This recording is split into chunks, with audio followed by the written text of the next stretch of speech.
Curly Hair became listless from the mental blow of not being able to flaunt his neck strap. When Fang Zhao returned from checking on the excavation teams, he saw Nanfeng anxiously talking to Curly Hair. However, Curly Hair was wandering around aimlessly with his head drooped. Nanfeng hurriedly informed Fang Zhao of Curly Hair's abnormal behavior. "Boss, does Curly Hair have an upset stomach? Perhaps he isn't used to too many strangers on the island. Or is he sick? He was still fine previously." Fang Zhao took the leash and motioned to Nanfeng that he would take things from here. Fang Zhao could roughly guess the reason for this mood when he brought Curly Hair back to the house. "Curly Hair, I have an assignment for you," Fang Zhao said. Curly Hair would have less time to mull if he had something to do. Curly Hair raised his head and looked towards Fang Zhao. "A large warehouse has just been constructed on the southeast part of the island. The excavated fossils are all stored there. Help me go and guard it for a bit. Make sure nobody steals the fossils." The prehistoric creature buried beneath the island was really huge. There would be some level of difficulty in excavation while minimizing damage to the fossils. Even though there were 20 teams, the excavation process would span more than a few days. Fang Zhao had constructed a temporary warehouse at the southeast part of the island. Besides fossils, the excavation team's equipment and resources were also kept there. It also had a temporary rest lounge. Although a security system was already installed, Fang Zhao trusted Curly Hair's ability. Fang Zhao also took it as an opportunity to divert Curly Hair's attention. There were too many people on the island as of late. In active areas, Curly Hair needed to be on leash at all times, so his activities were restricted. At least at the warehouse, Curly Hair didn't need to be leashed. "If your performance is good, I will bring you to another planet to play shortly after," Fang Zhao said. Curly Hair's eyes lit up immediately. Curly Hair knew that Fang Zhao would be leaving to participate in a concert on a foreign planet soon and that there was no guarantee he would be brought along. Curly Hair was obviously delighted now when Fang Zhao said this. Thus, when Nanfeng ended a call and walked back, he saw Curly Hair run like the wind into the warehouse enthusiastically. "This is?" Nanfeng asked with a skeptical glance at Fang Zhao. "Guarding the warehouse." Fang Zhao greeted the staff working over at the warehouse and placed a sign at the entrance that said, "Danger. No entry for non-staff." Staff members going in and out of the warehouse raised their eyebrows when they saw the warning sign. Danger? What was dangerous? Was such an intense tone warranted? They had already been working here for 2 days. Why hadn't they discovered anything dangerous in the warehouse? The only thing new was a little dog. "The island owner's dog won't gnaw and damage the bones, right?" someone asked worriedly. "It won't be able to reach the fossils if we place them on the shelves." Since Fang Zhao chose to let it in, he can bear the responsibility himself if anything happens. Even if the staff of the warehouse didn't like to see a pet dog in such a place, Fang Zhao owned the island. What could they do about it? "Alright, you are the island owner, do as you wish." Meanwhile, Curly Hair was in full work mode in the warehouse. Curly Hair took his duty very seriously to ensure Fang Zhao would bring him to another planet. Curly Hair went around the insides of the warehouse once. Every nook and cranny was inspected. Even the tiniest of bugs weren't let off. After the patrol was done, Curly Hair lay down outside the doors of the warehouse, watching the staff members going in and out. As a serious watchdog, he neither barked nor ran around. At this time, a yacht was moored a short distance away from the island. There were many other boats trying to get in on the excitement, so this yacht wasn't really conspicuous. Successfully infiltrated the island. This imitation biotech's camouflage is really good. Looks like we didn't spend the big bucks in vain. That seller didn't lie to us. The manual says that this is the latest in imitation biotechnology that can bypass most civilian security systems. It is really good, but it's pretty expensive and its lifetime is unknown. Almost all of our budget went into this. Unfortunately, because of its small size, it can only fit around 20 kilograms. I'm not greedy, just a small bone will do. 1 or 2 bones missing from such a huge skeleton wouldn't be noticed. Me too, just a tiny bone is enough to satisfy me. Let's split the money from the sale. There are guards on night duty in the warehouse. We have to be extra careful. Relax, I have already equipped this with tranquilizer darts. They're small enough to go unnoticed, but strong enough to knock out an elephant.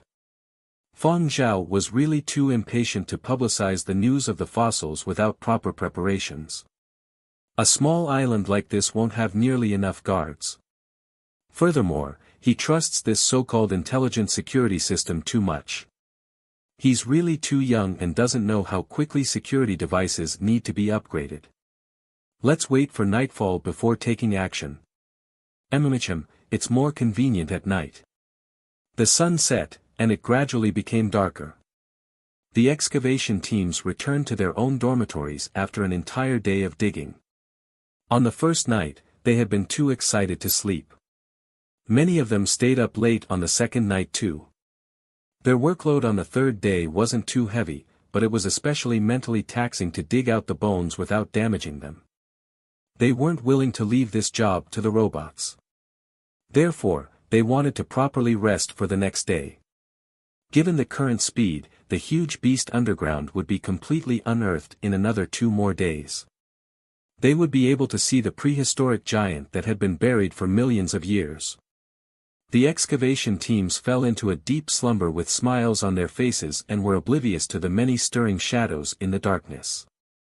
The island was much quieter at night, and nocturnal bugs began to come out. A creepy crawly climbed out from the grass headed over for the warehouse. On board a certain yacht in the nearby sea, a few people had their eyes fixed on the display. The video feed was taken from the point of view of the bug. It had already gotten close to the warehouse and was about to sneak in through a crack in the window. Their unblinking eyes were fixed on the screen. They watched the creepy crawly enter the warehouse.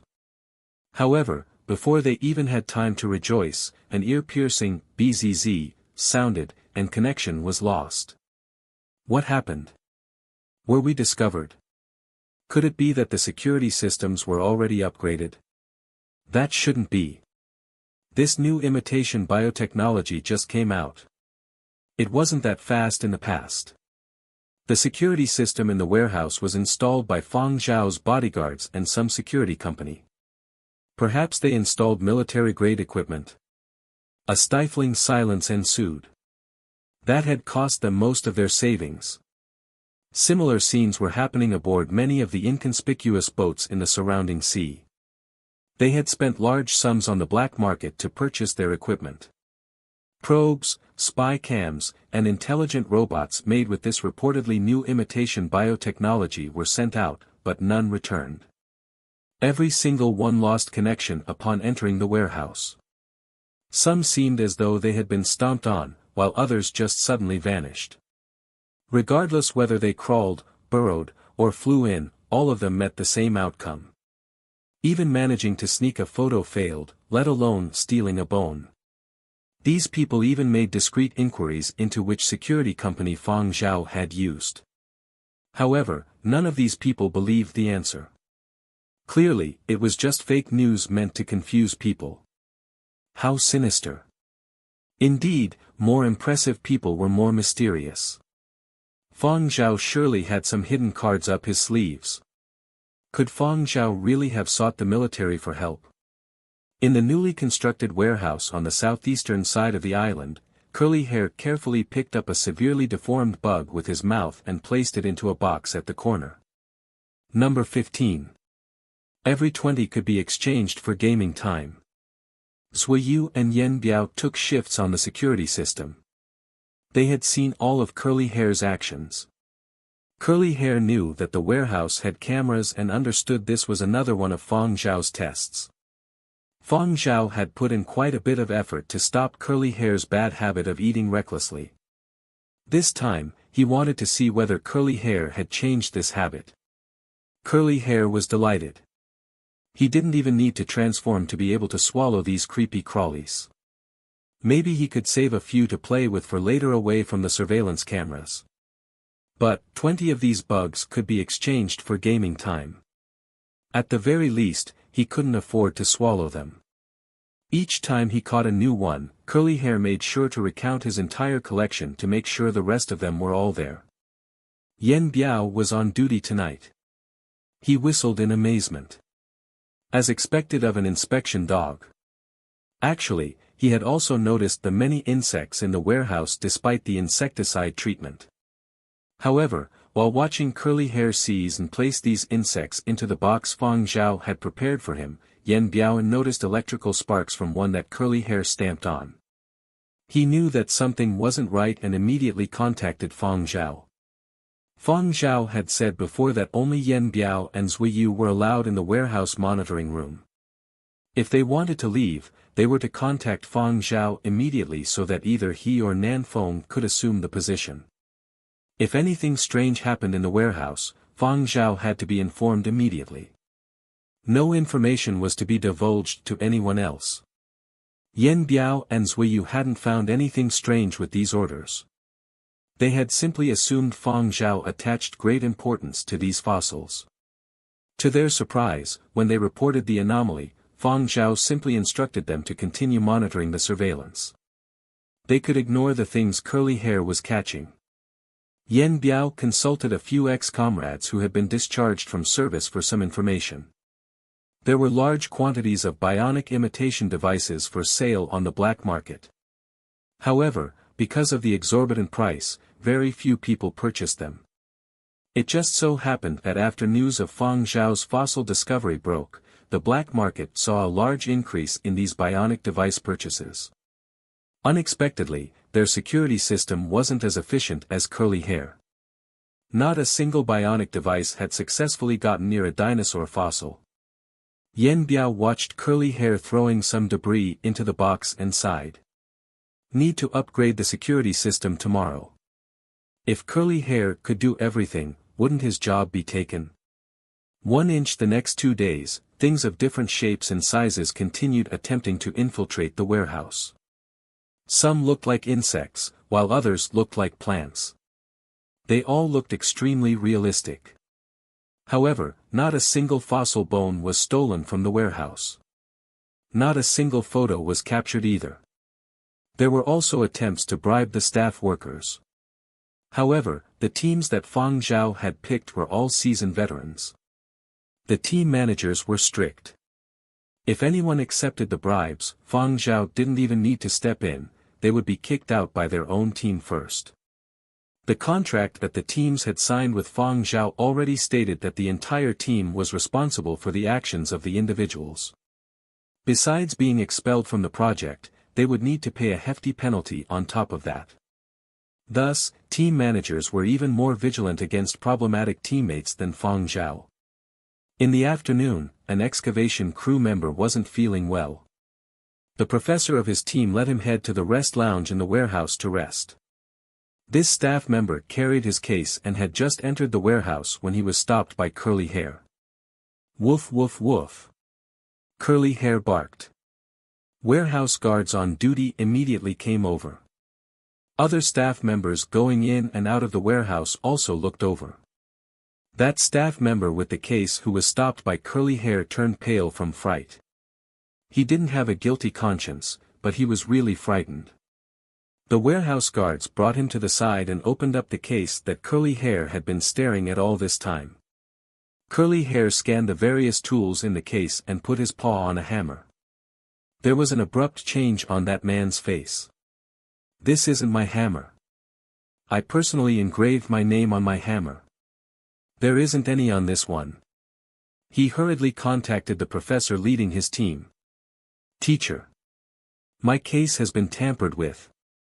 In order to protect his favorite pupil and ensure that his team could stay in the excavation project, the professor quickly cooperated with the investigations. Each team also had their own way of handling these issues. In no time, that team member was proven innocent, and 3 suspicious people were detained with the information provided.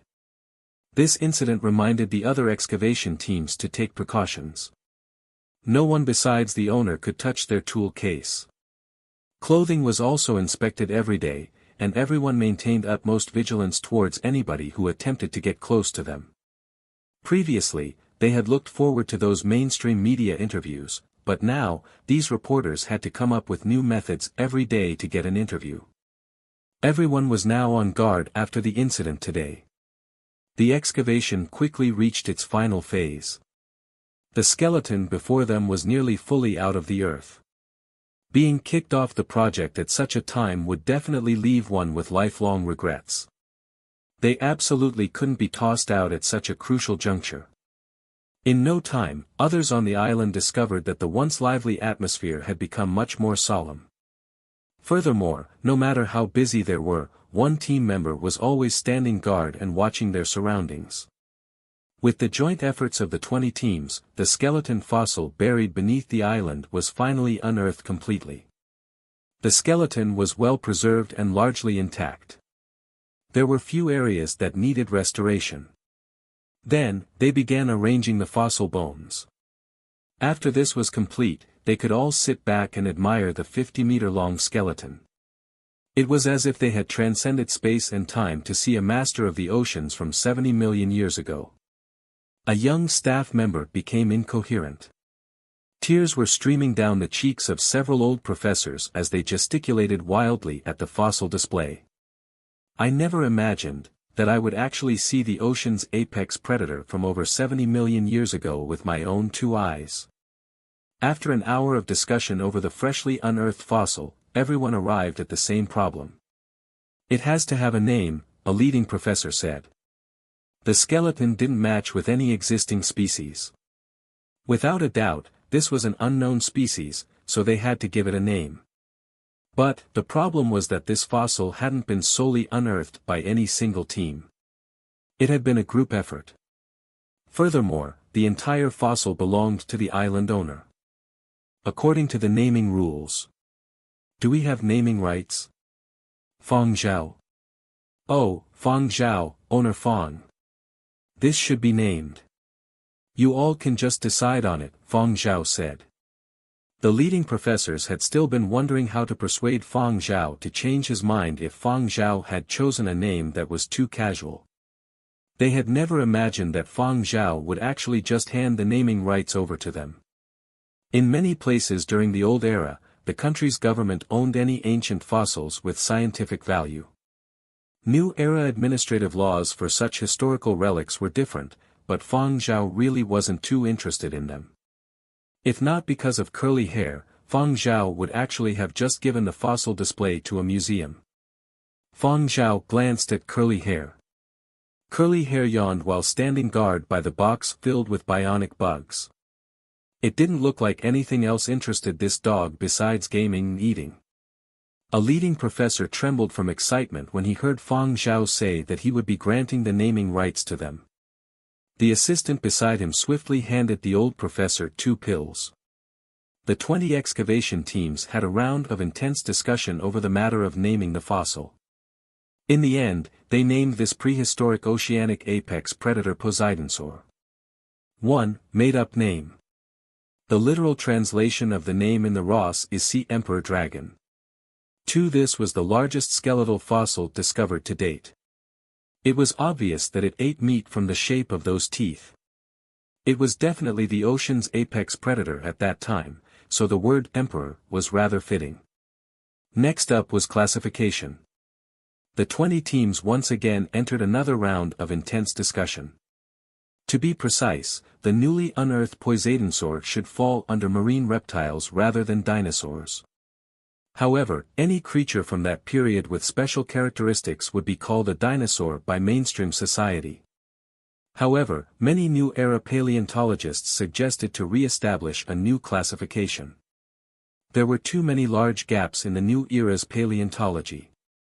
Limited resources left behind from the old era were merely used as reference. These researchers didn't trust them completely. They only believed in their own research. After the classification was complete, a paleontology professor grasped Fang Zhao's hand. I see that you have an affinity with dinosaurs. Would you have any interests in pursuing paleontology research? Fang Zhao. No. Clearly, they weren't actually interested in him. Their true motive was the skeletal fossil of the Poseidonsaur. In the following days, news pertaining to the Poseidonsaur dominated social media and news outlets.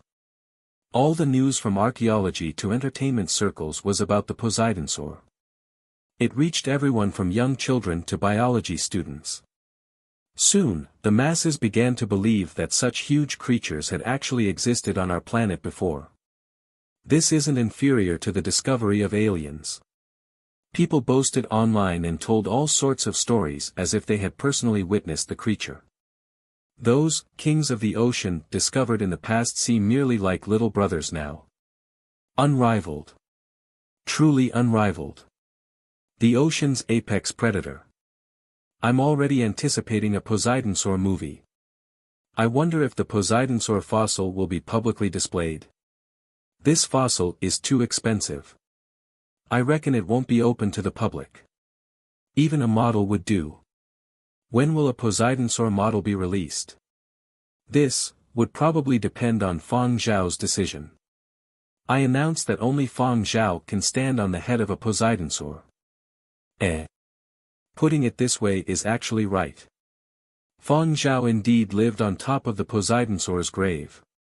In no time, a new topic emerged. #Fang Zhao, the man who stood atop the head of a Poseidonsaur. Nanfeng guffawed when he saw this. Even without anything else, they had already made a huge amount from rentals because of this Poseidonsaur matter. Boss, you have really hit the jackpot this time. You can probably return to the 10 billion club once you sell the skeleton. I don't intend to sell, Fang Zhao said.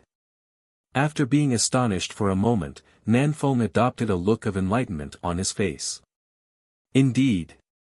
Such a precious treasure that is unique in this world has to be kept for at least 2 years. I intend to open a collection. Besides the Poseidonsaur, some other items may possibly be added to it, Fang Zhao continued. A collection? Nanfeng was once again flabbergasted.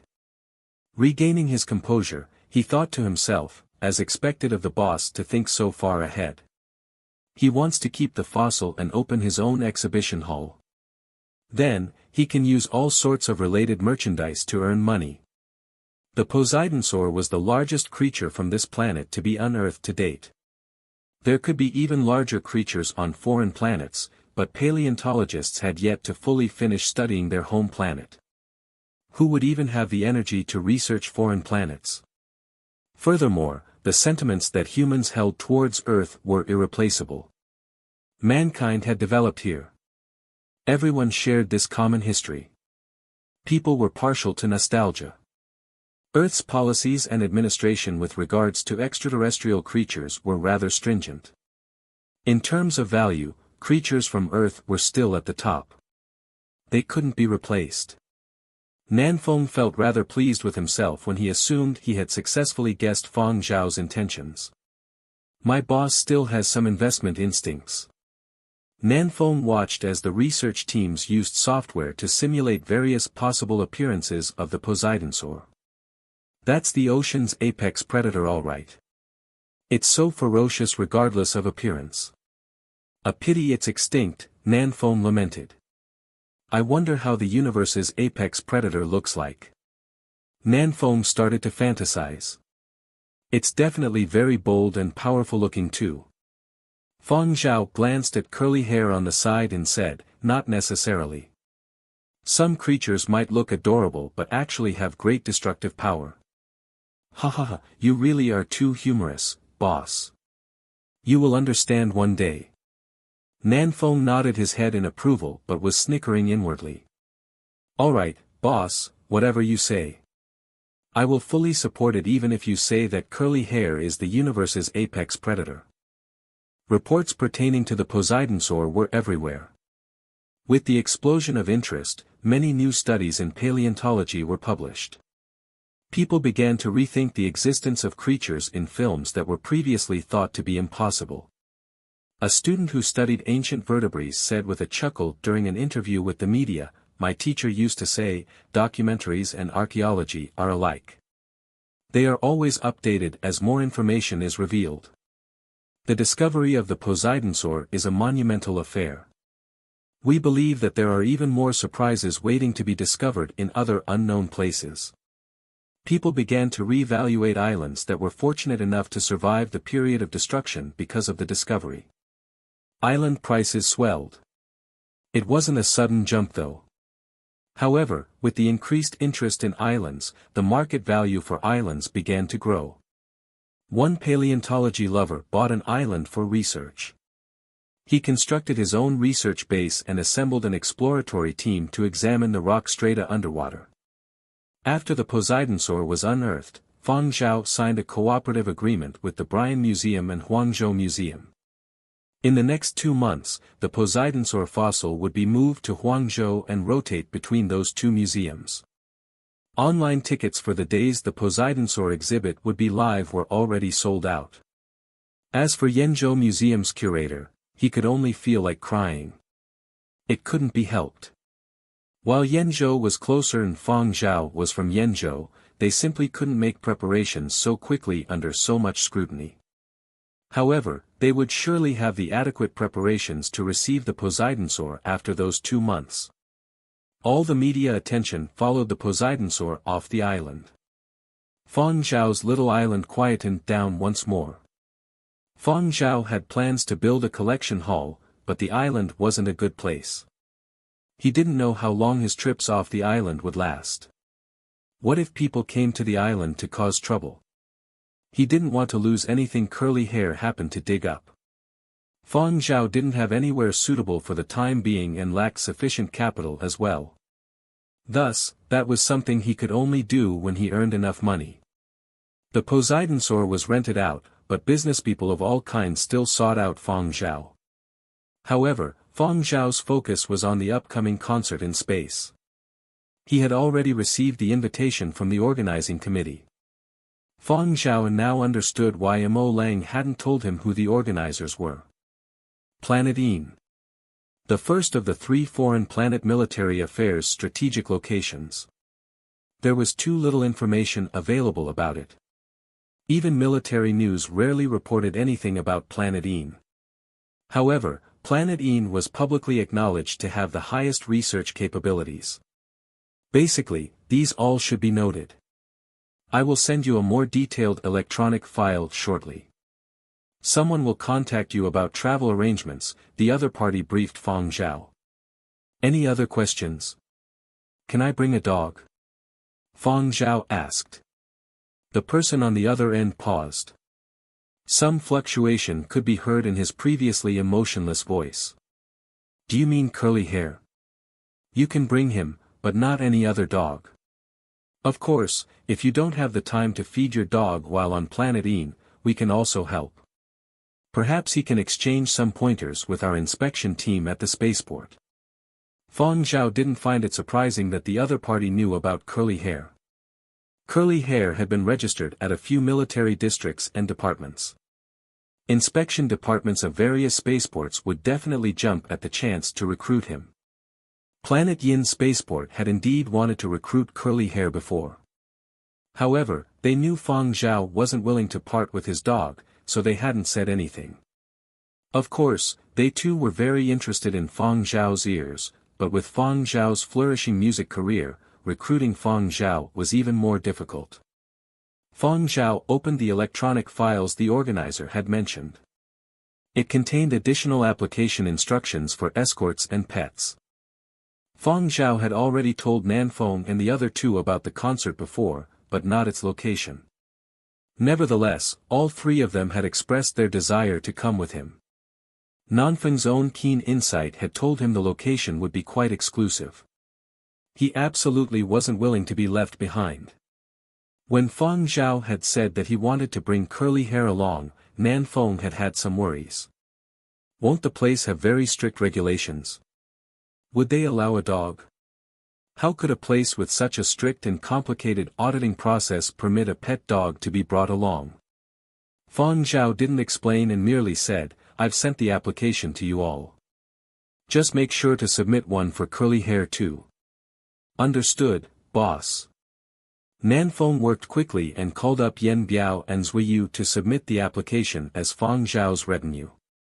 The auditing process for them as accompanying personnel was much stricter. The first round of auditing was on their political record.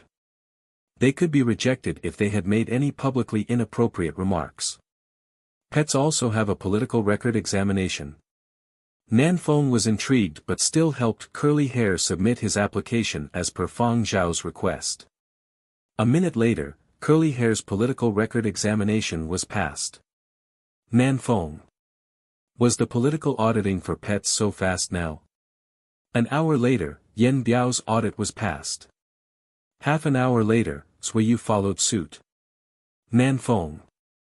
Nanfeng still had yet to receive any notification at dinner time. How did you all pass the auditing so quickly? Will I? Nanfeng stammered with an ashen face. Yen Biao consoled him. It's probably because you have been in the entertainment circles, so there's more information for the audit to look through. Nanfeng still remained worried. He had been in the Huangzhou entertainment circle as a lowly worker. There had been times where he might have been a little careless, but surely there hadn't been anything that would merit a rejection. Nanfeng couldn't sleep all night. Fortunately, he received a notification that he passed the audit in the morning and heaved a sigh of relief. Okay. Time to apply for the next round of auditing. The following few rounds of auditing went rather smoothly. However, the final audit was a physical examination at a designated location. They were required to appear there within 7 working days. Fang Zhao went together with them. Boss, didn't you already pass all the auditing? You don't have to come with us, I can handle it all, Nanfeng said. Something like a physical examination was really simple. I'm going over just to take a look, Fang Zhao replied. At the designated location, 3 men and 1 dog were separated to different examination stations. Fang Zhao found himself a high stool and sat down to read. Half an hour later, Curly Hair trotted out leisurely. 2 hours later, Yen Biao came out from his examination station. Yen Biao felt somewhat pleased seeing that Zuiyu and Nanfeng both weren't out yet. Look, I am the strongest. Serving on planet Baiji for so many years has its advantages. As for Curly Hair, Yen Biao didn't think much of it. He reckoned that the physical examination standards for pets were much more lenient. Curly Hair yawned. Curly Hair found a more comfortable position to lie down and yawned again. By the time Nanfeng came out from the examination station, Curly Hair was already curled up asleep by Fang Zhao's feet. Nanfeng was feeling a little faint and even felt like puking. The tests this time are a little too rigorous. Their standards for physical capability are really too high. Based on the tests, it seemed like the concert destination wouldn't be very comfortable. Zuiyu chuckled. Nanfeng, you even used to be from planet Baiji. That's no good, you've regressed. We'll have some more intensive training starting tomorrow. Yen Biao also chimed in with his approval. Intensive training is required, indeed. Look at you. You're even worse than a dog. Do you feel no shame? Nanfeng glanced at Yen Biao and Zuiyu who were already seated on the bench, then at the snoring Curly Hair. He felt a little dazed. No. No way. No way I am even worse Curly Hair. Have I really degenerated to such a weak chicken after leaving the force for so many years? After they passed the application process, Fang Zhao rejected all further requests for collaborations. He also didn't attend the inaugural unveiling ceremony of the Poseidon Soar at Huangzhou. On the day of the unveiling ceremony, there were long queues outside the Huangzhou Museum doors. People enthralled by the Poseidon Soar had come from very distant places to see it. The security check teams struggled to cope with the crowds. Beside the queue were some Poseidon Soar figurines and toys. As they waited in the queue, the visitors could play with them first. Invited media representatives and reporters photographed the Poseidonsaur furiously after entering through a separate path. Many of them hadn't gotten photographs before because not all of them had been permitted on Fang Zhao's little island. The curators of Huangzhou Museum and Brian Museum were smiling all throughout the unveiling ceremony. When they returned to their office after the news conference, their smiles disappeared. The Huangzhou Museum curator glanced at the few lifelike bugs on the table with a look of disgust. The Brian Museum curator was also felt relieved. If not for Fang Zhao reminding us to have these specific security upgrades, we would have suffered some losses this time. Fang Zhao had advised them to do a security upgrade targeted at biotechnology techniques when he handed the Poseidonsaur over to them. The two curators regarded this Poseidonsaur unveiling ceremony with great importance. Thus, they had taken Fang Zhao's advice and upgraded the security systems in their own museums before setting up the Poseidonsaur exhibit. While the curators felt a mixture of relief and anger, another group was hopping mad. We can blame Fang Zhao's military-grade equipment for not being able to enter his warehouse. But what does it say if we can't even infiltrate Huangzhou and Brian museums? This technology is way out of date. I actually spent so much money to purchase something so outdated. The seller scammed me. The new biotechnology machinery that had been praised to the high heavens by sellers was all king crap. So much money was thrown down the drain. Outdated technology was worthless. Goods on the black market were expensive, but such stuff had always been worth the exorbitant prices. These people who felt cheated went to look for the sellers for a refund but were unable to find them. In anger, they dumped some additional money to hire a hitman to find the seller and advised others that the black market is full of fakes. Within the T organization, the person responsible for the imitation biotech cut a sorry figure. Ever since they had found out the imitation biotechnology didn't work against the Yenzhou Navy, the T organization had wanted to find some use for the technology to recoup their losses. Then, news of Fang Zhao's fossil discovery broke. They took this opportunity to create a batch of biotech machines to earn a fortune on the black market. However, it didn't take long for their buyers to start demanding refunds. This made the T organization feel as though this biotechnology was a conspiracy targeted at them. They conceded they weren't able to get through the military. But if even civilian security systems could render this useless, it meant that all their effort to obtain this outdated technology was wasted. As the person responsible for this whole fiasco, Fang Zhao once again delivered a blow to the T organization. After discovering the imitation bugs, Fang Zhao had reported this matter to key authorities. In addition to Huangzhou and Brian museums, other strategic locations now had defenses against this imitation biotechnology. However, Fang Zhao currently didn't have time to pay attention to the matter of security system updates. Right now, he was packing his things and preparing to head off towards Planet Een. He would be away for a longer period this time. Fang Zhao had informed his great-grandparents of this without going into too much detail. It could be hard to organize communication, so he let the elders know that they shouldn't worry too much if he couldn't be contacted. "Boss, this 80 million, rabbit, will be just left here?" Nanfeng asked. Fang Zhao eyed the aquarium. He had decided to leave the rabbit in the oceanside residence instead of on the island. If anything were to happen here, property management would be able to react quickly once the alarm sounded. All right.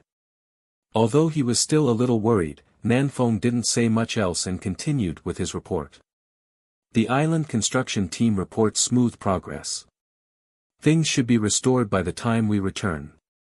Because of the Poseidonsaur fossil, the island had experienced lots of excavations, constructions and demolitions. Now, a construction team was filling up the large pits and restoring other parts of the island. After he was done packing his stuff, Fang Zhao received a call. It was from the person assigned by the military to pick them up. A flying transport descended on the landing pad. 2 soldiers came over to verify their identities. Fang Zhao, an assistant, 2 bodyguards and a dog. Nanfeng noticed that the gazes of those soldiers lingered on Curly Hair for a bit, as though they were double-checking whether it was the same dog from the application forms. For men and a dog. Once the verification was complete and the luggages inspected, the two soldiers didn't say anything else and led them onto the flying transport. They quickly set off for Yenzhou Military District. The plan was to gather with other Yenzhou invitees at Yenzhou Military District before heading towards the space station orbiting Earth. Nanfeng, Suiyu, and Yen Biao stood tall with their chests puffed out. One of them had a special forces background, while the other two had been on a foreign planet garrison. They had to display a steely demeanor when facing these soldiers from Yenzhou Military District. They couldn't make Fang Zhao lose face at this time. However, upon boarding the flying transport, these two soldiers merely sent passing glances at them before focusing on Fang Zhao and Curly Hair. The orders these two soldiers had received were to take extra care of Fang Zhao and his dog. Nanfeng and the other two weren't in that scope, so verifying their identities would suffice. Actually, they hadn't been specifically sent to pick Fang Zhao up. They had simply been the nearest to Fang Zhao's residence after completing a mission, so they were dispatched for the pickup. Their main mission was to guard the power ore and other goods in the cargo hold that were bound for the military district. They had merely come to pick up this group along the way. Curly Hair lay quietly by Fang Zhao's feet. His two innocent dog eyes scanned the surroundings. He licked his nose, looked up at Fang Zhao and whined. Fang Zhao shot him a look and reached out to pat his head. Curly Hair obediently lay back down. However, he would lick his nose and lips from time to time. One of the soldiers noticed and asked, "Is it thirsty?" "He's thirsty indeed." "Nanfeng, bring out his drinking bowl," Fang Zhao answered without missing a beat. "Aye." Nanfeng got the drinking bowl out and handed it over. Yen Biao thought to himself as he saw this, "TSK, pet dogs are just so delicate." Fang Zhao got some water from the soldier. He thanked the soldier and placed the bowl down in front of Curly Hair. Then, he pointed at Curly Hair's head as a warning. Curly Hair's appetite and diet had expanded ever since he could completely transform. He had even been let out to forage yesterday. Thirst? No, he was just being gluttonous. Of course, the truth wasn't something Fang Zhao could say. How would he even explain? Say that Curly Hair was drooling because of the power or in the flying transport's cargo hold? Fang Zhao was a little worried. Fang Zhao had to keep a close eye on him this time. Who knew if Curly Hair would run off and eat something strange without leaving any traces? Yenzhou Military District. A number of reporters were gathered and preparing for an interview session with an armored division that had returned from a mission when one of them exclaimed in astonishment. "Is that Fang Zhao?" The others turned to look over. "Looks like it." From the dog at his side, "It is certainly Fang Zhao. What is he doing in Yenzhou Military District? He must have just disembarked from a military flying transport. There are still two soldiers escorting him. Interesting. What is he doing this time?" One of the reporters intended to snap a few photographs but was stopped by the others. After regaining his composure, that young reporter regretted acting a little too rashly. When inside the military district, it was best to refrain taking photographs of anything they weren't permitted to. He still had to control his impulses even if he was burning with curiosity. Otherwise, they would all be removed from the premises immediately, and their professional careers would come to an end prematurely. But, even if they couldn't take photographs, it didn't stop them from some private gossip. "I have a feeling Fang Zhao is going to cause a disturbance again. Recently, news concerning him is all over the globe. I thought that he was still busy with the matter of the Poseidonsaur fossil. I never imagined that we would actually see him here. Come to think of it, I haven't heard much about his movements recently. The internet discussions are all about the fossil situation. None are about his whereabouts. I heard from my friend that many entertainment reporters are trying to track Fang Zhao but are just unable to find him. Entertainment reporters these days have really declined. Back when I was young, those entertainment reporters were so quick it gave us headaches. They were able to dig out information before we were even able to publish anything. It was indeed just as this reporter said. Due to the buzz from the Poseidonsaur fossil discovery, everyone was naturally trying to observe and track Fang Zhao. However, unlike before, there were quite a number of investors wanting to watch Fang Zhao. When analyzing the process of the Poseidonsaur fossil's excavation, many people reckoned that Fang Zhao had surely gotten information beforehand, which was why he had purchased the island so quickly. After a further analysis of Fang Zhao's road to fame, anything that Fang Zhao did seemed to cause a sensation. This incident with the Poseidonsaur fossil definitely wouldn't be the last.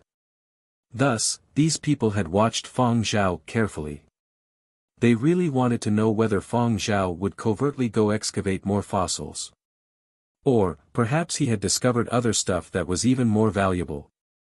However, he had F*King disappeared again. Fang Zhao, his assistant, bodyguards and the dog that could dig up fossils had all F*King disappeared. They had never even attended the unveiling ceremony of the Poseidonsaur fossil exhibit. They were definitely up to something even more important. But, there simply wasn't any news of him recently. Investigate. Investigate what exactly has that fellow has been up to recently. Was he going to cause sensational news again? They waited and waited, but there was no news. It wasn't just investors who felt suffocated. Netizens not seeing any developments also became impatient. Fang Zhao's last public appearance was in Yenzhou. Thus, Yenzhou netizens started to exert themselves. The same old accustomed practices. Wang Tai, you piece of trash. Wang Tai. Time to come out and work. Look, Wang Tai, we have even started a crowdfunding page. See that?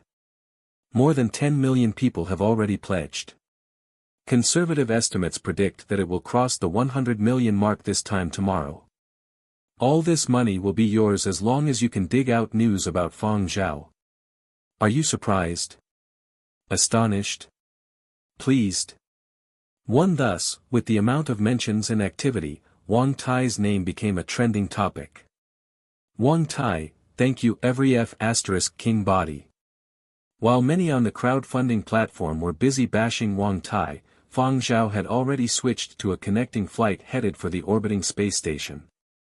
They would have a stopover at the orbiting space station for 2 days before proceeding to Planet Een. At the space station, Fang Zhao saw other artists invited to Planet Een as well as an old friend. This friend was none other than the specialist villain and wife flaunter, Xiao Tingjing. They had collaborated back on the set of Founding Era.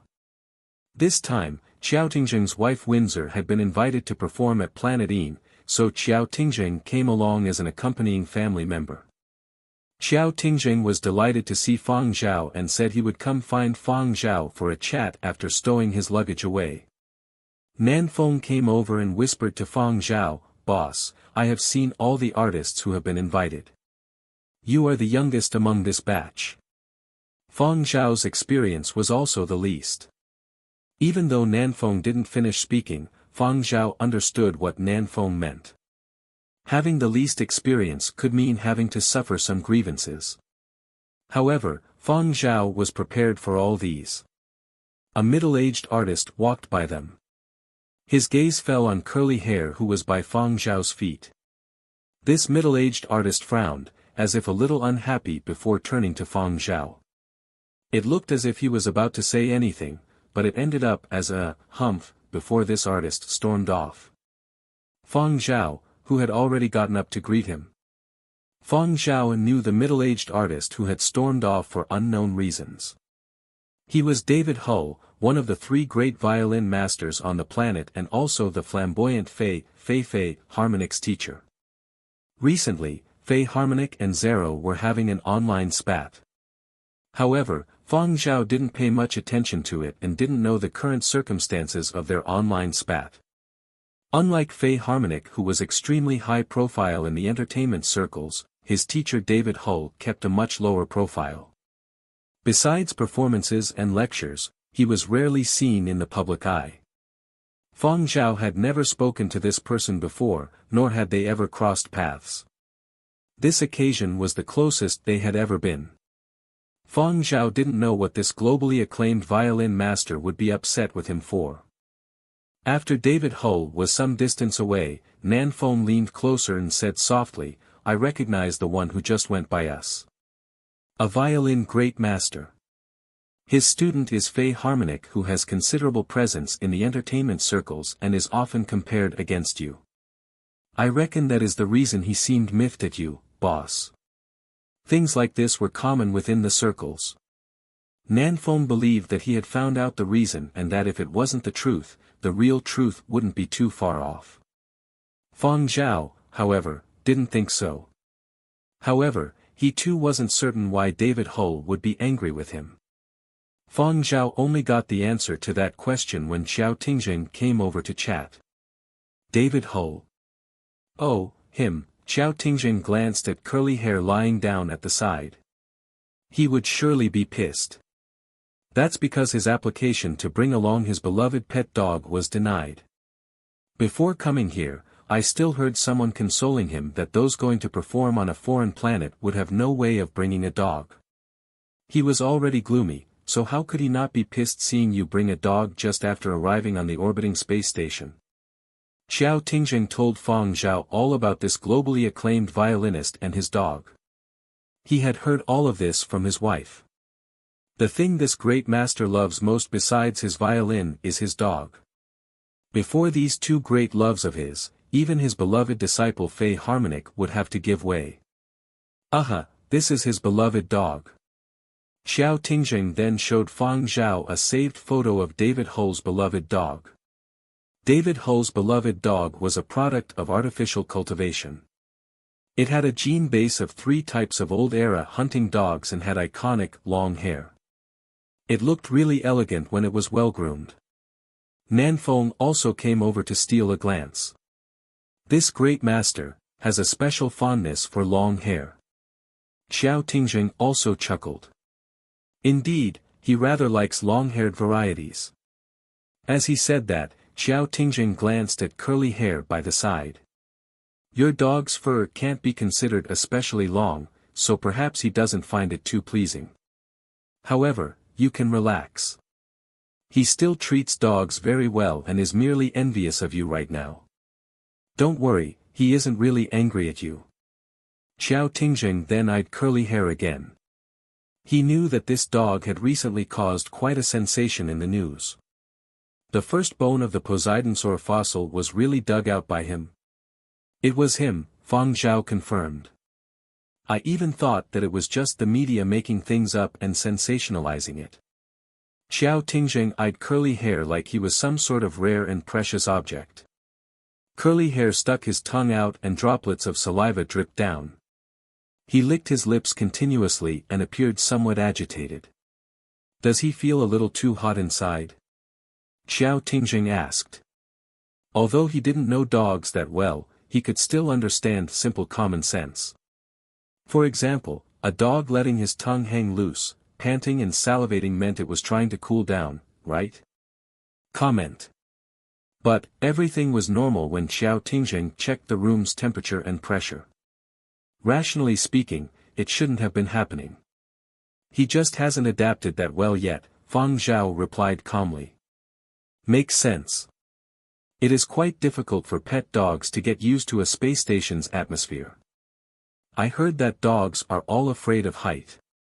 Coming to a place like the space station can also be considered a very high place, right? Ha ha ha. Xiao Tingjing was amused by his own joke. Fang Zhao smiled courteously, but deep down, he was even more worried. This dog had gone into the ocean to forage a day before they had set off. He also didn't transform often and didn't consume much energy, so how could he be hungry? He was just having a craving. There was a lot of power ore in the space station. It was very enticing given curly hair's now expanded diet. Fang Zhao even suspected that if he didn't watch curly hair carefully, this dog could really eat the entire space station. Fang Zhao increased the restrictions on curly hair upon seeing such a reaction.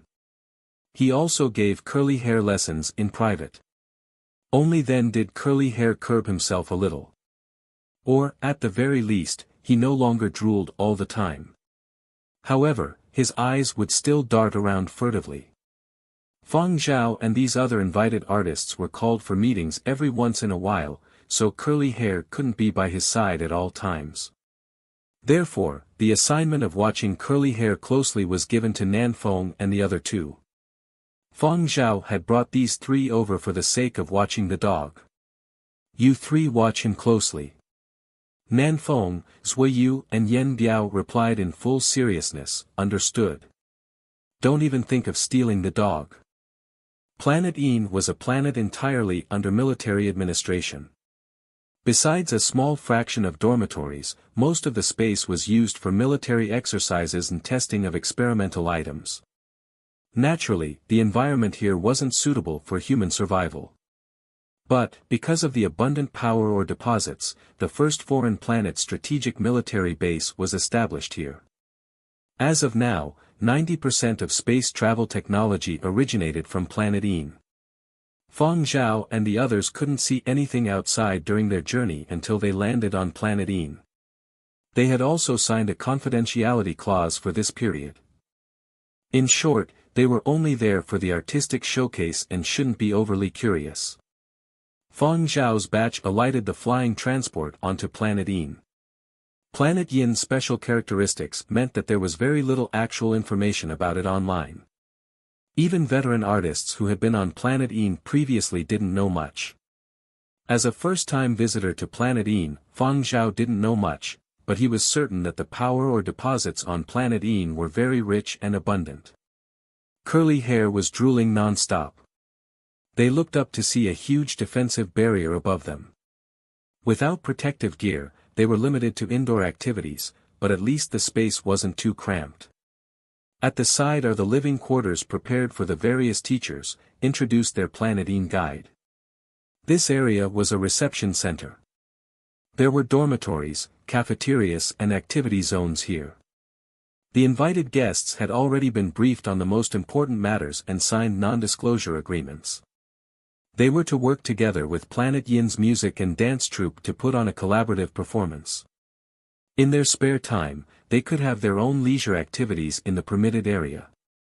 For the living quarters, family members could stay together, but assistants and bodyguards were in a separate block.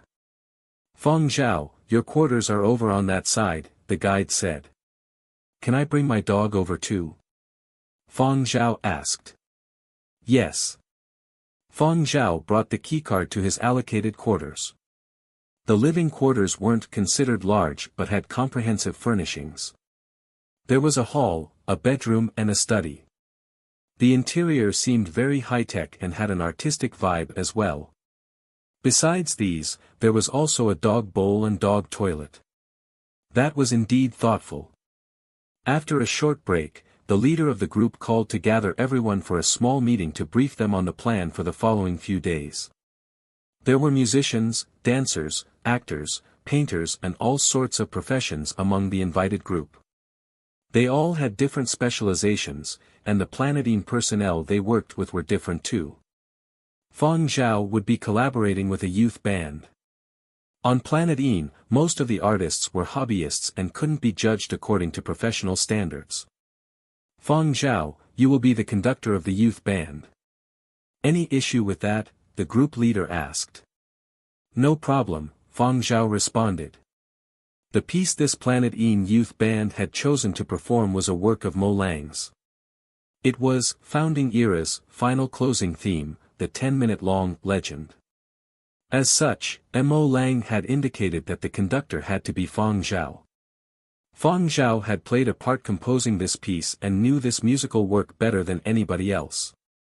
This was also another one of Mo Lang's tests for Fang Zhao. After the meeting ended, everyone returned to take a short rest before a tour of the exhibition hall in the afternoon. Only the invited personnel could be on this tour. Their retainers weren't permitted. Even family members like Xiao Tingjing couldn't come in, let alone bodyguards and assistants. Thus, Fang Zhao had Nanfeng and the other two walk the dog. The stuff in this exhibition hall was mostly related to space travel and scientific products. This was Fang Zhao's first time here, and he was rather interested by all these. What interested Fang Zhao the most was the warp engine. The warp engine had brought the age of space flight and was publicly acknowledged as the new era's greatest invention. The guide in the exhibition hall was currently sharing some related information about the warp engine.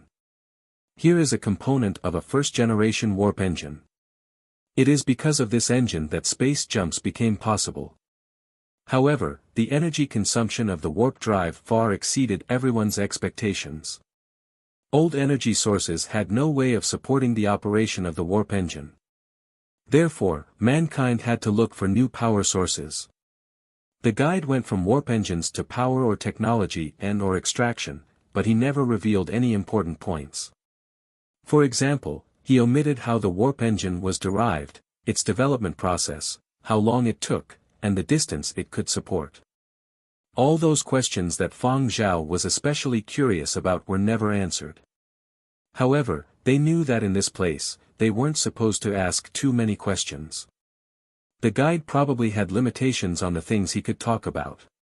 The guide talked about many things from the discovery of power ore and the upgrades of power isomerization techniques to power ore classification. While these were merely like stories to others in the invited group, Fang Zhao listened attentively. While the warp engine wasn't shared in detail, Fang Zhao was still interested to hear about power ores and the other stuff. The more Fang Zhao listened, the more beset with emotions he became. So fast. Breakthroughs in new energy sources and space flight technology came too quickly in the new era. They had far surpassed Fang Zhao's expectations. During the period of destruction, he had asked relevant scientists numerous times whether space travel could be realized. However, the reply he had received was, perhaps humans might never achieve that breakthrough. But, after the period of destruction was over, the new era had barely been established for 100 years when the warp engine emerged. The new era's 7 pioneer exploratory spacecrafts, Dream Team, was created. Most people from the period of destruction would never have been able to forecast such a thing. 100 years sounded long, but Fang Zhao understood the aftermath of the period of destruction very well. In his opinion, 100 years was probably only enough for recovery and restoration. The rate at which the new era actually developed was simply a miracle in Fang Zhao's opinion. The warp engine had been invented in the first 100 years of the new era. Now that 500 years had passed in the new era, Fang Zhao wondered what the current warp engines were like. It was a pity he wouldn't get to see it. However, being able to see a part of the first-generation warp engine was already good enough. Fang Zhao felt gratified. Others didn't know of Fang Zhao's sentiments. Not everyone was as interested, and many didn't stay for long in the exhibition hall. Soon after, there was a meet and greet where fans from Planet Yin's various departments could meet their idols. The autograph and photo sessions were very disciplined and orderly despite the number of people. The special administrative environment made these kinds of fan meets very efficient. With the limited capacity, some fans were already filtered out. Fang Zhao had both young and old fans. Old people, especially those who had watched Founding Era Yenzhou chapter, showered Fang Zhao with tender gazes.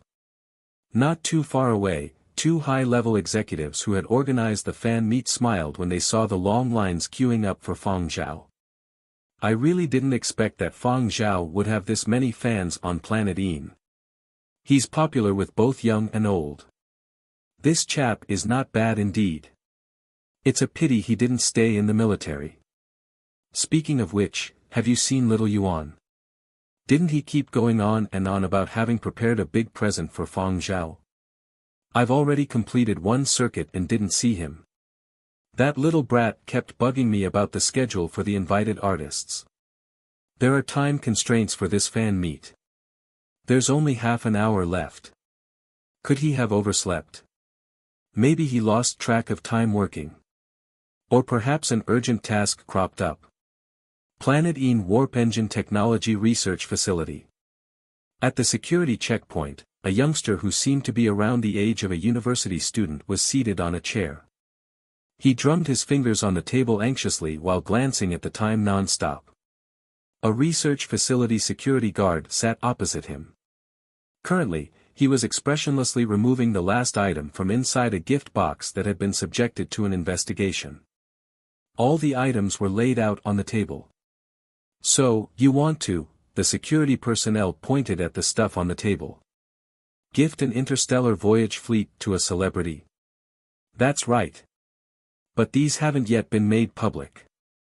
It's so confidential that even the prototypes might not be going public in 10 years. These are models. Models aren't okay either. Please be reasonable. Yuan Zheng inhaled sharply. I might idolize a star, but I am still a reasonable person. I am different from those die-hard fanatics who blindly shoot their mouths off. Please don't demean my intellect. I don't doubt a gold badge engineer's intellect. The security personnel said with an unchanging expression. Wasn't Master Heng Xian your idol? My idol now is still Master Heng Xian. He is a god in the hearts of us science people. One whom we can only look up to and worship. However, my Zhao Bro is more down to earth. Zhao Bro is my idol. I just feel that he is especially impressive. What does it mean to idolize a star? Their spirit shines through their bodies. My Zhao Bro is a huge mass of glowing light. Say, who else in the entertainment circles is able to achieve so much glory at such an age? The security personnel nodded, expressing he understood Yuan Zheng's sentiment. He knew Fang Zhao too. Fang Zhao's influence across even planets was too impressive, not to mention his military accomplishments. There were very few 20-somethings who were invited here to participate in a performance. Upon seeing the security personnel's stance loosen, Yuan Zheng continued. Have you ever heard the phrase, a goal lies ahead, but an idol is by your side? That is a form of mental encouragement, you understand. Improve together, understand? I even have a poster of Zhao Bro in my room. The security personnel nodded his head. He had heard that when Fang Zhao achieved the Galaxy Supernova Award, Yuan Zheng had risen from a silver badge engineer to gold badge level with hard work. Of course, he too could understand that youngsters were more impulsive when it came to idolizing stars. In his younger days, he himself had adored a Mahjong basketball star. Unfortunately, that basketball star failed the audit and wasn't able to come over. To come here, everyone had to pass stringent screenings. Besides their own professional ability, many other aspects such as character and moral integrity were taken into account. Compared to him, Yuan Zheng was much more fortunate. At least Yuan Zheng would be able to see his idol in person. Although Fang Zhao had impressive ability, he was too young and could potentially leak secrets. It wasn't good to gift him with a model of an unreleased spacecraft. Seeing the security personnel tense up, Yuan Zheng hurriedly played the sentiment card. Uncle, you have watched me grow up and you should know the sort of person I am. I would definitely want to display my own achievements to my idol. Uncle, you have also adored idols before and can understand, right? Now, I have merely turned some parts from the project I'm working on into a model. I have even blurred out the more critical areas. There's definitely no intention of leaking anything here. I believe you of course, the security personnel said with a warm expression. However, it was soon followed by, second application, overruled. Yuan Zheng put on a pitiful face. UNC. All models will be confiscated. Sorry, duty takes precedence. Yuan Zheng was on the verge of tears. The Space Fleet model he had taken so long to prepare was confiscated at this security checkpoint.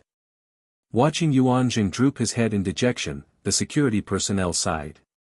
How about this? Yuan Zheng looked up, his eyes brimming with hope. He watched as the security personnel picked up one of the spacecraft models, broke off the engine component and placed the component in front of him. Yuanzheng was shocked. Following that, his face fell. My Zhao bro came all the way here to perform and I can only give him a part. The security personnel replied mercilessly, this is the bottom line. Young friend, have some rationality when chasing stars. The fan meet had already concluded by the time Yuanzheng reached the venue. The artists had already returned to their rooms.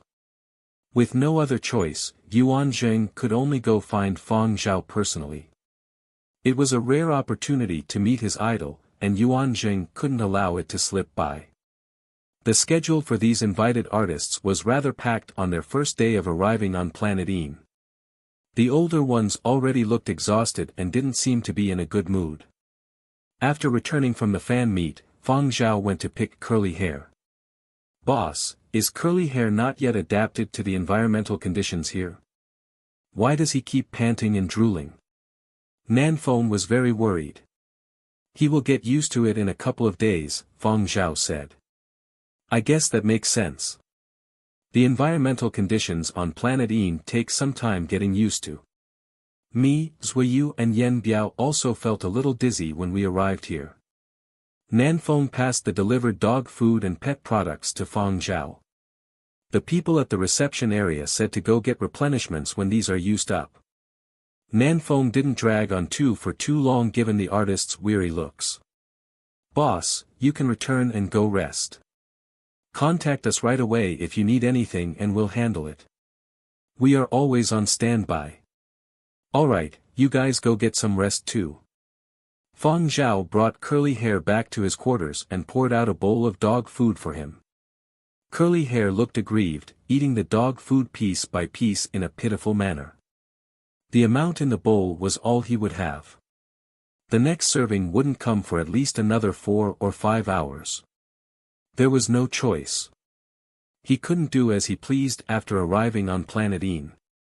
He couldn't eat anything else besides dog food, and there wasn't very much of it. Learn to control yourself, Fang Zhao said. You can watch TV if you behave. Planet Een has synchronous live broadcasts with home. Curly hair gulped down the dog food in the bowl, then nudged it in front of Fang Zhao. What he meant was, look, I didn't swallow the bowl. Is that good enough? Alright, go watch TV then. Curly hair dashed into the room and turned on the TV immediately. He tuned into a news channel and assumed a serious expression. After a while, Fang Zhao went into the study. Curly hair stealthily sneaked a glance. When he saw Fang Zhao busy with work, Curly hair changed to a competitive esports channel and was quickly engrossed in the live match. Inside the study, Fang Zhao sighed silently. He knew what little tricks Curly hair was up to. He just pretended not to notice. Having something to occupy Curly hair's attention was good too. At least he wouldn't be drooling all the time. Fang Zhao sorted out some of the musical scores on the table and continued making alterations to his plan. For this performance, Fang Zhao wanted to rearrange Legend to bestow a new vitality to it. Mo Lang had already seen Fang Zhao's rearrangement manuscript and approved of it.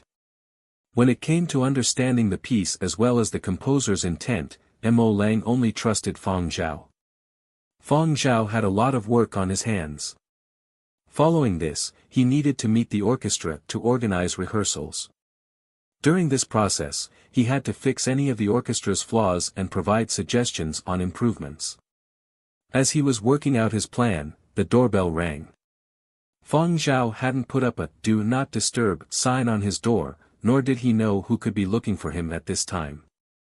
The other artists had already returned to rest. He opened the door.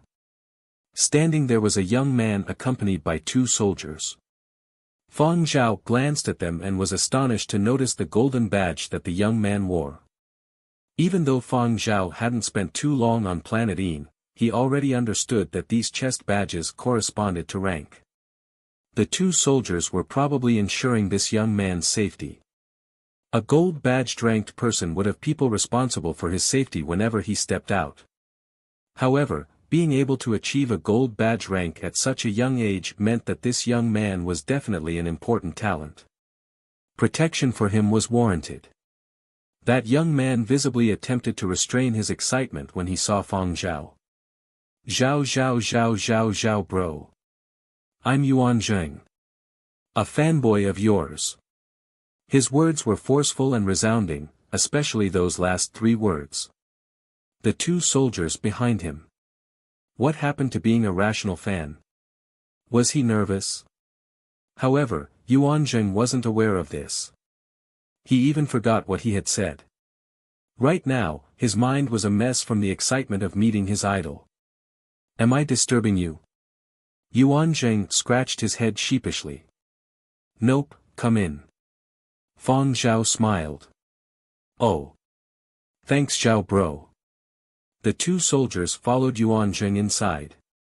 Yuan Zheng quickly came to his senses and explained, Zhao bro, these two are protecting me. It is in accordance with the regulations.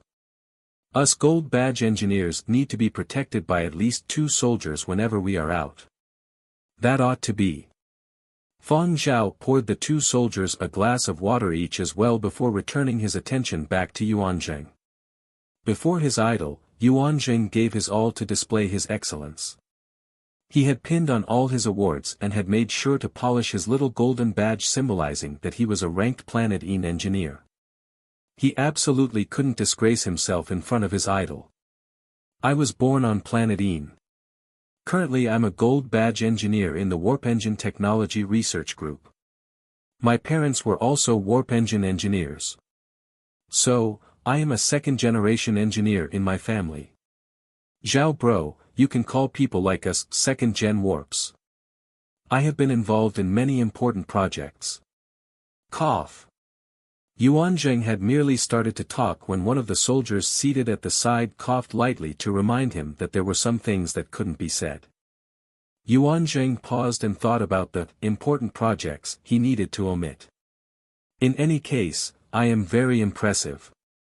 When it comes to geniuses, I am our research facility's first, heir, second, besides Little Bear who came over recently, I am our research facility's youngest gold badge engineer.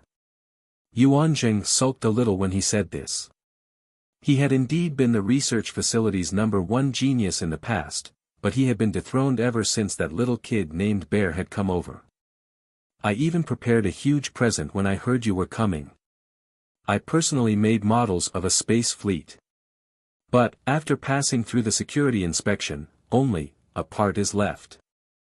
I wasn't even able to rush over to the fan meet in the afternoon. Yuan Zheng's voice petered out towards the end. With a slightly sheepish smile, he handed over a part that was about the size of a thumbnail. Only such a tiny part was left from the space fleet models after going through inspections. Yuan Zheng was helpless as well. This was already the security personnel's bottom line. Even a genius gold badge engineer like Yuan Zheng couldn't be granted any exceptions. Yuan Zheng also didn't have anything else that could be used as a present. With the limited time, this was all he could muster up. Zhao bro, you have to stay on Planet Een for a while. I shall make another present that can successfully pass the inspection when I go back. This is already very good. Fang Zhao examined the unremarkable part. Is this a component of a model warp engine? Right. Yuan Zheng wanted to say more, but the soldier at the side coughed, forcing him to swallow his words. Yuan Zheng felt very wronged. Too hard. As a gold badge engineer, chasing an idol was just too hard. Nothing could be revealed, and even his present couldn't be given away. He felt humiliated in front of his idol. Yuan Zheng racked his brains, thinking of how to explain. He glanced up and noticed Fang Zhao looking at him. He had a rather kind smile. Yuan Zheng upon meeting Fang Zhao's gaze. Before Yuan Zheng could figure out the meaning of that gaze, he saw Fang Zhao hand over a palm-sized box. In it was a Poseidonsaur fossil model. "FF for me?" Yuan Zheng stammered. Fang Zhao nodded. Yuan Zheng put out both his hands as if he was receiving an award. "Zhao bro, can you sign beneath the stand of the model?" "Sure." Fang Zhao found a suitable pen and signed his name beneath the stand of the Poseidonsaur fossil model. Yuan Zheng was worried he would disturb Fang Zhao's rest, so he didn't stay too long and quickly bade farewell. He clutched the box containing the Poseidonsaur fossil model to his chest tightly all the way outside. As they walked away, Yuan Zheng's eyes were already glistening with tears. How touching. I gave a badly mutilated component, yet Zhao Bro gave me a gift in return. However, the two soldiers by his side weren't able to relate to his sentiments. According to regulations, gifts from elsewhere have to be subjected to a security check. Please cooperate. Even though the luggages of all invited artists had already gone through rigorous checks, whatever gift that Yuan Zheng received still had to be inspected again. This was also for his own personal safety. Yuan Zheng handed over that box unwillingly. Be careful, don't break the bone. And be extra careful of the stand. Don't rub away the autograph. While Yuan Zheng was returning to the research facility, Fang Zhao had stopped working and was instead looking at the little gift he had received. Although Yuan Zheng had revealed very little, Fang Zhao was still able to make some guesses. And when combining it with all the various doubts he previously had, Fang Zhao felt quite confident in his guess. He remembered when he had first discovered the Alcade, Barbara had said, the primal exploratory team, Dream Team, bore the apex wisdom and intelligence of that time. Apex wisdom and intelligence, Fang Zhao stared at the little component and muttered softly. The Alcade from Dream Team had existed 400 years ago. Yuan Zheng had also mentioned Little Bear. There was a possibility that this Little Bear was the ordinary-looking kid who had a mechanical core. Being able to perfectly blend in among humans meant it wasn't any ordinary artificial intelligence. During the period of destruction, Fang Zhao had also interacted with many great scientists from that time. He knew that each time mankind had a flash of knowledge, the world's development processes would experience a great leap. But what was the possibility of artificial intelligence, energy technology, warp technology, spacecraft and others simultaneously experiencing such flashes of knowledge in just 100 years since the new era was established? During this period, the badly damaged world needed to recover, cities needed rebuilding and order in the 12 continents had to be established. Was it a great revolution of intelligence, or was it? Fang Zhao eyed the little component in his hand as if he could see a faraway image through this little component. There was another possibility. Outsiders. Visitors from beyond the stars. Whatever the truth was, Fang Zhao had no way of ascertaining it right now. However, with this little understanding, if there were outsiders, the most likely alien would be that legendary Master Hengxin, father of the warp engine and founder of the Interplanetary Fund. He had brought about so many changes and also established the Interplanetary Fund's special status. Fang Zhao didn't know the motives of these outsiders and how many there were. But, from the looks of things, they didn't seem to have any hostile intentions and had groomed many top talents. In any case, this was all merely conjecture. Fang Zhao also recalled the shock of seeing this new world back when he had resurrected at the little rented apartment in the Black Street. Fang Zhao glanced at that unremarkable little component and smiled before putting it into a box. The future is already here. Planet Een Warp Engine Technology Research Facility Security Checkpoint. The same security guard was there but with a different researcher. A little kid wearing a gold chest badge was sprawled on the table bawling his eyes out. Sob sob, you can't confiscate my little riches. My little riches. Sob sob. His tears kept flowing amidst measured sobs. The security guard seated across the table felt a little guilty from the kid's red eyes, trembling lips and occasional hiccups. His usual poker face now showed a rare look of distress. How could he have known this kid would start wailing without any warning? This was giving him a headache. The security personnel softened his tone. That black ball, what was it? Little Riches is still undergoing an inspection. He was worried speaking too loud might scare off this little engineer who was even more talented than Yuan Zheng.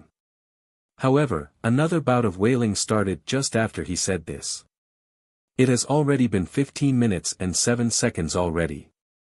How can the inspection be this slow? Has something happened to my little riches? Little Bear didn't even lift up his head, his tears flowed even more freely. The security personnel glanced at the time displayed on the monitor and thought to himself, no wonder he is a gold badge engineer.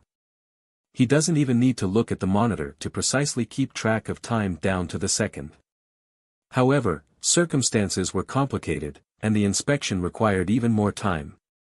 Previously, the inspection of Yuan Zheng's model craft had taken a long time. 15 minutes wouldn't be considered long for the inspection. After approximately another 5 minutes, the little black ball was sent over. Upon seeing the indication of approval on it, the security personnel hurriedly handed the ball over and squeezed it in the process. It felt really good to touch and was suitable for relieving stress. No wonder this little kid likes it. After taking back Little Riches, Little Bear said, and my dog Dan and dog. How are they violating anything? I will be lonely and afraid without them. Those are considered dangerous items that can't be brought out. As for your safety, you don't have to worry. We will dispatch men to escort you, the security personnel said. I want them. My dog Dan and dog boo-hoo, poor things boo-hoo. While crying, he fished out a bottle from the backpack at his side and gulped the contents down. The security personnel continued to have a headache. They had already asked the superiors for instructions. How would those 2 robot dogs be dealt with? They were indeed Little Bear's personal belongings, but they were equipped with weapons and had to be cautiously dealt with. Vexed and waiting for time to pass, the security personnel rummaged through the drawer, found a lollipop and passed it over. Come, have some candy. Don't cry anymore. Little Bear sniffled and placed the lollipop into his pocket. Then, he continued sobbing. Security personnel, my head hurts. As Little Bear continued sobbing away, the security guard finally received a message. The security personnel heaved a sigh of relief and put on what he felt was his kindest smile. All right, approval has been granted. You can bring your Little Riches, Dog Dan and Dog out. However, regulations have to be adhered to when you are playing outside. Oh yeah. The crying immediately stopped, and Little Bear hopped off his chair. He led the 2 robot dogs in one hand, while the other clutched the little black ball as he left happily. Security personnel. Isn't this change of attitude way too fast? What a drama queen. Since when were little kids this skilled? The security personnel felt that today had taught him a lot. Little Bear, who had already run out, was very pleased. Pretending to be a kid is really good. They can do what they please. People in the research facility were more tolerant towards genius kids. For the new generation of warp engines being developed at the research facilities, Little Bear had contributed greatly. Compared to that, his willfulness from time to time was considered rather trivial. Thus, people would give in to him most of the time. But, when it came to the development of the warp engine, Little Bear was still very dissatisfied. He had piloted the Alcade 400 years ago, and there had only been this little progress since then. It was too slow. Back then, 7 of them superintelligences and 1 master Hang Xin had regularly redefined the field state of the art. Warp engines had been upgraded very quickly. This bunch of people couldn't even come close to that efficiency. Unfortunately, in the 400 years, the superintelligences had either been destroyed, malfunctioned, or gone dormant. Little Bear was the only one remaining. Alas, there had been 7 superintelligences accompanying Master Hang Xin back then. Now, he was the only one left. It was really delightful. Ha ha ha, there is nobody to bully me anymore. I'm the greatest. Those 6 have finally scrammed. What sane kind? Humans are more fun. Especially those here, weak, feeble and pose no threat. Playing with these species with abundant emotions is just so fun. When bored, Little Bear could just construct a few playmates to entertain him. Little Bear was still rather satisfied with his current life. Ever since he returned from the arcade, Little Bear's days had been free and unfettered. Just that one bit wasn't good. Why must I work? I am still a baby.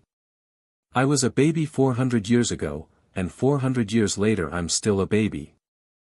The world is so perfect and I haven't had my fill of fun yet. If not for settling a debt, who would even be willing to come here? Movements were restricted, and he had to pass through security checks to go to work. His little riches had nearly been confiscated. He was also accompanied whenever he was out. Little Bear shot a glance at the two soldiers behind him and pouted in dissatisfaction. Pouting was an action he had learned from watching a child star on TV. He heard that doing so could make him more adorable and likable by adults. However, Little Bear only pouted and acted coy in front of outsiders. He would be whipped if he dared act cute before the demon Chui Hua. Although Master Heng Xian had already passed away, his descendants still had methods to suppress him. Chui Hua was one example. In the eyes of Little Bear, Chui Hua was simply a great demon who made him work overtime on just a whim. Didn't he just borrow some money for music copyright? Did it warrant chucking him into this place filled with crazed workaholics? Luckily, he could act like a child very well. Little Bear felt rather satisfied. He just loved how this bunch of weak and feeble humans treated him as a minor, saving him a lot of trouble. Besides Planet Yin's top brass and core executives of the Interplanetary Fund, nobody here knew his actual age. He. With this thought, Little Bear cheered up again. So be it if there was overtime. It was all fine as long as he could play. Little Bear pondered over reasons he could give to apply for leave as he strutted over towards the reception district with the dogs in tow. He wanted to seek out and have fun with Fang Zhao. He had heard people in the research facility mention Fang Zhao. The artists invited for Planet Yin's joint arts performance had already arrived today. Fang Zhao knew what he was like and had a good temperament. Therefore, Little Bear was very willing to interact with Fang Zhao. At the very least, he could do as he pleased and act cute in front of Fang Zhao without fear of being hit. The previous time, Fang Zhao had reminded him to drink more water after learning that Little Bear had wept when watching Founding Era. What a good person. The supervisor of the reception district recognized Little Bear. His identity was just too prominent. There was only one kid with a golden badge and 2 robot dogs in the entire Planet Yin. Furthermore, Little Bear had stayed here for 2 days when he first arrived on Planet Yin. Everyone had a lasting impression of him. However, despite Little Bear's gold badge engineer rank, most people didn't normally call him Master Bear or Teacher Bear. Instead of Little Bear, they liked to address him as Young Bear. People were generally more indulgent of this sort of top technological talent. After all, he was still only a kid. Upon learning that Little Bear was here and wanted to find Fang Zhao, the supervisor of the reception district personally brought him to Fang Zhao's place. Inside the elevator, Little Bear fished out a lollipop from his pocket and handed it over to the unit supervisor. It was illegal to receive bribes, but a lollipop could be considered kind intentions from the heart. Furthermore, it had been given to him by a young child, so the unit supervisor didn't reject it either. He took the candy, flashed a warm smile, gave his thanks and reached his hand out to pat Little Bear's head. But, he caught sight of the gold badge and pulled his hand back.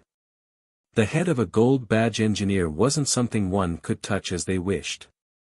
They had to respect the high-level talent. Fang Zhao's room. Curly Hair was watching the broadcasted match on the competitive esports channel. His ears twitched, and he licked his nose while shifting his gaze away from the TV with great difficulty towards the door. He then walked over and lay down beside the door, staring at it fixedly while drooling. Fang Zhao, who was making amendments to his music score, also looked towards the closed door. On the other side of the door, Little Bear inched closer one step at a time. However, as he got closer to the door, each step became smaller and slower. His previously rosy expression was now pale, and beads of perspiration formed on his forehead. He stopped in his tracks. He had been so overjoyed that he had forgotten an important matter. Now, he suddenly remembered. Little Riches, who was somewhat unfurled a while ago, had now curled up into a perfect sphere in Little Bear's hand. Upon seeing Little Bear suddenly stop, the unit supervisor said, "Fang Zhao's room is just ahead. It's less than 5 meters away. No, I feel that now isn't a very good time. I better not disturb him." Little Bear shook his head vigorously without budging. The unit supervisor panicked seeing that Little Bear was a little pale and breaking out in sweat. He couldn't afford for something to happen to this sort of talent. "Are you feeling unwell? Let me send you to the infirmary downstairs." The unit supervisor was about to contact personnel from the infirmary already. No, I just remembered I have something important to do. I will be leaving first. Bye-bye." Little Bear turned around and pulled his dogs along. In one breath, Little Bear ran out of the reception district. He wiped away his sweat and got a bottle of water at the automatic dispenser using his card before proceeding to gulp all its contents down. He had dehydrated himself considerably today and needed to replenish his fluids. Little Bear felt regretful when he saw that Dog Dan and Dog were oblivious to the near miss. "I actually used up my salary to make you 2 retards." Little Bear had snuck away quickly and decisively. Curly Hair, who was waiting by the door, was very disappointed. However, his attention was very quickly diverted by the esports channel, and he quickly returned to watching the match broadcast. However, Fang Zhao thought about a lot. Although the door had some soundproofing, Fang Zhao was still able to hear the conversation outside with his current hearing ability. Based on Little Bear's display outside, Fang Zhao felt that this was a thoughtful kid, or rather, a peculiar artificial intelligence. Fang Zhao was getting more and more interested in these outsiders. However, right now, the most important matter for Fang Zhao was the upcoming joint performance. Fang Zhao and the other artists would be sent to Planet Yin's Arts and Cultural Center. During this period, Fang Zhao would be rehearsing together with some of Planet Yin's youth music enthusiasts. Planet Yin had its own schools from kindergarten to university. Generation after generation had been born, worked and lived on Planet Yin, and it now had its own social systems. However, it didn't mean that Planet Yin was isolated from everything else. Upon graduating primary school, those born on Planet Yin would have a chance to choose whether to continue studies on Planet Yin or transfer to a school back on Earth. Those that chose to continue their studies on Planet Yin would have opportunities to go back to Earth for exchange studies during their secondary school and university period. Planet Yin wasn't a completely sealed-off military factory. It had communications with Earth, Planet Baiji, Planet Y, Planet Bu and other planets. Fang Zhao would be working with secondary school and university students who had chosen to stay in Planet Yin for studies. There would also be some music enthusiasts from various research facilities. There was some free time before the rehearsal started. Fang Zhao didn't immediately head to the designated rehearsal hall when he got to the Arts and Cultural Center. Instead, he stood at the French windows in the lounge meant for instructors to observe the students inside the rehearsal hall. The person who brought Fang Zhao here was called Gu Mang. In the past, Gu Mang had been part of Planet Yin's combat troupe. After retiring from the front lines, he had picked up his own hobbies and applied for transfer to the Art and Cultural Center. He was currently an instructor here and was well liked by the students here because of his affable temperament. They called him Ant.1. In front of an outsider like Fang Zhao, Gu Mang was more protective of these Planet Yin students. When he gave Fang Zhao the student roster, he included short descriptions of the students, praised their talents, and showed some photos of them winning awards in competitions on Earth. Regardless of how they look, they're all good students. However, those students present didn't know they were being praised. As rehearsal time hadn't yet started, those present were relaxing in the general hubbub. Secondary school students area. Hey brother, which class are you from? I've never seen you around before. I'm in rockets. I'm in vehicle armor. I'm new here, just enrolled. The heck? Where is my flute? Why is there a gun barrel here? Did my grandpa mistakenly put a gun barrel into my flute bag again? University students area. A Year 2 aviation flight and command major said, just returned from my internship yesterday. I got to try out 2 new fighter crafts this time. I was so excited I couldn't sleep the entire night and almost didn't make it here on time. The aircraft design and engineering major beside him responded enthusiastically, I wasn't on a mission, but I almost didn't reach the minimum score for my theory exam to be here.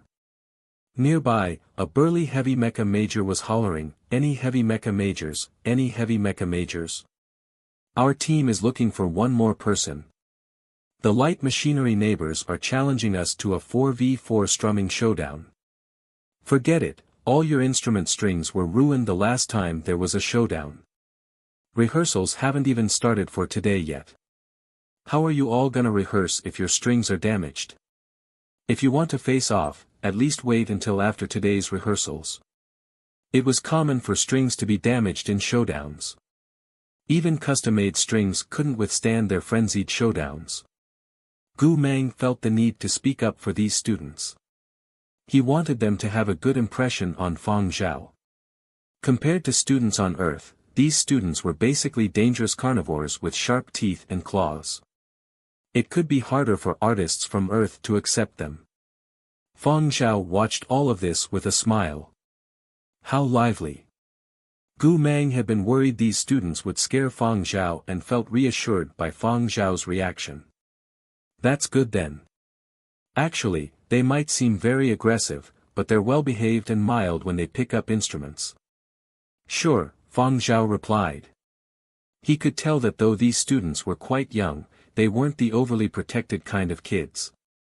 These students were the sort that were docile and well behaved when they picked up instruments but were also ready to fight at any moment when they put them down. Glancing at the time, Fang Zhao said to Gu Mang, let's go. Time for practice. Gu Mang wasn't wrong, these students were indeed well behaved when they picked up their instruments and practiced seriously. Their passion for music could easily be seen. However, as they weren't professional performers, they still had minor hiccups. As conductor of this orchestra, Fang Zhao's workload was quite considerable. Fang Zhao had to organize the entire orchestra. He was expected to lead students through their rehearsals from the individual to orchestral level. Any parts that didn't harmonize well had to be individually worked on. There were many instrument types used in Mo Lang's Legend. Fang Zhao had a large stack of musical scores. A number of them still needed appropriate amendments. Many details still remained unaddressed, and he was still missing a sequencing plan. It was hard to imagine the hard work and effort behind just performing this one song on stage. However, Fang Zhao was able to handle these difficulties. After rehearsals on the first day ended, Fang Zhao contacted Mo Lang. Fang Zhao had previously let Mo Lang see the amendments and wanted to go over some additional ones. The music score had been written before he had come over to Planet Een. Now, Fang Zhao had some new inspiration. He briefly explained his thoughts to Mo Lang and gave his reasons the changes. Mo Lang responded, art engraves life, and music models the soul. Different environments and different performers also result in a different outcome. I believe that you will make the optimal choice. Fang Zhao, you have to remember this. This song became yours when I handed you the musical score. You don't have to ask me if you want to change it. What you must do is to lead your orchestra to put on a performance as you envisage. Show the new legend that you desire to hear. Got it. Having come to this decision, Fang Zhao worked overnight to modify the score. This performance was a test given by Mo Lang to Fang Zhao. And in Fang Zhao's view, this performance was also his gift to Planet Een. Fang Zhao wasn't aware of it, but dazzling blossoms of starlight had already started to bloom on this unknown land. The future was arriving at such a startling pace. Guma in Chinese means ant. In the few days that followed, Fang Zhao spent most of his time in the art and cultural center with the students. The students also found that Fang Zhao matched the remarkable reports about him. Regardless whether the topic was firearms, mechas or art examinations, Fang Zhao could keep up. At the beginning, Gu Mang had even been worried that Fang Zhao wouldn't be able to control the young students. They had all grown up on planet Yin, which was a much different environment. There were bound to be some conflicting views during the rehearsal process. Gu Mang was especially wary of a few of the troublemakers and had decided to seek them out for a private chat. However, after observing for 2 days, he realized that there was no need for it. Gu Mang didn't have anything to do, so he went to find other instructors to chat. Rest lounge in the Art and Cultural Center. Gu Mang, why do I feel that you have a lot of free time recently? Someone asked. I'm not needed at the rehearsal. Fang Zhao is more than enough, so I don't have much to do besides chatting with you guys. Gu Mang pulled over a chair and sat down. An instructor beside Gu Mang raised an eyebrow. Fang Zhao is directing the whole orchestra alone. You didn't get anyone to assist him? I did. But there is nothing to worry about. Fang Zhao is handling it personally. He wrote the musical score and even personally conducts during rehearsals. Can't others share the workload? We also have professional musicians here. It's not the same. Nobody can compare with Fang Zhao when it comes to understanding the chosen piece. A thought occurred to the other instructor and he gave a wry smile. Those rascals aren't causing any trouble. They are well behaved. Gu Mang replied. Tisk, Gu Mang, you can tell that to an outsider, but there is no need to pretend in front of us. Aren't we all too familiar with the mischief those kids get up to? I am really telling the truth this time. If you don't believe me, you can go down and take a look at any time. Gu Mang chortled. The other instructors really didn't believe it. They hurried over to observe the youth orchestra together before returning with surprised looks on their faces. A rare sight, right?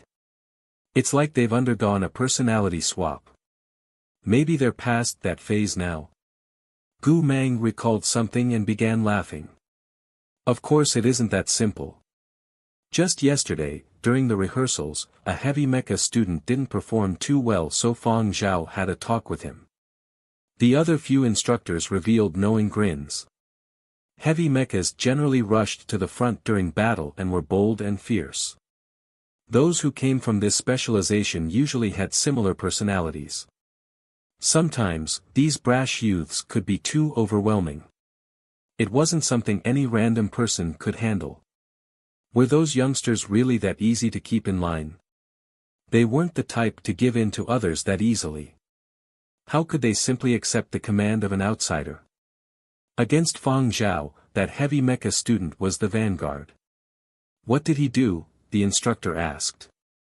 He hollered at Fang Zhao, saying, "Bring it on if you can." And then?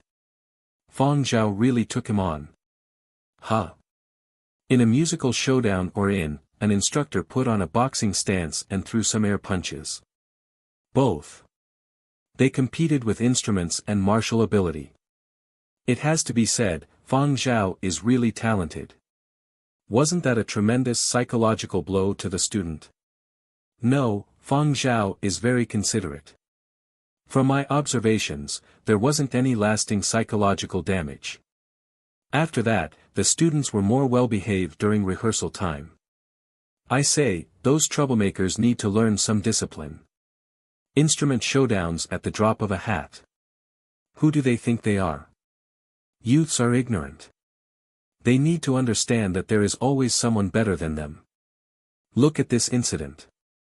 That student seems to know his place now. They are well behaved because Fang Zhao can keep them under control. But, back to the topic.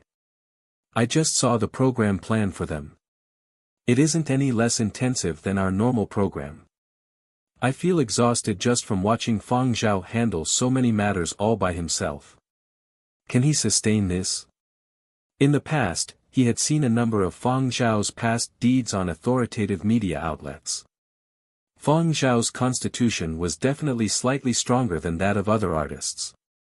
But, he had thought that Fang Zhao would have some difficulty dealing with students with military training since Fang Zhao was from the art field.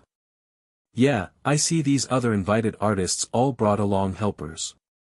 Those assistants are well versed in art and can fight, so they should be quite helpful. Did Fang Zhao bring along an assistant? Gu Mang had a complex expression. He did, but his assistant is looking after his dog. His assistant wouldn't be able to help much anyways since he doesn't have a music background. Another instructor shook his head and lamented, Fang Zhao is really too young and lacks experience. He should have brought along a helper. I see others have assistants who help with planning and instruction, while his assistant is actually busy walking the dog. One assistant and 2 bodyguards, actually. They're all looking after his dog. I don't know what he is thinking. I just can't understand how the minds of young people work nowadays, Gu Mang said. He is but a slave to his dog. I heard that dog is worth a lot. Gu Mang sighed. Who knows? When I was over there, I saw him checking messages about his dog. During breaks, he even calls to ask about it. At this very time, Fang Zhao, the person being discussed by all these instructors, was in a call with Nanfeng. It was currently break time, but Fang Zhao wasn't actually calling to check in on Curly Hair's behavior. This morning, Planet Yin Spaceport inspection team had come looking for Fang Zhao. They wanted to invite Curly Hair to the spaceport. Some spaceport service dogs were having their examinations. The inspection team wanted Curly Hair to come try it out to compare him against Planet Yin's service dogs. Fang Zhao wasn't too bothered about the examinations. His main concern was whether Curly Hair would be able to keep his mouth shut once he became excited. He had sent all 3 of Nanfeng, Zuiyu, and Yen Biao to watch Curly Hair, but he still didn't feel at ease. He had requested Nanfeng to send an update every half an hour. Nanfeng spoke to Fang Zhao via video chat. Hello, boss, we are still at the spaceport. Everything is fine here. The spaceport wasn't a place where video calls were freely permitted. Cameras weren't allowed to be turned on there. Video calls could only be taken in designated area. Nanfeng was surrounded by 4 walls, and there weren't any items that suggested he was in a military facility. Even the table, chairs and lights were all generic models. Has the examination started yet? Fang Zhao asked. Not yet. It appears there was some issue at the mines, so they were sent on an impromptu mission. They just got back half an hour ago. Nanfeng explained the situation to Fang Zhao briefly. The majority of service dogs here on Planet Yin are large-sized. There are only 2 medium-sized dogs, and none that are small-sized. Curly Hair is the smallest over here. However, our Curly Curls isn't afraid of them. He even went up to greet them. Nanfeng beamed as he recalled the scene just now. Boss, do you know? Curly Hair doesn't pale in comparison to those impressive-looking Planet Yin dogs. He really makes us proud. There was a subtle change in Fang Zhao's tone. He what? Nanfeng was beaming with pride and wasn't able to detect the change in Fang Zhao's tone. Nothing much. Curly Hair just went over to greet those Planet Yin dogs. How did he do that? Fang Zhao asked. He just went over to sniff and lick the lead dog. Don't worry, boss. They didn't fight. It really was just licking. How did the dog that was licked react? Fang Zhao asked. Like it was scared. It tucked its tail back and even yelped. Afterwards, it avoided Curly Hair whenever they met. Nanfeng sounded very pleased. Our little Curls is just so impressive. In Nanfeng's opinion, everything was rather ordinary. Some large service dogs could be capable and still have timid natures. Some could even be afraid of small dogs. Fang Zhao raised an eyebrow. He didn't let Nanfeng continue and said, "Put curly hair on. I want to speak to him." "All right. Come, curly hair. Boss wants to talk to you." Nanfeng directed the communications device lens towards curly hair. Curly hair came over with a droopy tail and whimpered as though he had a guilty conscience. Fang Zhao stared at curly hair without saying anything. Curly hair's ears drooped down. Then, Fang Zhao said two things. "Behave. Watch your mouth." Nanfeng shuddered from the two seemingly ordinary commands. Scary. Certainly, curly hair had just been reprimanded again. Perhaps he would be sent to face the wall later. Nanfeng was puzzled as to why curly hair was reprimanded. Why is boss being so strict towards a dog? Wasn't it just a lick? What did he do wrong? Nanfeng whispered to Zuiyu. "I don't think he did anything wrong," Zuiyu replied. What was wrong with a dog licking another dog? Nothing was wrong with that. Nanfeng and the other two reckoned Fang Zhao was making a fuss over nothing. Meanwhile, there were others who christened Fang Zhao as dog slave. Fang Zhao didn't care what others thought. He needed people to watch curly hair at all times. One person wasn't enough. He was still worried with three. In the natural world, wild animals had no qualms eating food presented to them. Even though curly hair was domesticated, things could still happen if he was tempted. It would just take one bite. If curly hair licked that dog today, who knew whether he would directly swallow that dog the next day? It wasn't that Fang Zhao always feared the worst, but it was best to take precautions. To curly hair, were those spaceport service dogs the same species as himself? No. They were food. Thus, when Fang Zhao returned to his quarters after the day's rehearsal, he picked up curly hair who was feigning sleep in the corner for a stern talk. "You licked the dog in the spaceport today. Tell me, were you thinking of swallowing it?" "I never thought about eating it." Curly hair needed to defend himself. "They just returned from the mines and had ore traces on their bodies, so I just licked away the ore." "You really never thought about it?" Fang Zhao looked straight into curly hair's innocent dog eyes. Curly hair avoided Fang Zhao's gaze and hung his head in shame. Maybe a little. He really had wanted to swallow that dog. Maybe even the whole team of dogs. Unfortunately, Fang Zhao would have disciplined him. Curly hair had had to stifle those temptations and content himself with licking the ore dust. Curly hair reminisced about the taste and licked his snout. Ore dust was really delicious. Ore chunks would definitely be even better. It was just a pity that those dogs were too timid and kept hiding. On top of that, because of Nanfeng's quick report, Fang Zhao was already aware of curly hair's single lick. In the following 2 hours, curly hair was on the receiving end of Fang Zhao's carrot and stick treatment. Finally, Fang Zhao said sternly, "I hope that you will think about what you are wearing around your neck before doing anything. I will confiscate your personal terminal the next time you casually lick others." Curly hair tucked in his neck, as if trying to hide the doggy print personal terminal he was wearing.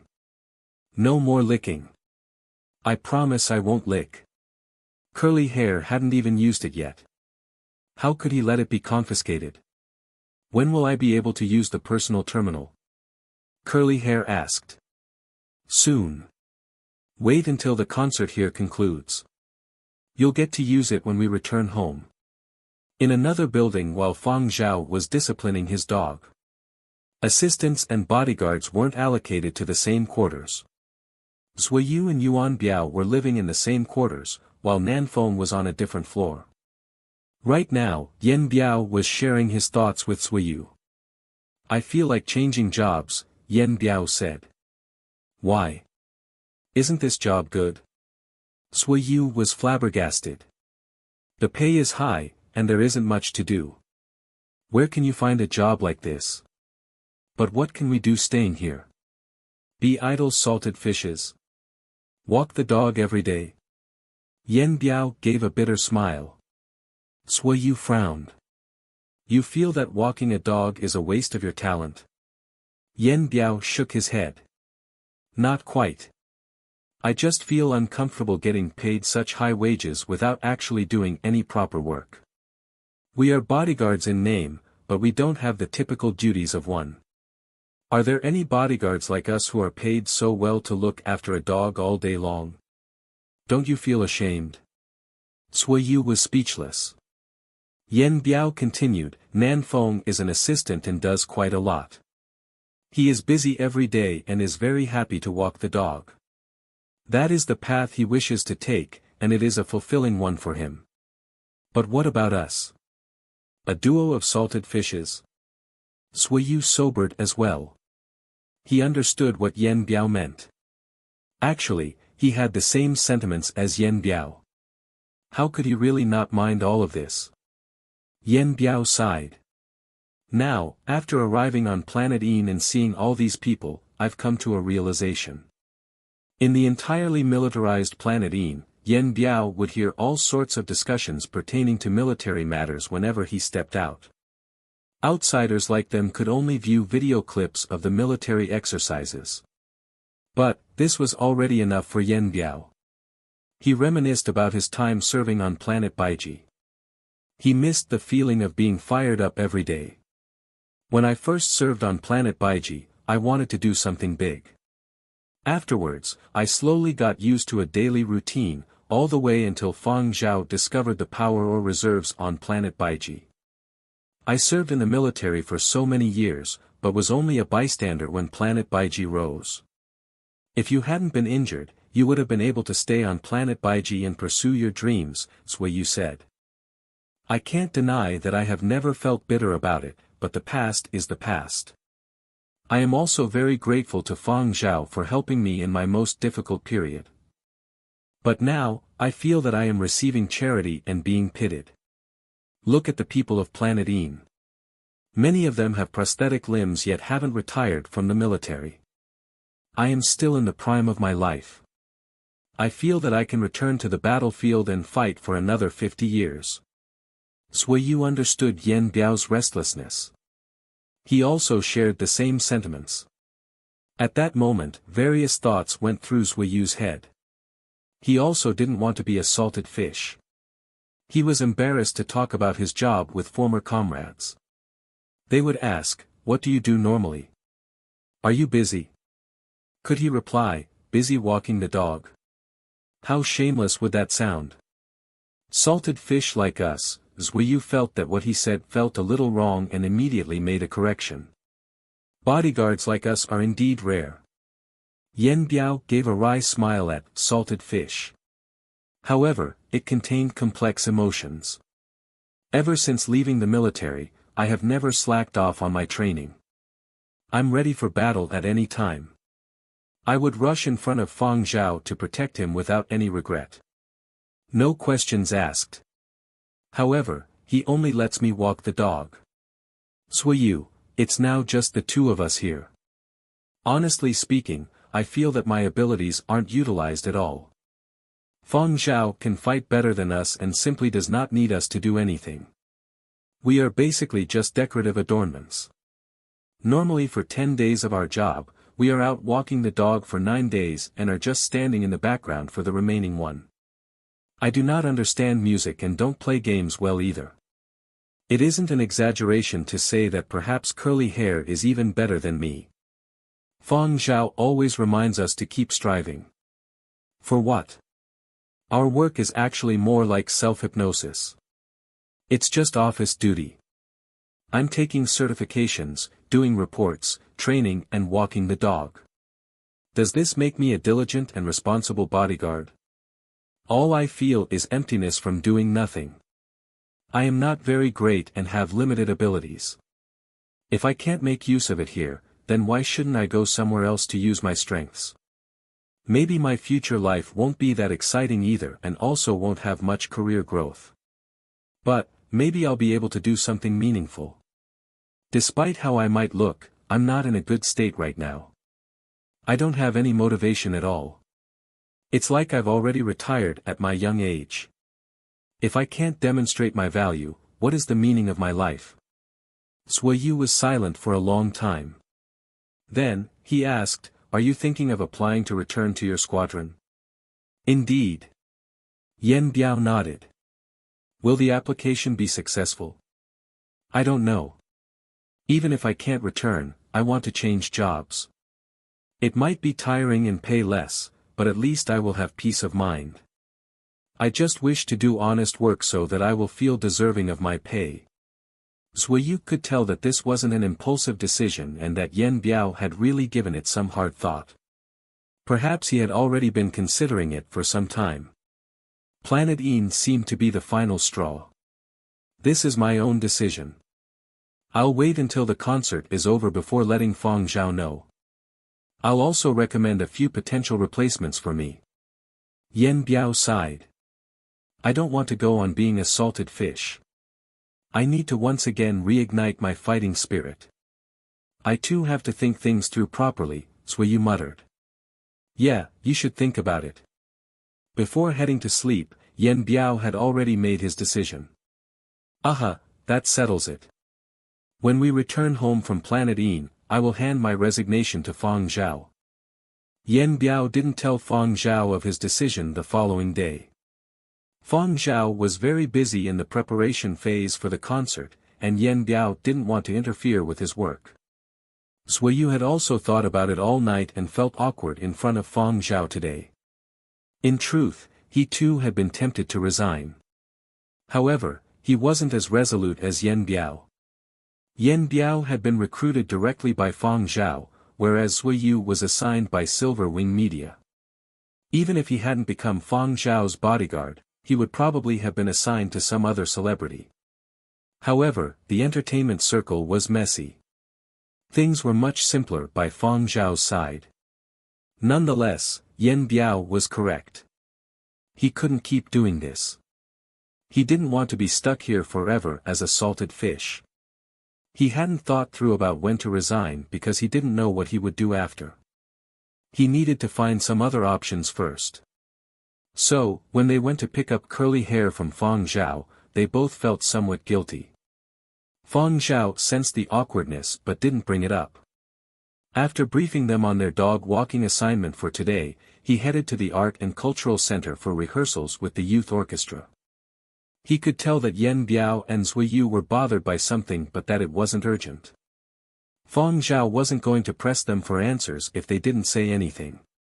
He expected he would find out after the concert. Planet Yin Spaceport had tested all the service dogs. Curly Hair's results were very good and even broke many records. Planet Yin Spaceport inspection team felt disappointed but also had renewed motivation. The captain of the spaceport inspection team noticed that Yan Biao and Zhuyu seemed down when walking Curly Hair, so he came over to speak with them during free time. Walking dogs is great. I alone can walk 10 dogs like Curly Hair. He's so obedient. And he's a small dog. Small dogs are good. Small dogs that aren't temperamental and don't bark incessantly are great to walk. They aren't strong, so it isn't tiring at all. If there's ever a time you're too busy to walk the dog, we can help out. Just ask if you need anything. Till now, Curly Hair was the only one who beat their spaceport's elite dogs in the tests. If you aren't willing to walk Curly Hair, we have many people ready to jump at that opportunity. Some others offered to help walk Curly Hair as well, but Yan Biao and Zhuyu declined their offers. Although he didn't like the job of walking the dog, Yan Biao knew how valuable Curly Hair was. Fang Zhao had also drilled it into them to stay by Curly Hair's side and not let anyone else walk him. They even had to take turns using the toilet so that someone would be watching him at all times. Yan Biao had totally been brainwashed by Nanfeng and saw these as attempts to steal Curly Hair. Was Planet Een plotting something? On the day of the joint art performance, dogs weren't allowed into the venue. Nanfeng needed to be at Fang Zhao's side to help deal with matters related to the performance. So, Yan Biao and Zhuyu were again watching over Curly Hair. Yen Biao was filled with complex emotions and heavy sighs when they had set out. This could possibly be his last dog walking assignment before he resigned. After this task was done, the performance would be over. He wouldn't need to walk the dog after that. How great! Even if he resigned and changed jobs, he could at least say that he had once walked a dog worth 300 million. Yen Biao had spent the past few nights contemplating his future path and had put together more than 10 pages worth of future career prospects ranging from bodyguard or engineer to even a youth interest group teacher. Anything was fine as long as he would never have to walk a dog again. When Yen Biao and Zuiyu brought Curly Hair to the Planet Een spaceport, he realized that the circumstances today seemed a little unusual.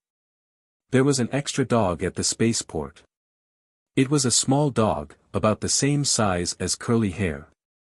Its long lustrous fur was light brown and had streaks of white on its head. It was obvious this dog was cared for meticulously. Yen Biao glanced over and noticed the inspection team members had wide grins on their faces. She belongs to the family of an old professor on Planet Een. She's highly intelligent, and despite being kept as a pet, she has service dog level abilities. Upon hearing this, Yen Biao understood at once. This is clearly matchmaking. The boss hasn't even gotten matched yet. HIG dog gets one first. Although Yen Biao didn't like the job of walking the dog, he had to admit that Curly Hair was indeed remarkable. It was no wonder why so many people wanted him. This bunch at the spaceport had wanted to determine whether Curly Hair was really as intelligent as they had heard. They had wondered if he could surpass their elite dogs. So, with the test administered by themselves, they trusted its results. Now that they had confirmed Curly Hair's abilities, it was time for their next step. It was no wonder that Planet Een had permitted Fang Zhao to bring his dog over so easily. They treated Curly Hair even better than Yen Biao and Zuiyu. If they couldn't get the dog, perhaps they could get its genes. It explained why the inspection team had seemed somewhat down. They felt it was a shame that Curly Hair didn't fancy any of the dogs in the team. With the joint art performance being today, it was their last chance before Fang Zhao's departure. This little dog was really beautiful. Even her dog collar seemed much more exquisite than that of other dogs. But, Nanfeng had mentioned before that Curly Hair had high standards. There were so many dogs in Muzhou, yet Curly Hair hadn't taken a fancy to any before. Those Muzhou dog lovers hadn't succeeded in getting Curly Hair to leave offspring. It would be an uphill battle for Planet Een as well. In any case, this matter had to be reported. Yen Biao immediately sent a message to Fang Zhao explaining the situation here. Boss, you have to negotiate with the people here on Planet Een. Yen Biao was trying to say that Fang Zhao should try to get some additional benefits in exchange from Planet Een. However, he suddenly froze when he saw Curly Hair. Boss, you better make it fast. Curly Hair's eyes are set. Fang Zhao glanced at the photograph Yen Biao sent over and saw Curly Hair staring at the nearby little furry dog. Fang Zhao thought for a moment and enlarged the photo to observe that small dog. He discovered that the collar worn by that dog was made using a type of high-grade power ore. Fang Zhao. Fang Zhao grimaced and rubbed his aching head. Then, he ordered Yen Biao and Zuiyu, watch Curly Hair carefully. Don't let him lick random things. Report to me immediately if something out of the ordinary happens. Understood. Yen Biao and Zuiyu felt that they completely understood their boss' intentions. The boss definitely wanted them to guard against the unsavory methods of those from the Planet Een spaceport. Wretched beings. Not even willing to let a dog off. Meanwhile, the spaceport's inspection team felt that their plans were proceeding smoothly. They were delighted. Curly Hair was oblivious to what the two sides were thinking. He glanced at that small dog nearby and fixed his gaze on that power ore that hung around its neck. Curly Hair licked his nose and took a few steps forward. However, he remembered what Fang Zhao had said and drew back. Ha ha ha ha, little Curls is still shy. An inspection team member chuckled. Don't be shy. Go, quick. Curly Hair set his innocent dog eyes on the inspection team members ahead who were egging him on before turning back to glance at Yen Biao and Zhuyu. Those two salted fishes simply didn't seem like they had any intention of stopping him. Thus, he got bolder and continued to inch closer to the dog. The spaceport inspection team members were excited upon seeing this. However, they still held back their laughter because they were worried about disturbing this matchmaking session. A few team members really couldn't hold it in and sent messages in their internal group chat. It's working, it's working. Our Planetine dog is more attractive than Muzhou dogs. That doesn't sound that pleasing, but who cares? It's all good if it succeeds. This is a dog that beat the Muzhou Police Academy's elite team of dogs. It also broke the records of the elite dogs we bred and is even more effective than the latest sensors. Its genes are definitely very outstanding. In their opinion, they needed to seize this opportunity when Curly Hair was still in peak form. They wanted to breed a batch of outstanding puppies before Curly Hair got old. Of course, the most important thing was that they didn't know when they would ever get another chance if this session failed. Fang Zhao would be heading back once the performance ended. They had considered cloning before, but cloning did not necessarily mean that ability would be replicated. There were too many failures in cloning, so they had gone for natural breeding. Right now, Curly Hair was less than 2 meters away from that dog. As that fragrant power orc got closer, Curly Hair's mouth started to water. Before Curly Hair could get closer, all the fur on that dog suddenly stood up. She seemed to swell up before scampering back a couple of steps like a hare. She hid behind the inspection team members while yelping and shaking as if she was scared witless. Everyone present? What the hell is this? Yen Biao asked in bafflement. The two-man salted fish team exchanged puzzled glances and were thinking to themselves, are pet dogs on Planetine that timid? The inspection team members also had crestfallen looks on their faces. A pity. They had never imagined that the problem would be on their end. This dog was normally so wild when it was by the professor's side. Why was it this frightened today over just a matchmaking session? Looks like this matchmaking has failed. Curly Hair's innocent dog eyes stared at the little dog hiding behind the inspection team members and realized that it was hiding in a very safe spot. He then turned his gaze towards the inspection team members. A trickle of saliva dripped out from the corner of his mouth. Rumble rumble. The growling of Curly Hair's stomach diffused the awkward atmosphere. Yen Biao was puzzled. Didn't you just finish up all the dog food before we set out today? How are you hungry again? An inspection team member chuckled. Huh, looks like little Curly is hungry. Maybe it's because he has literally seen a feast for the eyes. Another team member interjected, isn't feast for the eyes a little unsuitable here? The other dog seemed to be very jumpy, and the inspection team members were worried too. Seeing that the matchmaking had failed, they brought the dog away. They had to go out on a mission soon and didn't have time to stay here for idle chit-chat. A small inspection team squad left with their dogs to start the day's mission. Yen Biao and Zhuyu brought Curly Hair along to watch as well. However, it seemed like interaction between the two sides was difficult.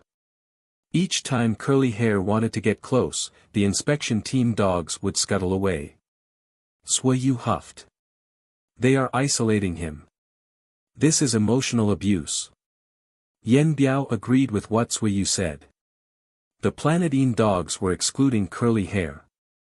However, this wasn't too important to him.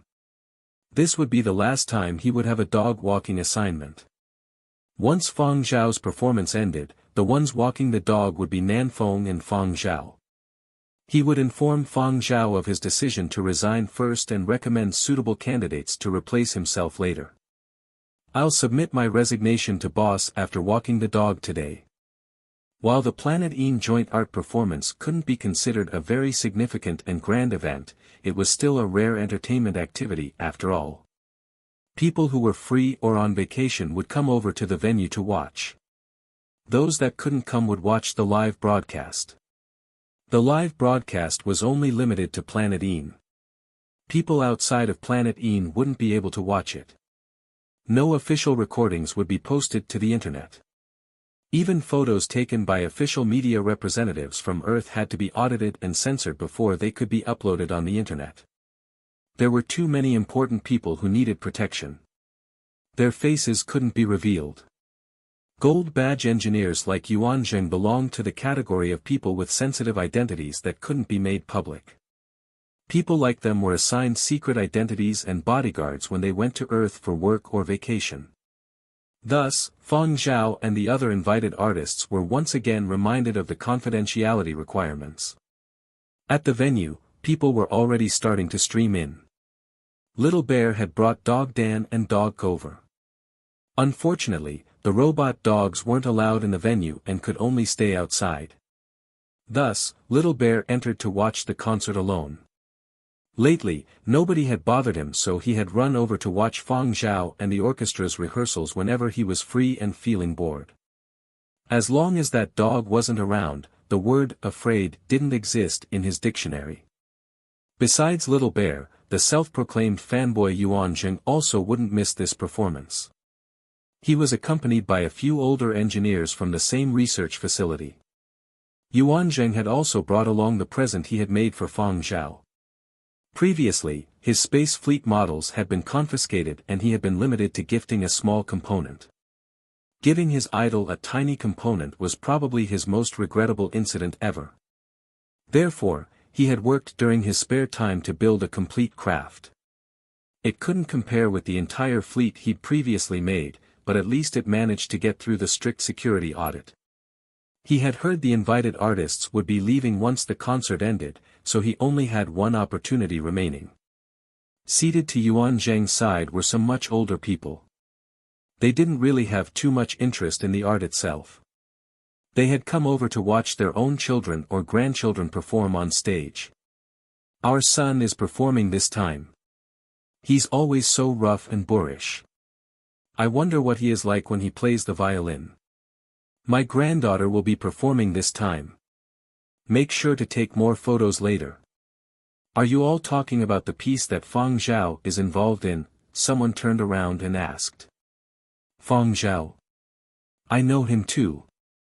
He's the one who acted in Founding Era, and also is very good at gaming, right? Yes, yes. They are performing a piece that Fang Zhao has revised. You should have heard it before too. It is that long tune at the end of Founding Era. I can't remember what it is called, but it ain't easy. That song is called Legend. The original is very difficult. Can these troublemaking kids do it justice? Perhaps Fang Zhao revised it to lower its difficulty. I wonder how different it is compared to the original. Nonsense. There's definitely no lowered difficulty, a parent interjected. In truth, he would boast like mad as long as his child's performance was passable. After all, they weren't professionals, so the standards weren't too high. To be honest, he wouldn't be able to determine the difficulty or the intent of the music. There were many people backstage as well. Fang Zhao's group would be performing third in the concert. Right now, even the most lively ones in the orchestra were also rather quiet. Those youths who would always go on about strum-offs or showdowns, were wiping beads of perspiration on their foreheads and breathing quickly. Nervous. Extremely nervous. There were many seniors in the audience.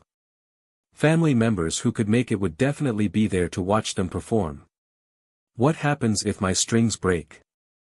I wouldn't just be a burden to the entire orchestra, I would be disgracing my family and all of Planet Een. The student turned around to look at the others. Hee, good, everyone is the same. Those brothers seated by the wall appear calm, but their fingers have been drumming on their kneecaps non-stop. Clearly, they aren't as composed as they appear. He looked at Fang Zhao. Are you nervous, Brother Zhao? The youth asked. Nope, Fang Zhao replied. The others looked over and carefully studied Fang Zhao's facial expression. However, they couldn't tell whether that unperturbed look was genuine. Even older first-time performers couldn't suppress their nerves in front of such an audience. Both excitement and worry could affect their on-stage performance. Some people guessed that Fang Zhao was definitely extremely nervous deep down. But, regardless of what Fang Zhao was truly feeling, his calm composure left everyone else more at ease. While their rehearsals hadn't gone perfectly, the students had shown great improvement from the time they had started. They were all youngsters, and disagreements were common when their emotions flared. However, the orchestra hadn't become disorderly because Fang Zhao was standing there to maintain order. It was approaching the time for their performance. The stage manager instructed the youth orchestra to stand by. Strings, woodwinds, brass, percussion. The entire orchestra including Fang Zhao began to ready themselves. There were 10 minutes left. Fang Zhao made time to contact Yan Biao once. Upon confirming that everything was normal with curly hair, he then set his attention on the upcoming performance. Fang Zhao eyed the nervous orchestra members backstage and chuckled. What he liked most was the splendid vigor that appeared in the eyes of the students when they performed. Such expressions would never appear if they didn't truly have a passion for music. Perform seriously. You guys are the best, Fang Zhao said to the youth orchestra. Of course. The youth orchestra puffed their chests out proudly. They were the ones with the best skills among their age group. Would they have been able to enter this orchestra and perform on stage if they weren't outstanding enough? If they weren't the best, then who was? No one else. Afraid? That didn't exist. It's all an illusion. How could the people of Planet Een feel fear? There was the correct mental state, and then there was fear. The students reined in their emotions and waited to head on stage to release them. And, when they really got on stage with their stiff expressions, even though their hands were shaking from nervousness and their minds were blank, their conditioned reflexes kicked in. What supported them was really their genuine passion from the bottom of their hearts. Fang Zhao held his conductor's baton and headed on stage together with the orchestra. This concert couldn't be considered a grand or luxurious affair. However, it was still an extremely special one. Most of the audience were unknown to Earth. Even their greatest glories only had slim chances to be revealed to the public after God knows how many years. And, these youngsters had also chosen such a path. Conductors had their own styles. Some appeared cool while keeping all their passion in their hearts. Others would expose all their sentiments and use exaggerated body movements to relay their emotions. Fang Zhao was very cool when he conducted. All his passion was already in the score that was being transmitted via these amateur youths. When helping Mo Lang with the composition, Fang Zhao had been visualizing people from the period of destruction. However, for this adaptation of Legend, he had been looking at people of the present new era. With a different aim, the sentiments were different as well. Mo Lang's Legend was about the past. Fang Zhao's revised version of Legend was about the present and future. He had come from the old era, experienced the protracted period of destruction and arrived at the present some 500 years later. It was just like a bird finally finding a branch to rest on after drifting for a long time. The bird then watched the withered branch transform into a flourishing tree. It was the law of nature and the circle of life. New would replace old. This would never cease. After waiting for so long, it had finally started to flourish. It emanated gratitude for the present. There were many people on Planet Een. But, in Fang Zhao's eyes, they were all young children. Besides the second-gen warp genius engineer Yuan Zheng, there were many other outstanding youngsters. The us of the past belong in the history books. The us of the present belong to the future. They belong in the distance. They belong to the vast sea of stars. Those spirited young geniuses roared along the tides of time in their characteristic headstrong fashion. Youngsters during the period of destruction would have been more quiet. On the verge of collapse, they could have sunk into the depths of fear, misery, and hysteria. Or, perhaps they could have broken free of their shackles to lead an epic life. Regardless of which it was, they had to fight for survival at every turn. These children of Planet Een did not need to face all these. They loved the stars, and they loved voyaging into the unknown. The galaxies they wanted to explore were their dreams and futures. Stories remained to be told. Each era had its own main theme, and each generation had its own mission. Life moved quickly, but it still carried emotions. The wind and flames clashed to open a new gorgeous chapter of life. The doors to expeditions far away were already open. The entire world was blossoming and waiting for them. Walk ahead firmly and bravely. Galaxies and stars are beneath your feet. Limitless dreams lie ahead. Unlimited expectations. Countless possibilities. Their speed exceeded 30,000 kilometers per second. Their future couldn't be captured by pen on paper. This was a dazzling era. This was the ideology to pass down to future generations. The stars sparkled. The past had gone. The future had come. Fang Zhao's revised legend was youthful and filled with dynamism. As it resonated throughout the performance hall, what stunned everyone wasn't the deep, booming drum beats, but the power hidden within the music. Each sound and each note seemed to be laced with a myriad of sentiments. Listening carefully, there was stoicism in the music. There was also restlessness and surprise. Even though the youngsters on stage weren't professionals, they still put together a piece that could bring warm tears of excitement and lament to the audience. My heart feels as if it is beating along with the earth. This sounds very different from the original version of Legend I heard while following the serial. However, it is still as impressive as ever. Both versions are great, but I personally prefer Fang Zhao's version. It's not like I don't respect great master Mo Lang, but I feel that Fang Zhao's version is more suitable for us people of Planet Een, an audience member exclaimed. Right. Only people of Planet Een can understand that.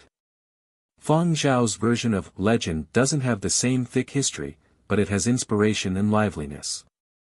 In contrast with these audience members' analysis, the performers' parents were much more excited. They weren't necessarily able to discern the deep meaning of legend, but they could still tell if a performance was good or bad. Furthermore, people around them were praising it.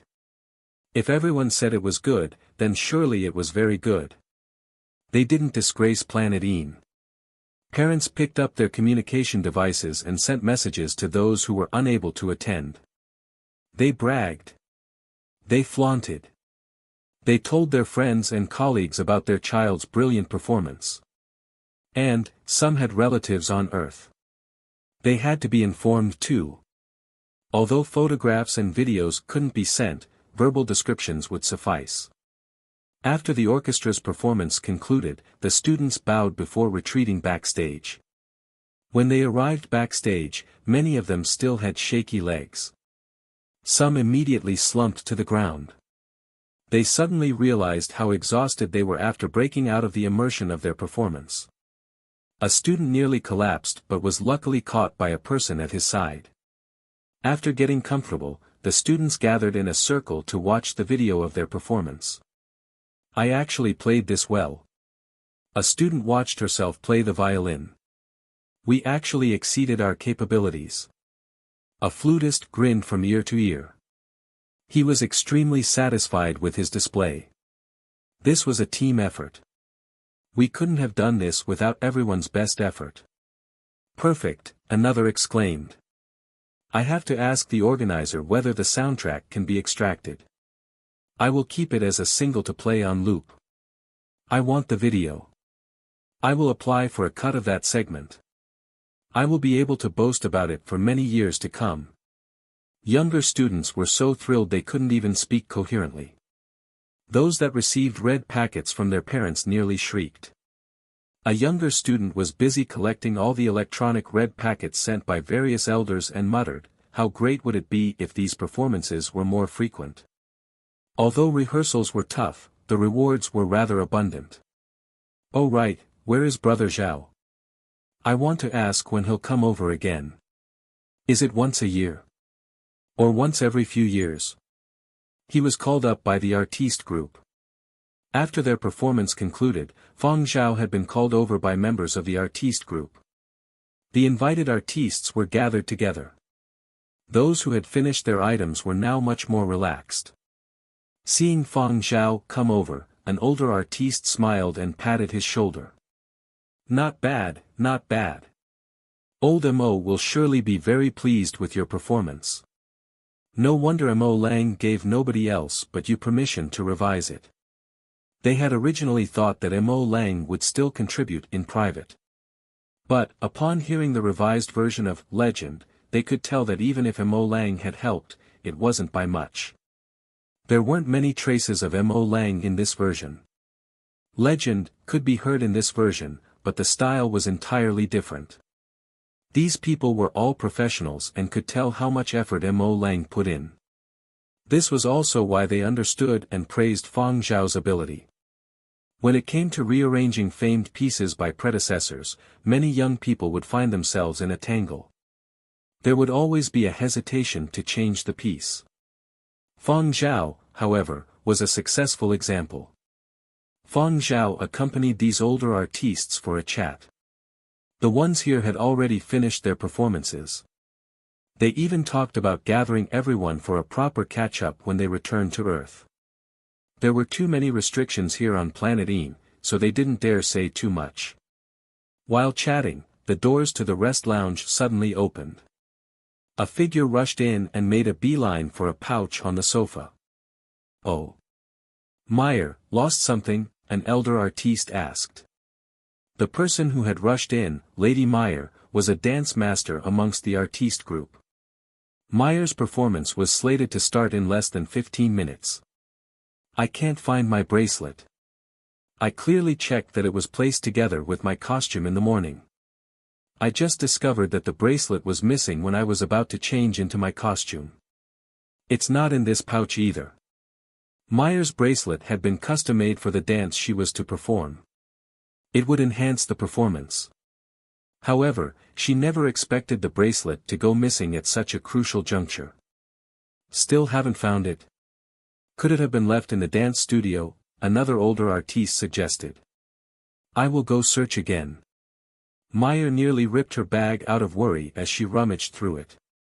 The bracelet still couldn't be found. Thus, she could only go look around the dance studio. She had indeed been there in the morning. Where's your assistant? Someone asked. I don't want to talk about it. There's a problem with a button on my costume, and my assistant is altering it now. The dance studio isn't far. I will go search. Let me. Fang Zhao got up. I'll go search the dance studio. The others also chimed in approval. Yes, let young Fang search the dance studio. Young people like him run very fast. Meyer, you go change into your costume and think about finding another bracelet as a replacement. At least that can be a backup plan. Alright.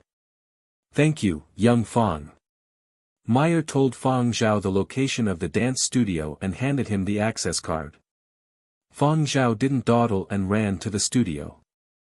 The concert venue wasn't the same as where they normally rehearsed. It took quite some time for Fang Zhao to get through the layers of security at the concert hall and reach the dance studio. However, he didn't find any bracelet when he got to the dance studio Meyer spoke of. Fang Zhao immediately made a call to Meyer to inform her. Meyer sounded anxious and dismayed on the other end of the call. Since the bracelet couldn't be found, Meyer could only find a replacement for the time being. However, this meant there was a flaw in the performance already. It wouldn't be able to reach the quality Meyer strove to achieve. It was akin to a violinist using an unknown bow. No doubt they wouldn't be as comfortable performing with it.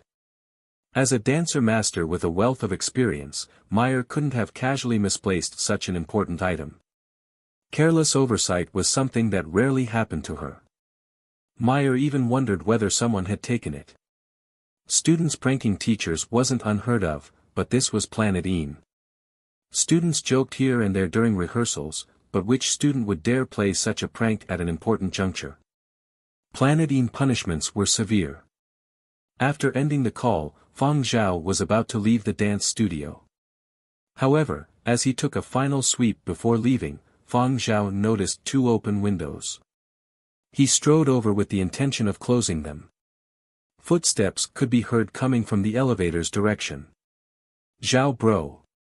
Yuan Zheng was running over with a package in his arms. Upon finding out that Fang Zhao had left the concert venue, Yuan Zheng felt that this was a good time to deliver his gift to Fang Zhao. Fang Zhao had run very quickly to the dance studio, and Yuan Zheng had worried about being able to catch him. Fortunately, he had made it in time. Yuan Zheng hadn't brought any bodyguards with him. He simply hadn't informed any security personnel when he left the concert venue. He had many things he wanted to say to Fang Zhao and didn't want to be interrupted midway. How did you know I was here? Fang Zhao's expression darkened. Where are the soldiers responsible for ensuring your safety? Faced with Fang Zhao's stern gaze, Yuan Zheng swallowed his prepared speech. He opened his mouth to say something but was suddenly pulled to the side by Fang Zhao. Bang! A bullet struck the wall behind Yuan Zheng. In the shortest time, Fang Zhao had already pulled Yuan Zheng away to dodge and find cover. Yuan Zheng was stunned by this abrupt turn of events. He glanced at the bullet hole in the wall. His brains might have already been splattered all over the wall if Fang Zhao hadn't pulled him aside. Zhao bro. Yuan Zheng's voice trembled, and his face turned pale at Fang Zhao's blood-stained clothes.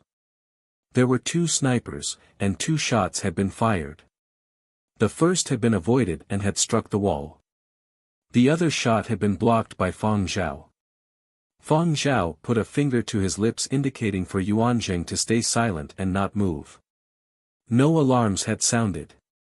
Clearly, someone had tampered with the system beforehand. However, Planet Een would definitely have contingency plans. No doubt people were rushing over already. The dance studio windows were one-way windows. There was no way of seeing the interior situation from the outside, even with the use of advanced X-ray imaging techniques. From the looks of things, it seemed like someone wanted Yuan Zheng's life and that it had been planned for quite some time already. Fang Zhao's mind went to work as he quickly analyzed the situation and gauged his injury. Yuan Zheng was currently overcome with regret. He shouldn't have come running over here all by himself. He was frequently reminded to pay attention to his own safety and bring along guards whenever he went out. However, he too had let down his guard as nothing had ever happened all this time. He pressed on the emergency signal on his communications device but there was no response. It had been jammed. Yuan Zheng was also very worried about Fang Zhao's injury. The wound was in Fang Zhao's abdomen. He couldn't tell how severe the internal damage was. Medical treatment was needed as soon as possible. As he worried, Yuan Zheng watched Fang Zhao furrow his brow before digging his bare hand into the wound and extracting the bullet. Yuan Zheng, brother. Don't be so reckless. Yuan Zheng had minored in specialized firearms. All young boys liked guns, and Yuan Zheng was no exception. Back when he was in secondary school, he had experimented what being shot was like out of curiosity. He had worn a full-bodied bulletproof suit. However, he had still collapsed to the ground and an ordinary bullet had struck his torso. There had been a throbbing pain, and a few of his ribs had broken. The pain had caused him to lie on the ground for quite some time. However, the physical pain was secondary. The event had left him psychologically scarred. It took a lot of time and help from a psychiatrist to overcome that trauma. That was why Yuan Zheng had switched to researching engines. He was still interested in guns and occasionally studied firearms in his spare time, but he no longer went to play games with firearms. He also skipped out on paintball sessions with people his age. The psychological scar from his secondary school days kept reminding him of the pain. Now, Yuanjing nearly leapt up in fright from seeing Fang Zhao remove a bullet from his own body with his bare hands. Pain was one thing, but the wound absolutely couldn't be exacerbated. After that, Yuanjing saw the bullet that Fang Zhao had dug out from his wound. The sharp bullet tip had already changed form and seemed to have opened up in the shape of a flower. Yuanjing's mind went blank when he saw this bullet. Then, he quickly started to think. If he wasn't mistaken, he had looked into this type of bullet not too long ago. It was a special bullet that had very powerful penetration capabilities. It could even easily pierce through 3 or 5 people standing in a row. If even light armor couldn't withstand it, how could people? Just glancing at the hole in the wall was enough to see the bullet's penetrative strength. All of the core engineers who were under protection would normally wear at least 3 layers of nanometer bulletproof attire. Yuanjing had also worn it today when he came for the performance. As long as he wasn't shot in the head, 70% of live ammunition wouldn't pierce through it and cause life-threatening harm. Furthermore, with Planet Yin's strict security, killing a heavily protected core engineer was very difficult. Being able to make a move at this time meant the perpetrators clearly had a well-thought-out plan. Surely their plans had accounted for the bulletproof attire. They definitely weren't using ordinary bullets. But right before his eyes, Fang Zhao alone had blocked a bullet on his own. Alone. Yuanjing was panicking. Fang Zhao's injury. Injury. The blood stains on Fang Zhao's clothing seemed to have stopped spreading. He was no longer bleeding. Yuanjing glanced at Fang Zhao again. His breathing was light yet steady. If not for the bloodstains on his clothes, he really didn't look like someone who had just been shot. On the contrary, the pale and weakened Yuanjing seemed more like a gunshot casualty. Yuanjing suspected he was hallucinating. He had studied the destructive effects gunshots had on the human body and had also studied the structure, shape, quality and speed of bullets before. In his mind, he was very worried about Fang Zhao's injury. However, the scene before him caused him to doubt his experimental data, theories and knowledge. Yuanjing. Yuanjing no longer felt he was smart. Fang Zhao was aware that his own physical constitution was constantly strengthening, just that it wasn't as exaggerated as curly hairs. However, he didn't know exactly how strong his physical constitution actually was. But clearly, he had already far surpassed the constitution of an ordinary human. Fang Zhao had also guessed before that these changes were possibly influenced by curly hair and had started the night he transmigrated. With the exception of hearing, he had acted like any other ordinary human in order to hide these changes. However, because of the sniper incident, he could no longer conceal the changes to his body. Planet Yin's response was indeed quick. Yuanjing hadn't brought along anyone when he left the concert venue, but his position had been monitored. The moment his signal had cut, Planet Yin's relevant personnel went into action. Less than 5 minutes after Fang Zhao was shot, the 2 sniper assailants were shot dead. Yuanjing was quickly brought away, and Fang Zhao was sent to receive medical treatment. However, the paramedics discovered that Fang Zhao's wound was rapidly healing and there was no infection. There seemed to be no signs of internal damage either. If not for the bloodstains on his clothes, Fang Zhao appeared to be in much better shape than Yuanjing. The performance at the concert hall continued as per normal. The performer and audience weren't aware of the situation happening outside. The few people in the loop wouldn't leak anything either. Therefore, the inside was still as peaceful as ever. In a small conference room, 2 of Planet Yin's top brass were deep in discussion. After hiding for so long, T organization has finally made a move. We must take the opportunity to purge any enemies hiding within our midst. A total of 4 assassination targets were discovered, 3 core research personnel and a major with outstanding service in the field. Fortunately, we were prepared and thwarted these attempts. However, according to new information, T organization actually had 5 targets this time. Oh. Who is the 5th? It's still being investigated currently. Make it quicker. Yes. Also, are the results of Fang Zhao's checkup ready? It's done. His recovery speed is quite startling, and all health metrics seem ordinary. His rate of recovery is the greatest anomaly. An average person shot by this type of bullet would either die or be disabled. Given where Fang Zhao was shot, any other person in his place would definitely die. A bullet that can even penetrate light vehicle armor was blocked by him. You believe that? Indeed, given such circumstances, it's unfortunate that he's leaving soon. The other high-level military officer raised an eyebrow. We can't do anything to keep him here. We have to let him go. Who determined this? Interplanetary Fund's highest authority vouched for him. Now that's troublesome. We should still go have a chat with him though. Let's go. Besides a team of soldiers stationed outside Fang Zhao's ward, Nanfeng too was also staying by the door. His legs had gone weak when he heard something that Fang Zhao was involved in a mishap. Nanfeng didn't know why Planetine personnel had to isolate Fang Zhao. Nanfeng wasn't permitted to enter and could only speak with his boss via communications device. Regardless, Nanfeng was determined to stay there. Yen Biao couldn't be reached. Nanfeng had sent them a message asking them to come over the moment he heard the news. Nanfeng was in the middle of a call with Fang Zhao when the 2 high-level executives came. Nanfeng didn't dare say too much under the scrutiny of so many. Thus, he had only been asking about the severity of Fang Zhao's injuries. Boss, don't lie to me. You can't fool me. You must be very weak after losing so much blood. Although you sound full of energy, I know that you are just pretending to be strong. Nanfeng was already pondering about food that could help Fang Zhao replenish his lost blood. As a self-acknowledged all-around assistant, Nanfeng felt that he was a failure.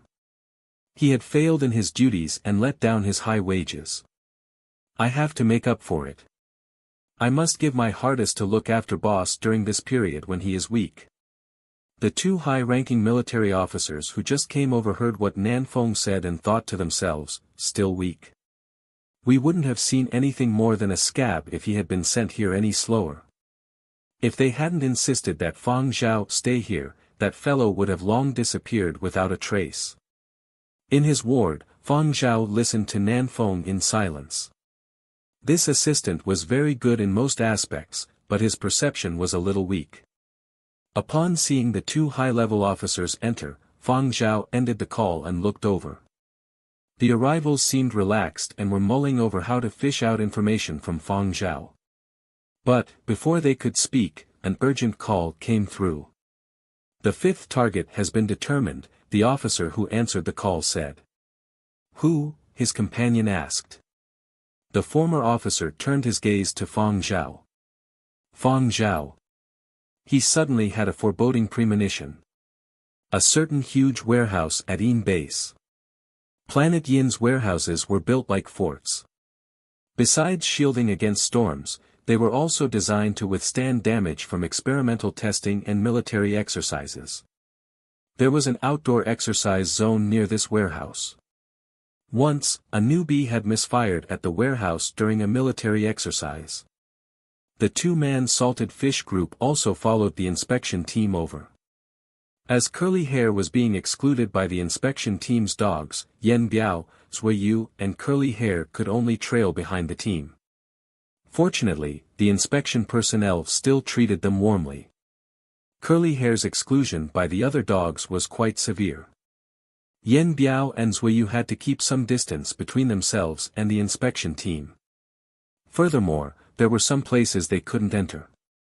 When the inspection team went to survey a room in the warehouse, Curly Hair and the 2 of them had to wait outside. Today was the same.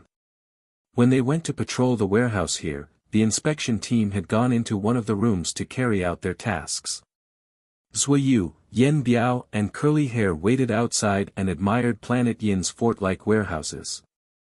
However, at this moment, the fortified shutter doors of the warehouse that were always open during daytime were shut. Their group was completely separated from the rest of the inspection team. Hide quickly. There's a mecha at the warehouse. The rest of the inspection team's message was cut off. Only static remained. Communications with the inspection team was interrupted, and the warehouse sentry post was uncontactable. At the same time, the other shutter doors also began to malfunction. There was only one entrance and exit to this warehouse. Soon, footsteps sounded from the direction of the main door. Heavy, mechanical footsteps. Assault mecha. Why is there an assault mecha appearing here? Yen Biao and Zuiyu felt goosebumps just from looking at it. What had they done wrong to deserve such a monstrosity?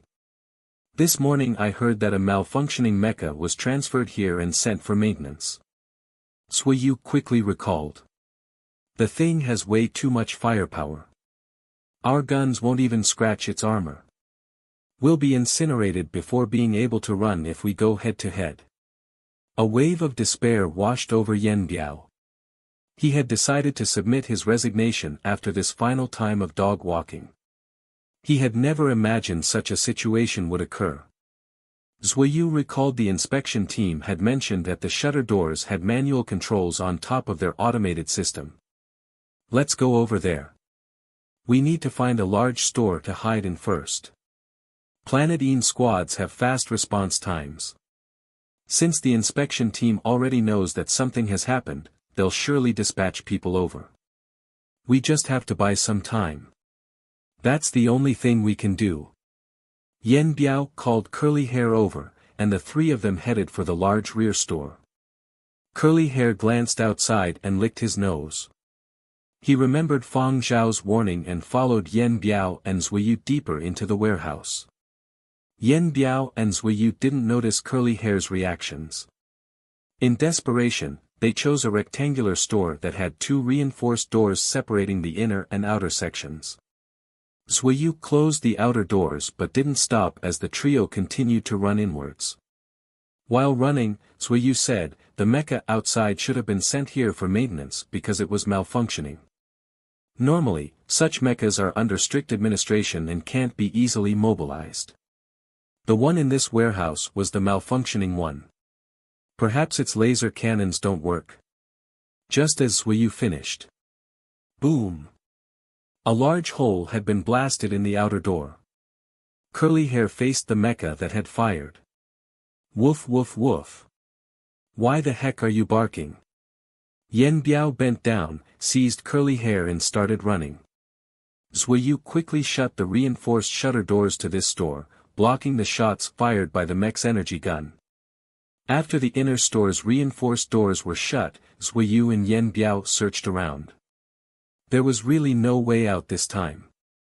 What the hell did you do to attract this assault mecha? Zuiyu shouted. I didn't have Asterisk King do anything. You should be the one thinking about what you did wrong. Yen Biao shouted back. I can't think of anything. Then why is the mecha targeting us? After a brief moment of silence, Yen Biao and Zuiyu turned towards Curly Hair. Curly Hair was listening to the activity in the surroundings.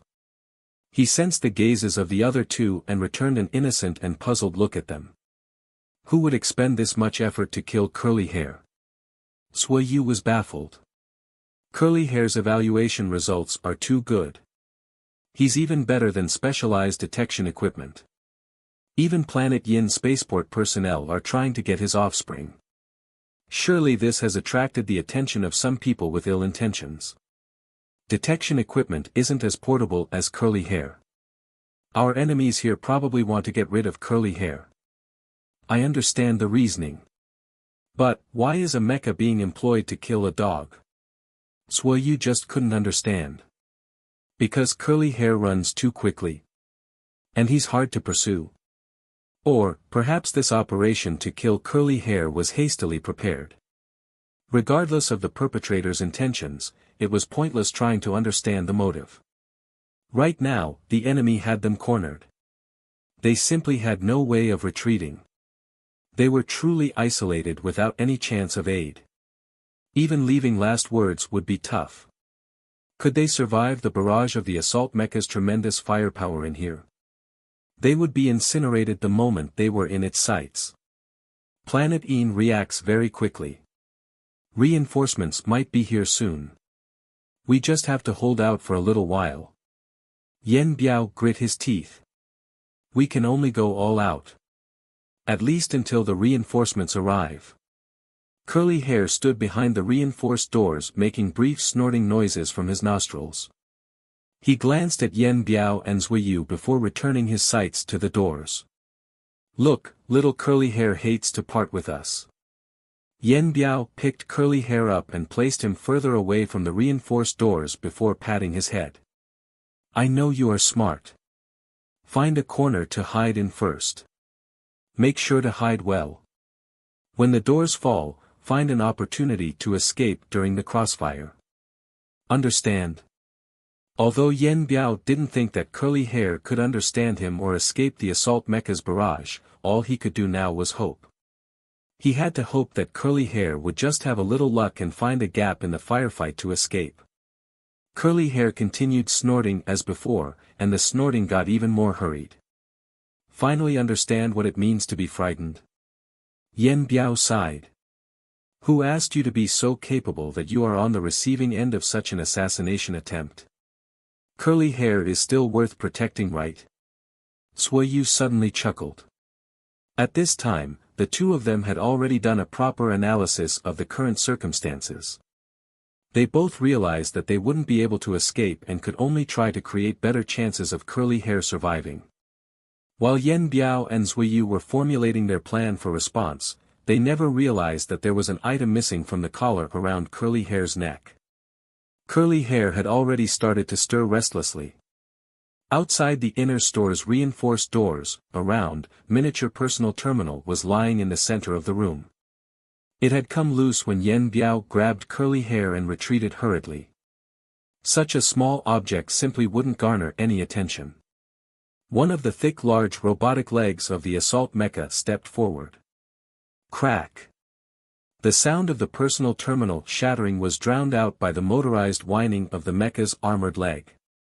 Curly Hair was staring at the reinforced doors when his drooped ears trembled violently.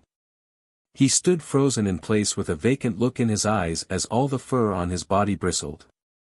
It appeared as if he had just received a massive blow. Yen Biao assumed it was just Curly Hair being frightened and shifted the unmoving Curly Hair into the corner. Yen Biao checked his gun and took a deep breath. Comrade Salted Fish 1. Zuiyu grimaced. Comrade Salted Fish 2. Finally, we are no longer salted fishes. Boom. The reinforced doors of the inner store were finally blasted apart. However, before Zuiyu and Yen Biao could move, a shadow darted out from inside the store. It grew in an instant. A cold metallic glint blinded their eyes. Amidst a heatwave caused by lasers, forceful streams of hot air and smoke rushed out. Clatter. Creak, groan, crash. The ear-piercing sounds of metal breaking were terrifying. Sparks flew everywhere, and metal fragments were sent flying. The scene was extremely frightening. The reinforced doors had split in two and were mangled beyond recognition. Yen Biao and Zuiyu, who had been ready to die moments ago, had looks of extreme shock. Their legs seemed to no longer work. The two-man salted fish team's inner thoughts. Argh! My boss's dog transformed. Yen Biao's mind was a mess. His inner thoughts were screaming. Is that the dog I always walk? Can that monstrous thing that took down an assault mecha be called a dog? That small and obedient Curly Hair. Is that AF * King Dog? Is it? Yen Biao had only seen the moment Curly Hair had transformed and pounced on the mecha. After, he didn't dare to continue watching and hid himself in a corner of the store. Yen Biao had some experience. During his time with Planet Baiji's military, they had encountered creatures that were difficult to deal with. When encountering ones that were tricky to deal with, it was best to not be too curious and avoid showing off. All squad members were taught to hide and avoid detection. It was the same now. Yen Biao concealed himself instinctively. Who knew when that berserk creature would attack them? However, Yen Biao discovered that Suiyu was actually still sneaking peeks. Suiyu's eyelids were twitching as if he was looking at an extremely shocking scene. Yen Biao didn't dare imagine the scene. Just the crashing din was enough for him. After another 10 seconds, everything became calm. It had merely been a few moments, but Yen Biao and Suiyu felt like they had survived a harrowing and life-threatening ordeal. The store was silent once more. Yen Biao and Suiyu's drumming heartbeats gradually calmed. Suiyu stretched his neck out for a quick glance and had a strange expression on his face. Yen Biao looked at Suiyu and mouthed, "Is it over?" "I don't know." Suiyu moved his lips without making a sound either. "Is that thing a dog?" Yen Biao asked again. "It is?" Suiyu seemed even more perplexed. Yen Biao was left speechless at Suiyu's reply and couldn't help himself from sneaking a peek at what was outside the doors. Amidst the floor littered with holes and craters, a small little dog was lying there. There didn't seem to be any injuries on its body, yet it was crying pretty hard. There was nothing else besides this dog. The mecha was totally gone. There wasn't even any wreckage. It was as if the previous scene and all the various sounds were nothing more than hallucinations. Yen Biao seemed as if he was doubting his own life. Suiyu was stupefied. Bzzz. Communication signals returned to normal. The inspection team managed to get in touch. A rescue team quickly arrived. Yen Biao's tense nerves wouldn't relax. He kept his eyes fixed on the dog, afraid that the dog would suddenly go crazy and hurt others when the rescue team arrived. The shutter doors and main gate of the warehouse were now working as normal. A squadron of soldiers and 2 inspection team members came running over. "Are you all right? Where's the assault mecha?" The inner and outer doors of this store were done in by an assault mecha's laser cannons. But how did all these holes appear on the floors and walls? "Do you two know anything?" The soldier at the lead came over and asked. Yen Biao and Suiyu maintained their silence and shook their heads. "How to explain this? How can we explain this? We can't speak the truth, right?" They couldn't understand it themselves and needed to talk to Fang Zhao first. Otherwise, they couldn't say anything. The 2 inspection team members saw that Yen Biao and Suiyu were unharmed and made a beeline for Curly Hair. "Little Curly Hair. What happened?" one of the inspection team members asked. The only reply he had received from Yen Biao and Suiyu was silence. The inspection team members shot them a dissatisfied glance before squatting down to pat Curly Hair. They reckoned Curly Hair was already familiar with them over the last few days. Scared witless? The 2 inspection team members had tender looks of concern. "Curly Hair, don't be afraid. Come, let's bring you out." Curly Hair continued lying there, crying like an extremely delicate pet dog. Yen Biao and Suiyu. The 2 inspection team members felt their hearts ache even more. "Sigh, looks like he's really terrified." One of the inspection team members picked Curly Hair up from the floor.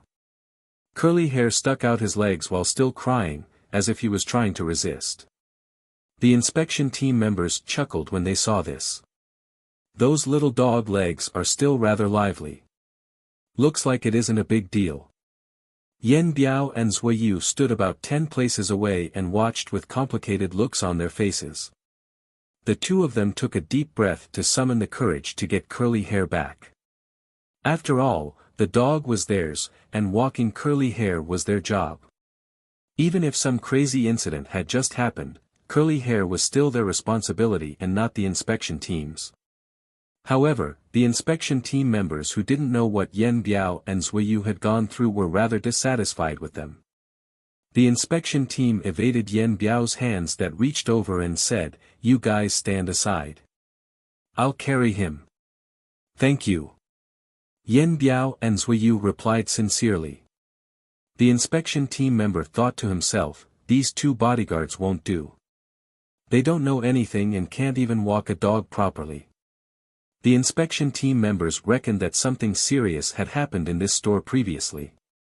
They suspected that Yen Biao and Zuiyu definitely knew something but weren't willing to speak about it for some reason.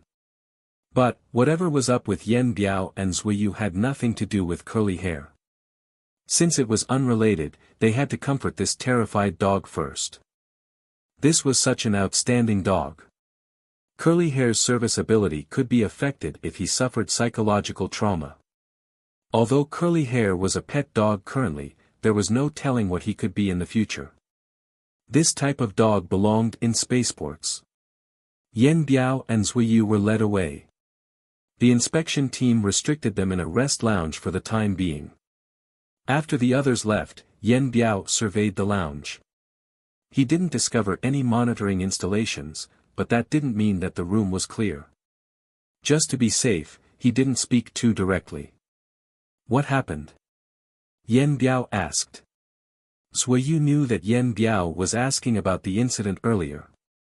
He didn't say anything and used his facial expressions to ask, "You don't know?" Yen Biao shook his head. He only knew the beginning and end, but he really couldn't guess the process. Zuiyu was stony-faced. He didn't know what sort of emotion to show at this point in time. He sighed heavily. Yen Biao raised an eyebrow. It was a puzzled look. Zuiyu turned his sights to the refreshments placed on the table beside. He picked up a bun and pounded it flat with his hands. Following that, he viciously used his teeth to rip the bun in two before swallowing it completely. After that, he licked up the bits of crumbs that had fallen. Having acted it out, Zuiyu's stony-faced expression returned. He gestured, "It was like this. Yen Biao." Yen Biao rubbed his face vigorously, willing himself to stay calm. However, deep down, he was howling inside.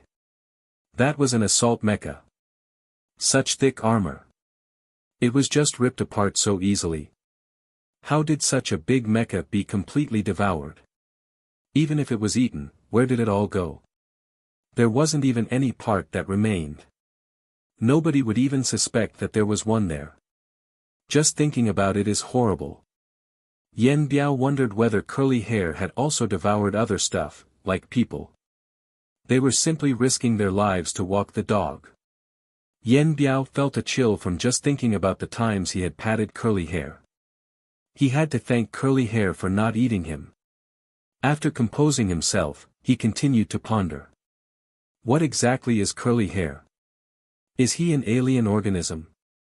Does the boss know that curly hair can transform?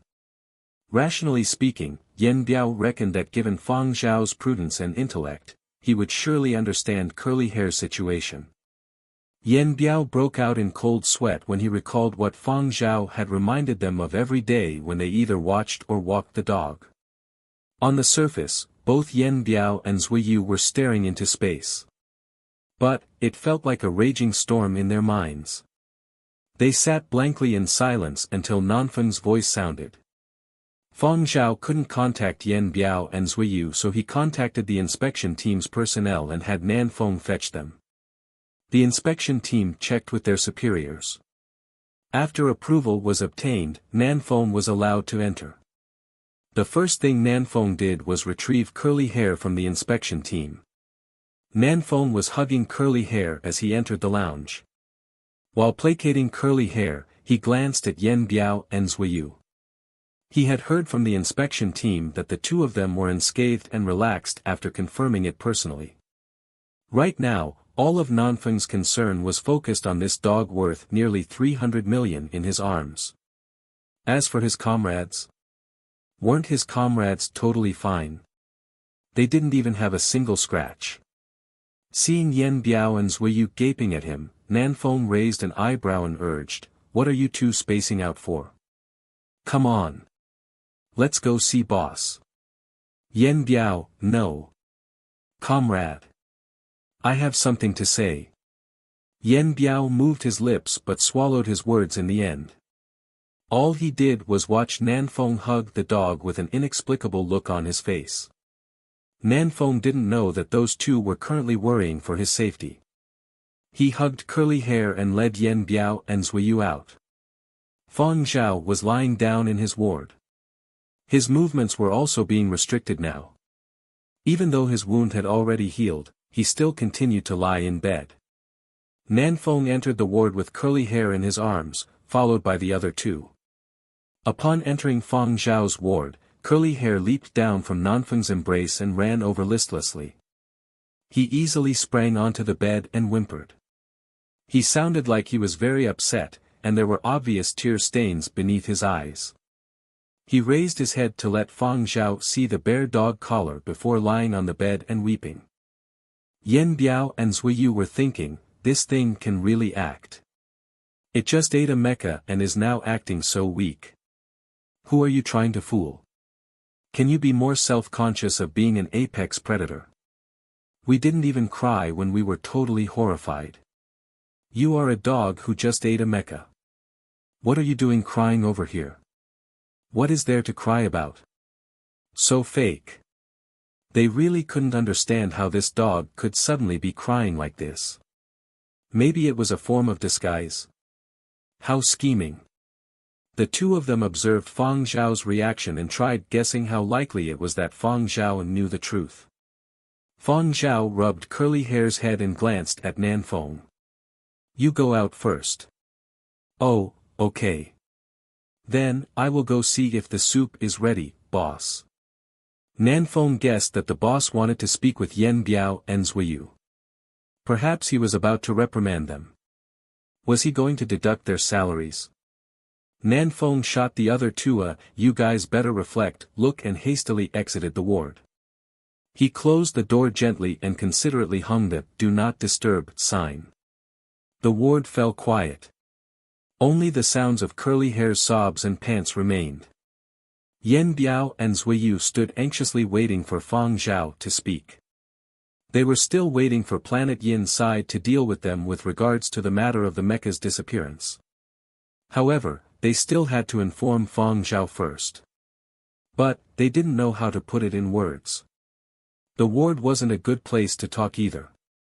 Fang Zhao didn't immediately ask about what had happened.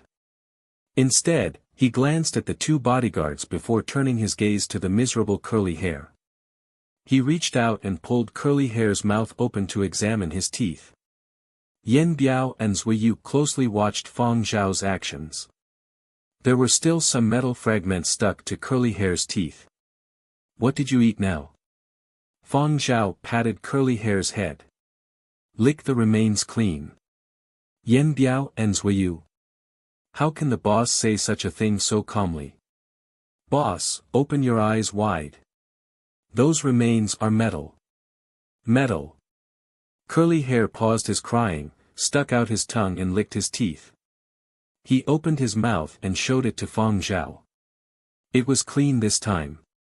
Fang Zhao nodded. Curly Hair tilted his head, lay down and continued crying. Yen Biao and Zuiyu. The evidence had been erased. Nobody would even know or think about such a thing. How many times had they practiced such a tacit understanding? They didn't believe that this dog had always been obediently eating dog food. It was all fake. Everything was a disguise. Surely, that dog had preyed upon many other things. Including living things. They couldn't go on lying to themselves that their boss was oblivious to it. The two of them were originally thinking about how to mention the matter of the mecha to Fang Zhao, but now, they stared at the ground when Fang Zhao's gaze fell on them. They were panicking inside. Bodyguards that knew too much either became trusted aides or forever kept their silence. A choice always had to be made. Now, Yen Biao and Zuiyu felt confronted with the most crucial occupational crisis in their life: continue walking the dog, or be eaten. At this moment, Fang Zhao's communications device rang. It was one of the high-ranking Planet Yin officers who had visited Fang Zhao in the ward earlier. You can go ahead and arrange for your discharge. However, you have to ensure your communications device is with you at all times. We must still have a chat before you leave Planet Een. Also, do not tell anybody else about what happened. You can handle your assistant and bodyguards. Fang Zhao wasn't too surprised and gave his acknowledgement before ending the call. This matter had happened way too abruptly. Some things couldn't be hidden, like Curly Hair's abnormalities. Actually, Fang Zhao knew that certain people were already privy to his and Curly Hair's changes. Things had only remained as long as it had because most weren't aware of them. The Interplanetary Fund. Nanfeng returned carrying a flask of nourishing soup. However, he was standing outside and didn't enter because he was afraid of interrupting the conversation in the room. Fang Zhao heard his footsteps and called out, "Nanfeng. Here." "Boss, what are your instructions?" Nanfeng opened the door and entered. "Go arrange the discharge procedures." "Boss, your injury?" "I'm fine already." "I will go right away." Nanfeng nimbly poured Fang Zhao the bowl of soup and headed out to handle the discharge procedures. Fang Zhao then turned to the other two who had been silent all this time. "Go get a car." "Yes." The two tense bodyguards marched out with heavy footsteps. The inspection team captain was about to knock on the door when it opened. Seeing Yen Biao and Zuiyu, he raised an eyebrow and eyed them with a "I already see through you too" kind of look. The inspection team captain chuckled. "Go on. Do you not want to leave? How about coming over to our place for some tea and buns?" "No, no thanks. Please come in." The two moved aside and looked towards Fang Zhao. Fang Zhao indicated for them to continue with their task, so the two bodyguards left. The door was closed and the inspection team captain joked, "Your two bodyguards are quite loyal." He then noticed Curly Hair lying by Fang Zhao's side. Still crying. "Fang Zhao, I don't care about other stuff, but I have to talk about Curly Hair." Over the next half hour, the inspection team captain criticized Fang Zhao for actually turning an outstanding dog with the potential to be the king of all spaceport dogs into a delicate and pampered pet dog. It could have been the best spaceport dog ever. But, perhaps it would permanently suffer from its trauma. What a waste. Simply a great waste of talent. The inspection team captain sighed continuously as he criticized Fang Zhao for not being able to teach his dog. He palmed his chest. "My heart feels immense regret, just like a merchant missing out on a big opportunity. Do you understand?" Fang Zhao was about to speak, but the inspection team captain put out his palm. "Say no more. You don't understand." After that, he stiffened up and earnestly instructed Fang Zhao on how to train dogs. In the end, he even said in full seriousness, its natural talent mustn't be wasted. You have to train it more. Don't let it stay at home all the time. I know that celebrities like you are very busy, but you have to remember, dogs mustn't stay home all the time. I got it, Fang Zhao said. The inspection team captain seemed pleased seeing Fang Zhao's fine attitude. Good. He felt that everything he said had been absorbed by Fang Zhao. He had accomplished his objective. He sensed a gaze on him and turned towards that direction. Curly Hair's tear-stained eyes were staring straight at him. The inspection team captain reached his hand out and patted Curly Hair's head. Curly Hair licked the hand. The inspection team captain chuckled delightedly. He reckoned that Curly Hair was expressing his attachment. Fang Zhao shot a warning look at Curly Hair. Curly Hair returned to lying down and whimpered. Now that Yen Biao and Zuiyu were some distance away, they regained their senses. Is the inspection team not going to pursue the matter at the warehouse? Aren't they letting the matter go too easily? A whole assault mecha had suddenly vanished from the face of the planet, and they weren't going to pursue the matter. Judging from Boss's reactions, he is probably aware of it. Yen Biao and Zuiyu heaved a sigh of relief. With Boss handling the matter, at least they wouldn't have to rack their brains to fabricate a story. However, when they thought about curly hair, was our reaction too excessive? Yen Biao asked. You even served on planet Baiji. Your threshold is a little low. Sui Yu said. It isn't the same. That is totally something that cannot be explained with conventional sense. Such a large mecha had been completely devoured without any remains. Even the fragments between the curly hair's teeth were completely cleaned up. This was totally in existence at the top of the food chain. An extremely dangerous creature. What do you think of it now? Sui Yu asked. Yen Biao shook his head.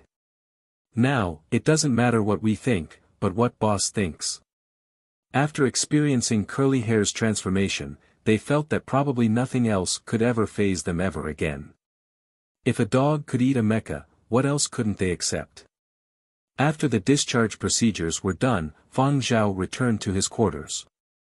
He let Nanfeng go rest first and asked Yen Biao and Sui Yu to stay.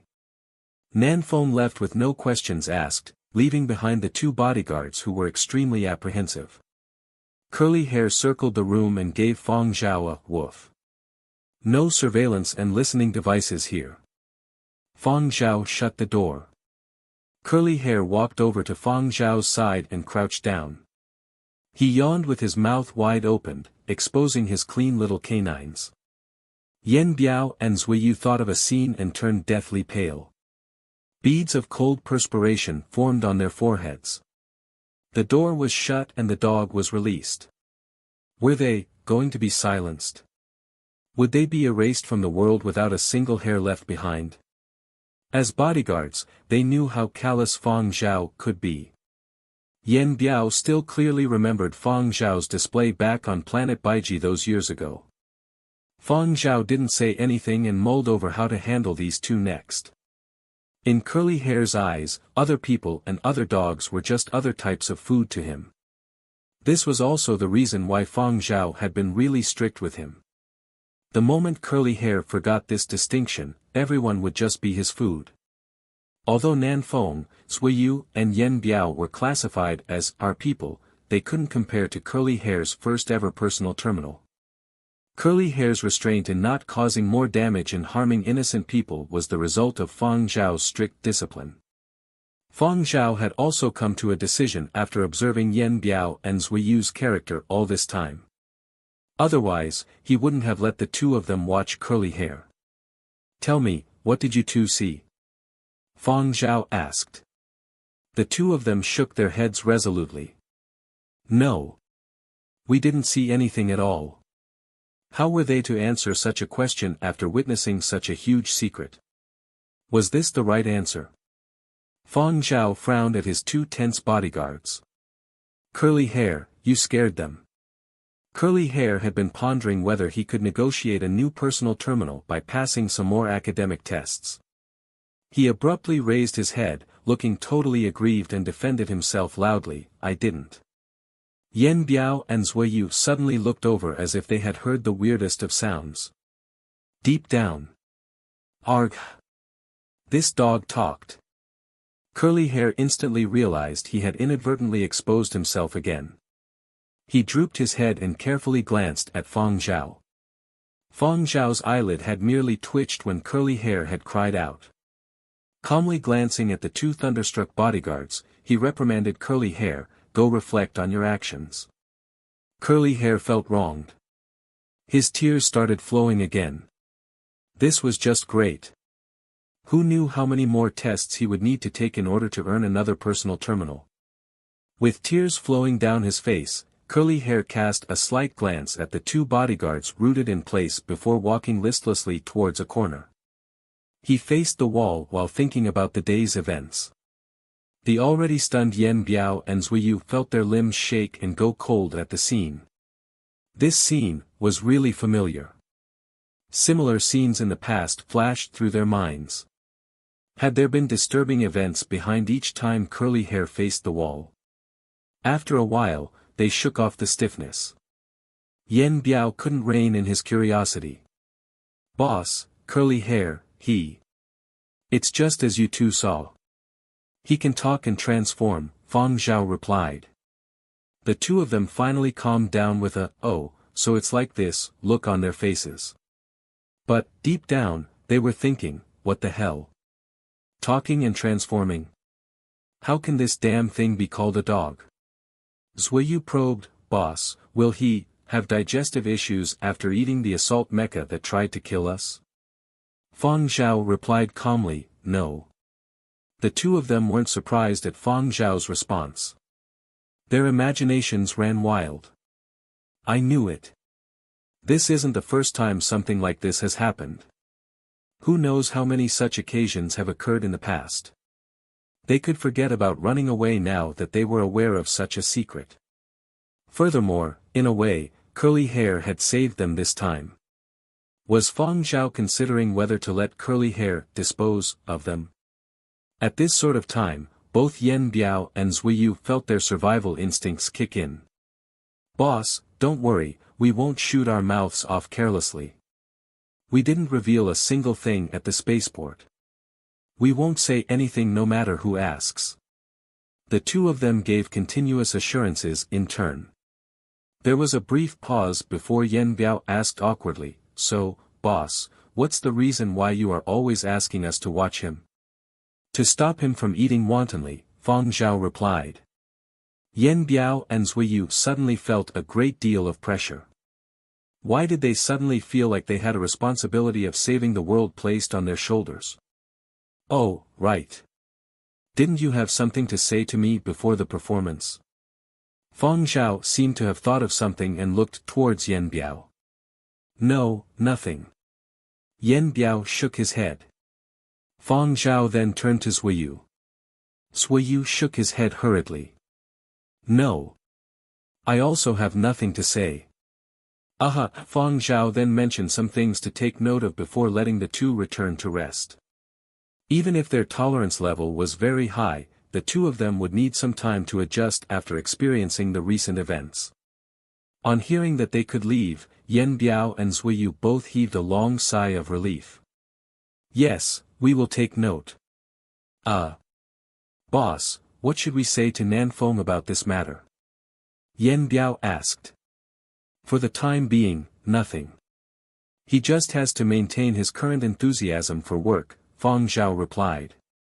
Yen Biao and Zhuyu felt ashamed hearing that. They understood that this was saying that they didn't have any work enthusiasm. Actually, that was indeed the case. They didn't have much enthusiasm for their work. They did have some at the beginning, but the times when Fang Zhao needed their protection was really too little. The majority of their time was spent studying, training, taking tests, chauffeuring and walking the dog.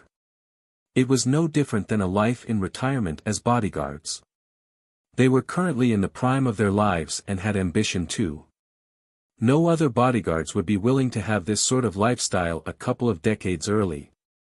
Thus, their passion and enthusiasm for their work had gradually diminished. But, things were different now. Their responsibility was monumental. Being a bodyguard, chauffeur and others was considered easy. The most dangerous was walking the dog. Should they even call it dog walking? It should be considered saving the world. Holding the leash was like wielding a battle banner. They had to be ready for war at any moment. The two of them reflected deeply on their previous attitudes and voluntarily requested for a salary cut. "Boss, we will definitely work seriously." As the two bodyguards were about to leave Fang Zhao's quarters, they encountered Nanfeng coming over with a big bag. Nanfeng noticed their pale faces and asked, "Were you two reprimanded for being unprofessional?" "Aha!" There was a heavy atmosphere.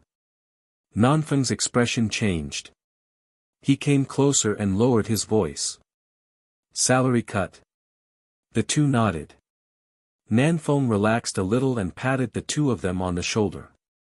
"Salary deductions are but a trivial matter. It's alright as long as you guys aren't fired. Where else can you find such a relaxed and high-paying job?" Nanfeng didn't notice the complicated expressions Zhuyu and Yen Biao had. He sent Fang Zhao a message saying that he had work matters to report. After receiving permission, he quickly lifted the bag and entered the room. Nanfeng saw a familiar scene when he opened the door, a tear-stained curly hair facing the wall. Nanfeng cried out in exaggerated fashion. "Oh my! What's wrong, little curly curls?" It was clear that he had been punished by boss again. However, Nanfeng pretended to be oblivious. Chiding the boss was out of the question. He absolutely couldn't berate the person who paid him such high wages. His heart ached for the dog worth nearly 300 million. Nanfeng could only rub Curly Hair's head to comfort him before going over to report to Fang Zhao. Yen Biao and Zuiyu who were watching this scene. This scene was way too familiar.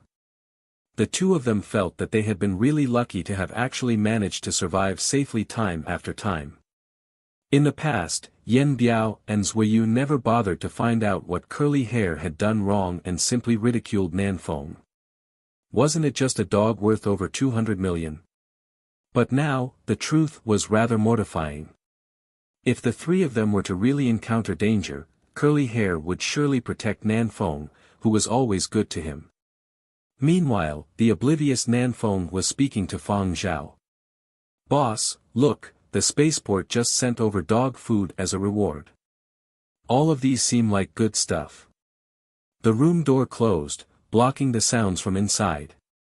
Yen Biao and Zuiyu exchanged a glance before silently returning to their own quarters. At this moment, the two of them really felt fortunate to still be alive. Strictly speaking, it had solely been Curly Hair who had allowed them to survive today's attack. As they recalled the past, the two of them felt that those two innocent little dog eyes now hid an ominous glint. The two pondered hard. How were they going to walk the dog in future? After today's experiences, they could no longer view it as walking the dog. High risk. After mulling for quite some time, Yen Biao said, "Do you still remember when boss just moved to his new place? That house by the beach. There was once when Nanfeng went over to find boss in the morning." Zuiyu thought back and nodded. "Right, I remember now. He even sent a video in our group chat praising the dog.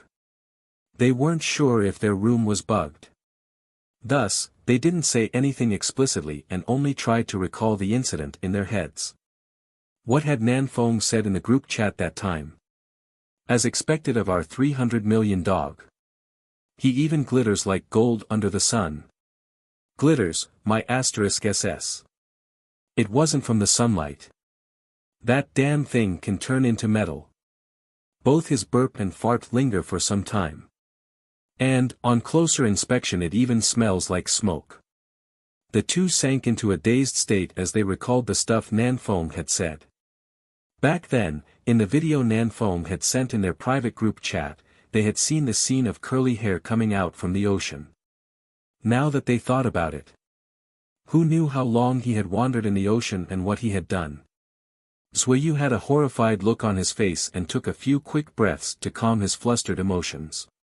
Say, that burp and fart. What had he eaten to produce that sort of scent? Perhaps, Nanfeng hadn't been brainlessly exaggerating. Were the two of them the ignorant ones? They hadn't been able to see the truth. The two of them shuddered thinking about the scene of the shiny metallic silhouette attacking the assault mecha. They couldn't help but replay it over and over in their minds. Would they develop PTSD? Now that they knew, peacefully walking the dog was the same as saving the world. They felt glad that the world had survived another day. Before the two could rejoice, Nanfeng came over with the dog in his arms. The two bodyguards felt their hearts thumping. Their bodies tensed instinctively. Nanfeng didn't enter the apartment and instead stood at the door. "Oh, I'll be heading out for a bit. We will be leaving Planet Een in 2 days. I still have some procedures to handle. You guys, be mindful of boss." "Understood. But, what are you doing with him?" The two bodyguards were anxious. Nanfeng was puzzled. "Walking the dog, duh. What did you expect? Riding him into battle? When a dog is feeling down, it's obvious that the dog needs a walk. Does such simple logic have to be put so explicitly?" How do these two not understand yet? Nanfeng glanced at these two disappointedly. These two can't even do a trivial matter like walking the dog properly. No wonder the boss deducted their salary. Yen Biao and Zhuiyu's minds were blank. They gave Nanfeng complicated looks. They held sympathy mixed with some envy. Nanfeng brought Curly Hair out for a stroll. Since the concert performance had already ended, most of his work was done. He could now relax a little and brought little Curly Hair out for a walk. When dogs are feeling down, going for a walk makes them feel better. Running is good too. Exercise therapy is a thing. The worry-free Nanfeng carried Curly Hair and walked out in a relaxed mood. Despite the military presence, there were still quite a lot of places for leisure activities. Even the indoor man-made ornaments were full of planetine characteristics. If photographs were allowed, Nanfeng would have definitely taken lots of photographs to show off to his friends. When they arrived at the walking area, Nanfeng put Curly Hair down and let him choose wherever he wanted to walk to. Since he didn't have any plan in mind, Nanfeng just planned on following Curly Hair. For himself, he was interested in admiring Planet Yin's unique landmarks. He didn't notice that the originally dejected Curly Hair was gradually becoming more spirited and walking faster. When Curly Hair finally broke into a jog, Nanfeng was very pleased with himself. Indeed, dogs need a walk when they are feeling down. Among our little group, only I know how to best look after a dog. Even boss Fang Zhao can't compare. Nanfeng concluded that Fang Zhao didn't understand how to look after a dog. In a short while, Nanfeng saw a bunch of youngsters gathered ahead. They were holding palm-sized machines and shouting excitedly, so Nanfeng went over for a look. After an inquiry, Nanfeng learned that they were native secondary school students staying nearby for an internship. Their allocated dormitory was in the reception district. They had come out to enjoy the sun and play video games for their day off. Curly Hair eyed them eagerly. However, the deeply engrossed students didn't notice the dog crouching in front of them. Nanfeng learned from a student that these were consoles that Planet Yin game enthusiasts had invented to pass time because Planet Yin's regulations meant they couldn't connect to the internet. Old-era-style handheld game consoles? Nanfeng asked as he eyed their small devices. Yes, it said that the creator of this series of game consoles was very interested in many things from the old era and thus came up with this design. It might look cumbersome compared to the new gaming consoles. However, its quality is undeniable. Nanfeng agreed. In a certain sense, this could also be considered a military-grade product. After all, it was produced on Planet Yin. After understanding it, Nanfeng soon lost interest and decided to leave. He tugged on the leash, but it didn't budge. Curly Hair. Curly Hair was staring at the students and didn't even look at Nanfeng. Don't want to go? Alright, let's sit here for a bit. Nanfeng sat down nonchalantly and watched those students playing their old-era style handheld devices.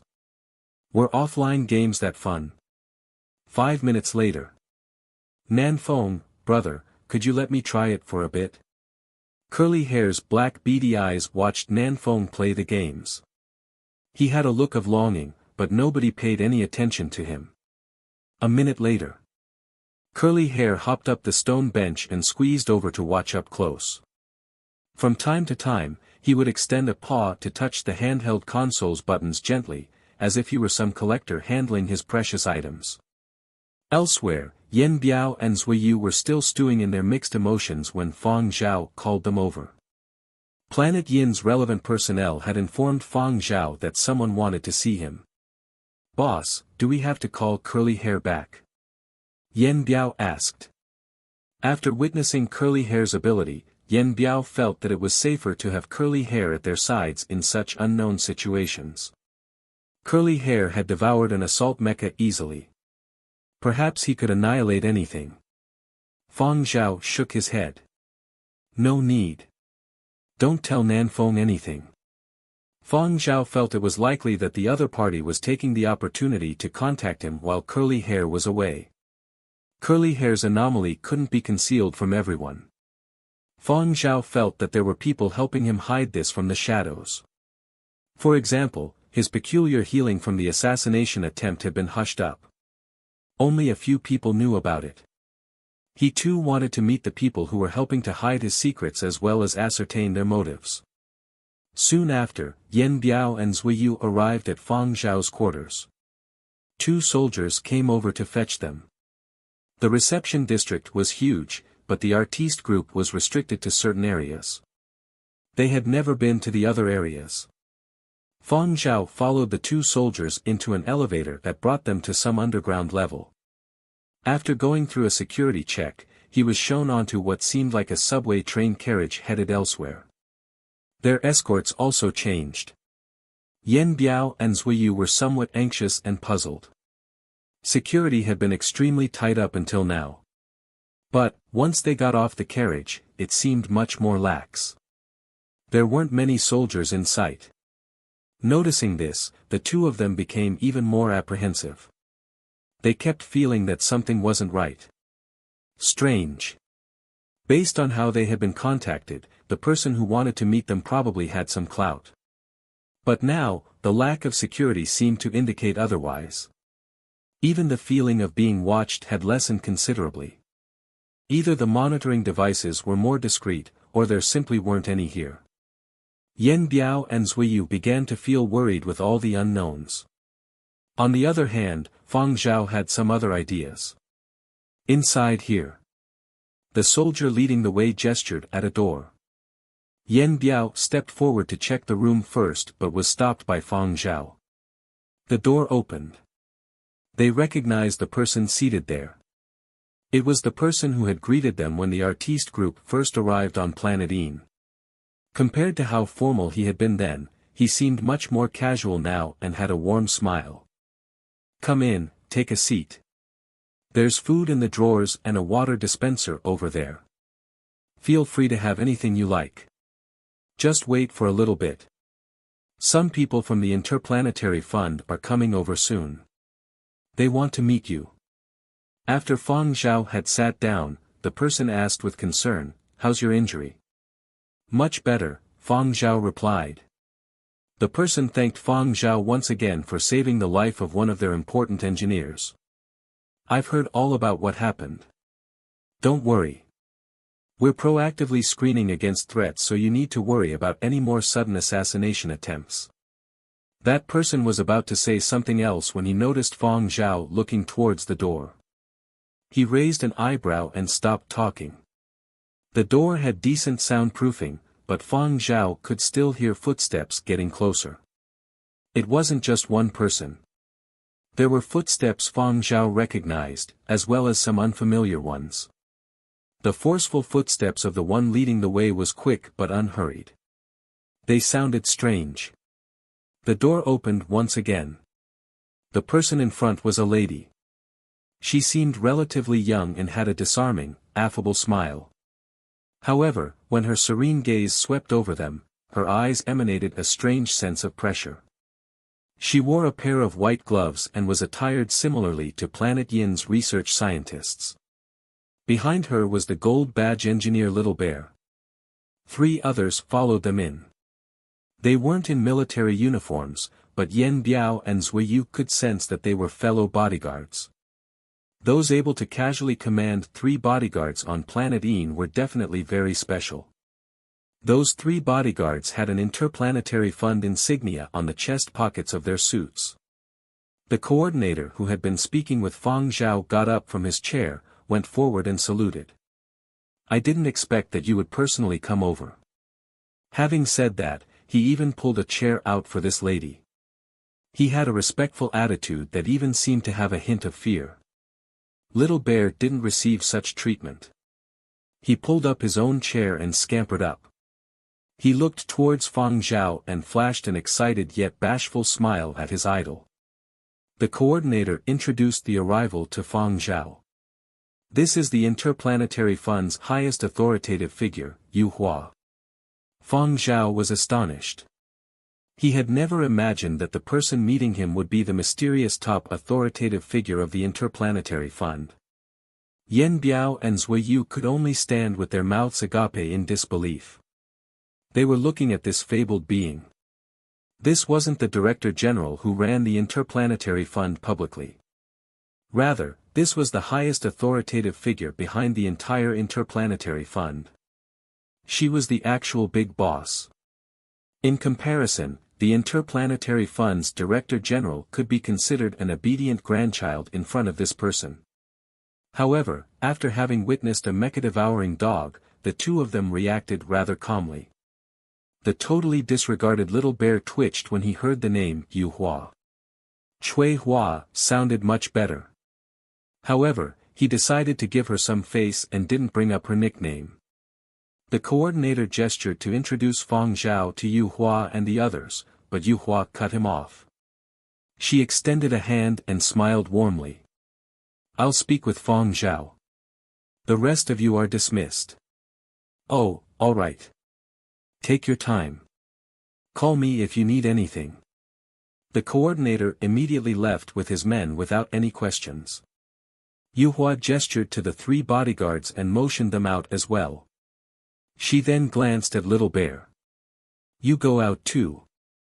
Little Bear had a protesting look that said, how could you do this to me? He pouted and trudged out the door like a kid throwing a tantrum. Fang Zhao glanced at Zui Yu and Yen Biao, indicating for them to leave the room as well. Yen Biao and Zui Yu felt worried as they stepped out. When they looked around, the 3 Interplanetary Fund bodyguards were nowhere in sight. Only the little kid who was chased out was there. He was playing with a black ball while muttering something ineligible. Yen Biao and Zui Yu exchanged a look and put on warm, friendly smiles. Little friend? Zui Yu used a tone he reckoned would be most appealing to little kids. Little Bear turned around. His eyes were red and glimmering with tears as if he was still upset from being chased out. However, when he looked at Zui Yu, the redness in his eyes disappeared, and he no longer had a child's coyness. Instead, Zui Yu felt an ice-cold sensation. Zui Yu. It was a little scary. Yen Biao noticed Zui Yu's misgivings and took matters into his own hands. He asked Little Bear gently, little friend, where are those 3 bodyguards who were with you? Don't they have to stand guard and ensure your safety? Little Bear rolled his eyes in disdain. What use are a bunch of salted fishes? Yen Biao. The atmosphere became strangely silent. Compared to the awkward atmosphere outside, the vibe inside the room was much more relaxed. It was an exceptional piece, the mood was fitting. Keep it up, Fang Zhao said. Yu Hua was stunned for a moment, which gave way to a light smile. You recognized it. No wonder you are said to have divine ears. Your memory isn't bad either. This sentence Fang Zhao mentioned had been the only thing Yu Hua had said through the call when Fang Zhao had been serving on planet Baiji. Back then, Yu Hua hadn't revealed her identity and had won Fang Zhao's piece at the auction as an anonymous bidder. I never imagined that the anonymous bidder would be the Interplanetary Fund's top figure of authority. Fang Zhao had never imagined that he had already made contact with the top figure behind the Interplanetary Fund that early. However, had the Interplanetary Fund been watching him since that long ago? Yu Hua seemed to have guessed Fang Zhao's thoughts and said, don't worry, we don't have any ill intentions. I personally stepped in to cover up this matter. You were able to recover from that kind of bullet wound so easily. Probably, if you went to the hospital later, they wouldn't have even found any injury. That isn't something that having a sturdy body can explain. Are you completely fine now? Yes. Thank you, Fang Zhao replied. He waited for the other party to continue. Yu Hua smiled and went on. You exposed your own secret to save Yuan Zheng. Do you regret that? I don't. He is a rare talent, Fang Zhao answered naturally. Yu Hua's smile widened. Indeed, he is a rare talent. If it were anyone else but you there, I'm afraid we would have lost 2 lives. There was a cold glint in Yu Hua's eyes. This wasn't targeted at Fang Zhao but those who had planned the assassination. The smile returned to Yu Hua's face as she glanced at Fang Zhao. You have helped us a great deal this time. I came over today to express my thanks. Actually, I should have met you long ago, but I have been too busy. With this incident, I took the opportunity to come and discuss some other issues as well. Yu Hua sighed as if recalling something else. Her gaze went from placid to incisive. Do you know about half-machine organisms? Fang Zhao's heart skipped a bit. I don't. Yu Hua said softly, my grandfather, whom you all know as the Interplanetary Fund's Great Master Hengxin, had a record of a type of creature in his diary. There is a type of miracle substance in the universe. Nobody knows how it forms, nor can anyone guess where it appears. It can't be captured or duplicated. However, when it drifts to any planet with life, it seizes the genetic information of a living organism, using it as a framework to form a brand new organism. This new organism can replicate the form and existence of its template. If the template is a cat, it takes the form of a cat. If the template is a dog, it takes the form of a dog. At the same time, it also becomes a sort of mechanical life form. Therefore, it is termed a half-machine organism. It has no natural predators and can even survive in the extreme conditions of outer space. It is really the true apex predator of the universe. Of course, calling it a predator doesn't come close because it can eat anything. What Yu Hua said to Fang Zhao was indeed quite shocking. He had originally thought that curly hair was just a special alien life form. But now, he was a miracle. Fang Zhao thought of something and asked, what happens to the original template? Yu Hua shook her head. This, I don't know. However, I can guess that such an organism favored by the universe carries an extraordinary energy field when it first forms. Otherwise, you wouldn't have become like this. You might still be you, but you might not be the original you. After discovering the existence of curly hair, the Interplanetary Fund had also investigated Fang Zhao as well as that Black Street.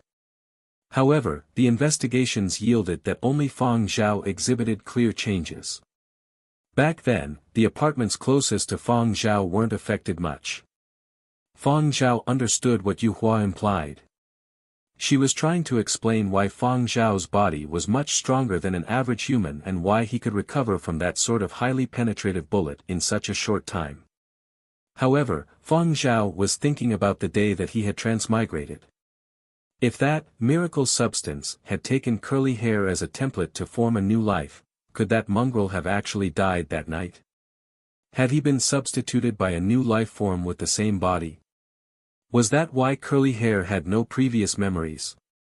When this new life was formed, a special energy field had appeared. Perhaps the special energy emitted had caused Fang Zhao to awaken in this body. If curly hair wasn't that original mongrel, then, was Fang Zhao's body the original Fang Zhao? Or was this body also a replica? There was no way to know all of this. However, his revival was a fact. He had walked the earth 500 years ago and had come back to life. The wound on his abdomen had completely disappeared. There were no signs of a gunshot wound. The universe is a place where miracles are born, Fang Zhao said. Yu Hua eyed Fang Zhao and suddenly chuckled. She shifted her focused gaze away. For an uncontrollable factor like curly hair, it ought to be disposed upon discovery. At the time, curly hair was still in his infancy. Just because it had no natural enemies didn't mean it was immortal. Ultimately, we decided to observe first. Someone was actually able to restrict this monster, turning threat into assistance. Fang Zhao, it was you that made me withdraw the order to dispose of curly hair. Yu Hua's gaze fell back onto Fang Zhao like a kindly elder looking at a young junior who could be entrusted with a heavy responsibility. Fang Zhao. Yu Hua turned serious. Fang Zhao, from your music, I can tell that you really love our little blue planet. However, curly hair isn't the same. He is a special existence that has no sense of belonging towards other people or these planets. Now that he has matured, in human terms, he is like the child of the universe. Nobody knows how much power he possesses, nor if he has any weaknesses. I don't wish to see a day I have to go against him. Neither do I wish to see the day he becomes an enemy of humankind. If such a day were to really come, then that would really be an all-encompassing period of destruction, perhaps even more disastrous than the 100-year period of destruction humankind experienced in the past. Fang Zhao's pupils shrunk. As someone who had personally experienced the period of destruction, those words impacted him greatly. According to Fang Zhao's understanding of curly hair, what Yuhua said really wasn't alarmist talk. Fang Zhao had long been aware. This was the reason he had always been guiding curly hair. Fang Zhao, your body was modified by the energy of a miraculous substance of the universe. You still have a very long life. Curly hair can bring destruction, but he can also bring protection. Our interplanetary fund is merely the pioneer. The task of protection shall be left to you. That protection is not for our interplanetary fund but for all the people on our planet. The interplanetary fund was satisfied with curly hair's current development trend. Therefore, the interplanetary fund had lent some help to Fang Zhao multiple times.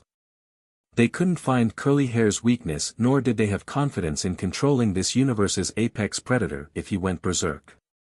Furthermore, the interplanetary fund had their own tasks. Right now, their efforts were focused on warp engine research as well as stopping the disturbances of certain terrorists' organizations. They didn't have the resources to handle the unstable element, curly hair, concurrently. Fortunately, it seemed like they didn't have to waste too many resources to deal with curly hair since they could leave the job to Fang Zhao. If curly hair was guided in the correct direction, he would also be a trump card for humankind. Fang Zhao being able to control this unstable element within a satisfiable range was a good thing. The interplanetary fund wasn't willing to disrupt this equilibrium. Thus, Yuhua had made time to meet with Fang Zhao here to discuss their future cooperation. They already guessed that curly hair needed energy to grow. Yuhua expressed that the interplanetary fund could provide help and even some power ores. After 2 hours of discussion, Yuhua gave Fang Zhao an extra contact number. I'll be very busy during this period. This is my assistant's contact number. You can contact him directly if you have any thoughts regarding what we discussed today. He knows about curly hair too. Having said all this, Yuhua prepared to leave. She paused when she was almost at the door. Let me reveal some information to you since you saved an important engineer. In another decade or century, you won't regret taking that bullet for Yuan Zheng. Fang Zhao glanced over with a puzzled look on his face. The corners of Yuhua's mouth curled upwards. A new era is arriving. You will get to see it shortly.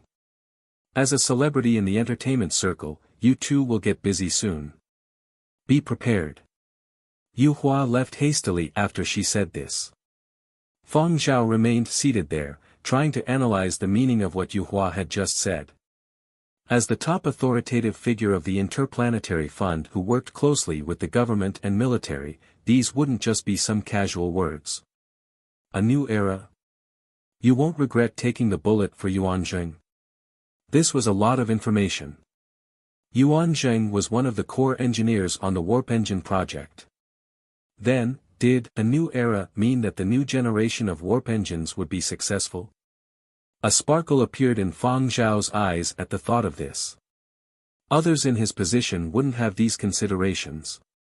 However, as a leader who had experienced the period of destruction, Fang Zhao was all too clear on the significance of this. Fang Zhao had always paid close attention to news regarding the warp engine. If the new generation warp engine project was successful, it would greatly reduce the time and cost of traveling between planets on the development sequence. While it wouldn't necessarily achieve actual warp jumps across entire star systems, it was still good news. The outer space immigration plan could proceed. Outer space immigration had been a topic that people had always taken note of. But currently, even Planet Baiji, Planet Y and other hotly discussed planets in recent years had yet to be completely open to the public. Only a small portion of people would go to those places, and the cost of such immigration wasn't cheap. Most people only took vacations to those planets. Immigration? That was totally out of the question. Land, housing, environment and resources were all important things to consider. Even in Yenzhou's metropolitan core, Qian City, there were still many black street residents who found it hard to get any sunlight from the bottom floors of those towering buildings. A new era. That would be an even more spacious era. I'll wait and see. Fang Zhao was in really good spirits because of this tidbit of information, until he saw Curly Hair and Nanfeng. When Fang Zhao found the two of them, Curly, child of the universe / apex predator, Hair was squeezed on a bench together with Nanfeng playing games. One was giggling with the handheld machine. The other was laughing with his tongue stuck out. The two looked like blissful fools. Fang Zhao. How worrisome. Much still remained to be done. When Fang Zhao came, Nanfeng had just finished a round. He had just set a personal record with great difficulty and was very pleased with himself. Nanfeng also hadn't expected that the Planetine handheld game consoles would be that interesting. Although Curly Hair would swipe at the console from time to time, Nanfeng found that his timing was very good. As expected of a dog valued at nearly 300 million. Its paw alone brings good luck. Nanfeng didn't think Curly Hair actually understood this kind of high-intelligence puzzle game. He thought Curly Hair was just lucky. Thus, when he saw the celebratory screen of a new record on the screen, Nanfeng excitedly took Curly Hair's paw and kissed it. Mua! Mua! That's my little curly curls. Oh, this little paw is so awesome. Curly Hair puffed his chest out and was panting happily. He hadn't gamed in so long. He was happy to try out this new game console. And, he had even set a new record.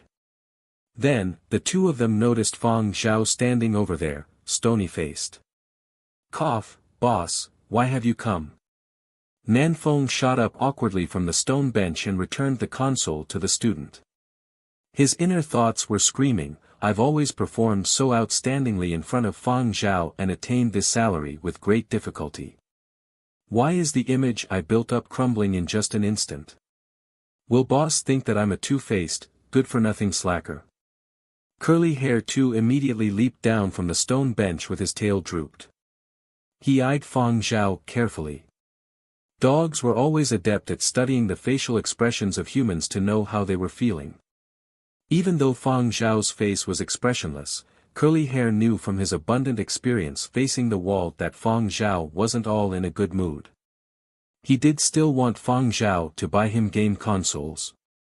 As they were still outside, Fang Zhao didn't say anything and sent Nanfeng, Suiyu, and Yan Biao back to their quarters.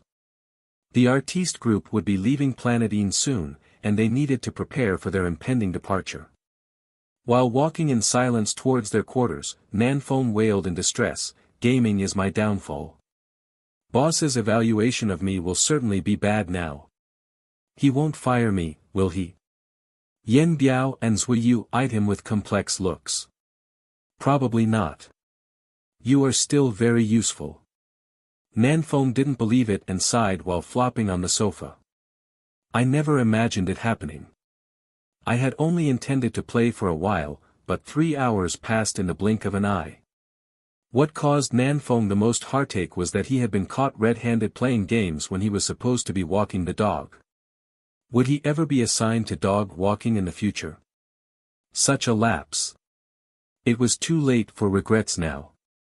All Nanfeng could do was think of how to redeem himself. Meanwhile, Fang Zhao returned to his quarters. Curly Hair walked around the room once before facing Fang Zhao. There were no monitoring devices here, and Curly Hair wanted to say something. Fang Zhao gestured for Curly Hair to come over. I too have stuff to say to you. Curly Hair immediately came over and crouched down. Just now, someone from the Interplanetary Fund came looking for me to have a talk. Fang Zhao gave Curly Hair a recap of what he had learned from Yu Hua. He told Curly Hair exactly what he was and that there were people in the Interplanetary Fund who already knew some specifics. Half-machine organism. Curly Hair was very curious about this. He had always assumed that he was a slightly more impressive dog. He never imagined that he was a whole different species. No wonder he only thought about eating when he saw those other dogs. They actually weren't of the same species. Curly Hair wagged his tail even more vigorously when he heard Fang Zhao say that the Interplanetary Fund could provide some of the energy he needed to grow. Someone to provide food. Fang Zhao won't go bankrupt from feeding me, don't have to worry about being abandoned for eating too much. Curly Hair's eyes sparkled when he thought about it rationally. Summarizing everything that Fang Zhao said, Curly Hair drew a deep association with regards to the Interplanetary Fund. Interplanetary Fund equals snack supplier. He needed huge amounts of energy to grow. It seemed like the Interplanetary Fund had a lot of money. He wouldn't make them go bankrupt, would he? Whatever. I'll just eat. As for what Fang Zhao mentioned about assuming a certain responsibility when necessary, Curly Hair expressed that this wasn't a problem. Assume responsibility? What sort of responsibility? Fighting? Or perhaps make a guest appearance as an inspection dog? Or dig bones? These were all fine. With the huge matter of food settled, Curly Hair's dog life seemed much brighter and more relaxed. It just lacked. Curly Hair raised his gaze, carefully observing Fang Zhao's expression. Do you understand everything I just said? Fang Zhao asked solemnly. Understood. Curly Hair nodded his head earnestly. Fang Zhao raised an eyebrow as he observed Curly Hair. After a while, Fang Zhao added, anything else you need? Curly Hair's ears sprung up and he licked his nose. Can you buy a game console? The one Nanfeng was playing is not bad. It's definitely not expensive. Curly Hair still showed great restraint when they were outside.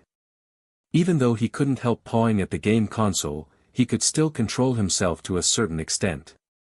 He had never seen this sort of handheld game console before.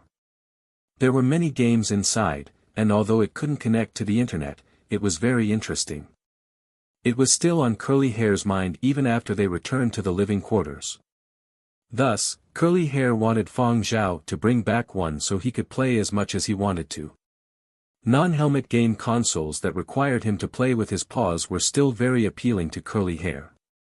His personal terminal had been destroyed. Maybe this handheld game console would help him get through the pain. Bye. Whoa. Curly Hair did a little roll and nuzzled Fang Zhao's shoes with a hopeful look of longing in his eyes. Fang Zhao looked at him but didn't say anything. Curly Hair rolled around some more and raised his head towards Fang Zhao.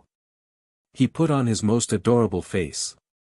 Fang Zhao continued to have the same stiff expression. You want the handheld console? Fang Zhao asked. Yes. Curly Hair jumped. Alright, do a set of comprehensive test papers.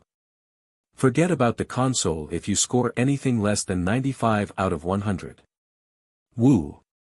Fang Zhao went to create a set of questions. The questions were about Planet Een and their cooperation with the recently mentioned Interplanetary Fund. While Fang Zhao was setting questions, Curly Hair seized the time to refresh his memory on everything that he knew. He was worried that he wouldn't get to play if he scored badly. Curly Hair took the test seriously, albeit feeling very nervous. He even checked through 3 times after he was done and only submitted at the final moment of the time frame Fang Zhao had stipulated. The results came out very quickly. 95 marks. You barely made the cutoff. Fang Zhao deducted less marks from the analysis questions Curly Hair got wrong, considering that all the multiple-choice questions were right. Curly Hair was delighted upon hearing his results. Whoa. Game console. Game console. Fang Zhao called Nanfeng and asked him to purchase a game console. Nanfeng, who had been lying in his room worried sick, was instantly revived. The time to raise his own worth in the boss's eyes had arrived. As for boss's decision to buy a game console, Nanfeng thought, I understand. It's not seemly for boss to get one himself. Clearly, the little assistant is the one who wants to game.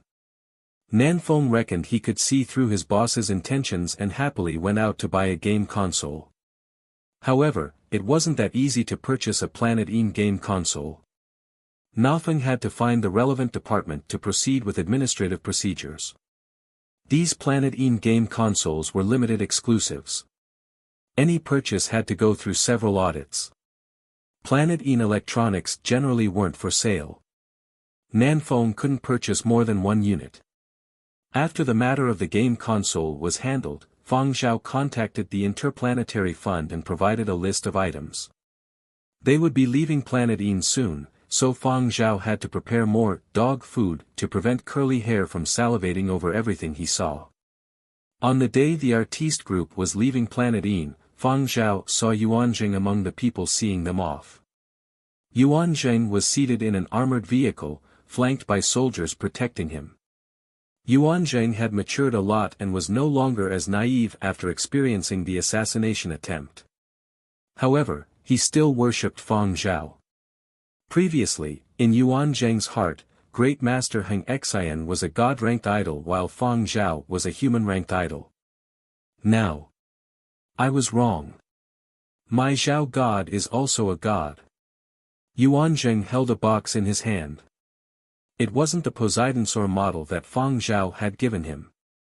It was the petal-shaped bullet. His life was saved by Fang Zhao. The only thing Yuanzheng could do was to live up to his expectations. At the same time, Fang Zhao's personal records were split into two sections. One was ordinary, and the other was denoted as strictly confidential. On the returning spaceship, Fang Zhao examined the gift in his hands. This is a little gift from Planet Een for each of the invited artistes, the soldier who had given out the boxes said. Fang Zhao learned from the other artists that this was a standard gift. They would always receive a token of appreciation from Planet Een as they were leaving. It wasn't especially expensive, but it was full of sincerity in Planet Yin style. This time, the token of appreciation was a non-confidential worship model exquisitely crafted from power or in the style of Planet Een. Guardian Series Initial Class Worship. Fang Zhao inspected the worship model. The Guardian Series Initial Class Worship was one of the first-generation machines from when humankind had first expanded into outer space. Fang Zhao had seen relevant information about it when he studied New Era space travel history. Production of initial class warships had stopped 200 years ago. The warships themselves had been completely decommissioned from service over 100 years ago. However, the initial class warships were irreplaceable in the hearts of many older space travel enthusiasts. Fang Zhao had seen an actual one in Planet Yin's exhibition hall. He intended to give this model to his great-grandparents when he returned. He remembered how the two elder Fangs always had melancholic looks whenever these warships were mentioned.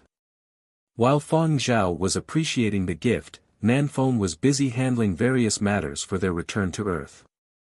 As for Yen Biao and Zuiyu, Fang Zhao arranged for them to take turns feeding Curly Hair. At the same time, this was an opportunity to let the two bond with Curly Hair. Feeding was done in the cabin, and the dog food was some power ore provided by the Interplanetary Fund. This was quite a long journey, and they couldn't let Curly Hair starve the way. This would also stop him from salivating at the ship's power core. At this moment in the cabin, Yen Biao rigidly took out a piece of power ore from the box and placed it in front of Curly Hair. Fang Zhao had told Curly Hair countless times to maintain dog form when he was outside. Thus, he could only bite bit by bit when it was time to eat. Crunch, crunch. It was like he was biting on an apple. The two-man salted fish team watched with rigid expressions. I was once thoroughly shocked, but now I can already calmly watch as it eats ore. Make sure to clean up all the fragments too, they reminded Curly Hair. While Fang Zhao was on Planet Een, there had been no shortage of topics regarding him on the internet. Discussions over the Poseidonsaur fossil exhibit still continued, even if the excitement had died down somewhat. Various museums and collectors wanted to find Fang Zhao for a collaboration but were unable to find any trace of him. This time, even Nanfeng had become uncontactable. When Nanfeng finally returned online, he received an explosion of messages. There was no way he could go through all of them. Nanfeng was highly motivated to begin this work and promised Fang Zhao he would finish all his tasks. As long as his performance was good, he would once again receive another salary raise. Aside from the Poseidonsaur fossil exhibit, another hotly discussed topic online was regarding Fang Zhao's music. A singer who purchased Fang Zhao's graduation concert copyrights had released a revised version of this song. This single soared to the very top of the music charts on release. A high-quality revised piece was a surefire way to rise to the top of the charts. When fans checked out the new song's information, they discovered that the original tune belonged to Fang Zhao. Pure music enthusiasts were delighted. However, when they searched for the original tune, they found no results. After varying their search, they finally found a hit. However, the page only displayed a work from Fang Zhao's concert. Playback unavailable due to copyright. They searched again. But, there were only results from the graduation concert. Generally, in this sort of situation, nobody knew how long it would be before the original tune could be made public. It could take a few months, a couple of years or even longer. It all depended on the copyright holders. For example, the raw theme songs used in Planet Baiji and Planet Boo's recruitment videos were not available. Those who wished to listen to the song could only watch the recruitment videos. However, the videos also contained engine sounds, cannon fire, wind and even the roars of some alien beasts. While those added sounds complemented the video well, there were those who preferred the raw music. Since Planet Baiji and Planet Boo weren't willing to release the original music, some people resorted to extracting the music from the video. Meanwhile, two Music Circle's veterans had also recently released new songs. They were both revised pieces from Fang Zhao's graduation concert. The rearranged songs had a completely different style, which made people curious about the original. Thus, Fang Zhao, who had disappeared from the public eye, was once again mentioned. Yenzhou's so-called paparazzi king, Wang Tai, was once again dragged into the conversation. Wang Tai. Come out to take our abuse. It's time to work. Do you know that Fang Zhao is missing? Teacher Wang, I'm not scolding you. Could you reveal some hot news regarding Fang Zhao? However, Wang Tai was still the same as before, unmoved by force or persuasion. He either pretended to be dead or dug up other matters to divert the general public's attention. He would never release any information regarding Fang Zhao's movements. Wang Tai was bitter deep down. I know where he went, but I can't reveal it. I still want to live. Wang Tai didn't want to offend Fang Zhao. He was even more afraid of Planet Een. Who would dare test the tolerance of a military strategic base? It really wasn't an exaggeration. If he were to expose information today, he would definitely be on his way to a foreign planet for labor reformation before the day even ended. At the retirement home for former officials in Yenbei, great-grandfather Fang hadn't gone online much recently without any of Fang Zhao's updates. Thus, he was more listless nowadays and could only find other old fogies to chat with. Great-grandfather Fang twirled two walnuts in one hand and held a walking stick in the other. He was sitting down, complaining to a bunch of retired veterans. As families grew, they would naturally have some less outstanding or good-for-nothing descendants. The descendants whom grandparents talked to most often weren't necessarily outstanding either. An old man was rambling irately about his disappointing little grandson. I've already walked with him along this path. He can't make it himself yet blames me for not supporting him. He's already 30 years old. I'm so pissed I lost all my appetite. The retired veteran by his side placated him while mocking himself. I'm not as capable as you guys. I can't help them much in their career, so all of them just my little bit of pension. Of course, calling it that little bit of pension was being modest. Based on their past contributions and rights to enjoy such a retirement, their monthly pension was also considered rather high for most. Another retiree chimed in, totally. But, I think I'm slightly luckier compared to you guys. At least I still have a granddaughter and a great-grandson doing somewhat better. They don't cause me worry and bring me some comfort. As for the others, forget it. A bunch of good-for-nothings. And they blame me for being biased. Humph. Great-grandfather Fang felt the need to say something. Tisk, look at you bunch of bitter old fossils. You brought all of this on yourselves. Great-grandfather Fang twirled his walnuts calmly. I dare say that before you guys retired, every one of you was shrewd and resourceful. But now, you guys can't even handle your little brats. At the end of the day, you all aren't ruthless enough. You need to be firm. Unlike you guys, I am different. I help whoever I feel like helping and share my pension with whomever I feel like. What right do a bunch of little brats have trying to control us elders? Be more forceful. Look at me. In my family, if I say something, none of my descendants would dare say otherwise. Grandfather Fang was interrupted before he was done. Stop bragging. You were so meek in your call with little Zhao that time. Great-grandfather Fang blushed. How is that being meek? That's showing care. It's love, get it? I'm just afraid to disturb his work. He then continued righteously, besides, my little Zhao isn't the same as those little brats. Great-grandfather Fang was especially spirited when Fang Zhao was mentioned. My little Zhao is so good, so why can't I be more biased towards him? That child didn't have it easy, not at all. I even wanted to supplement him with a little bit of my pension, but he didn't want it. Besides, he is capable himself and doesn't need any money from me. Everyone believed this. The entire retirement facility knew that. Those billions were casually donated by Fang Zhao. It isn't comparable, an old man said sourly. Most importantly, that fellow Fang Zhao really knows how to be grateful, unlike some ingrates, another old lady chimed in. Great-grandfather Fang stood proudly to show that he didn't have to worry about this problem. Therefore, be biased to those who know how to show gratitude. As for those ingrates, leave them to their own devices. At our age, we should only need to worry about enjoying our remaining days. As he was saying all of this, he received a notification. When he saw the name displayed, great-grandfather Fang jumped up. His walnuts were sent flying, and his walking stick was chucked aside. He hurriedly answered the call.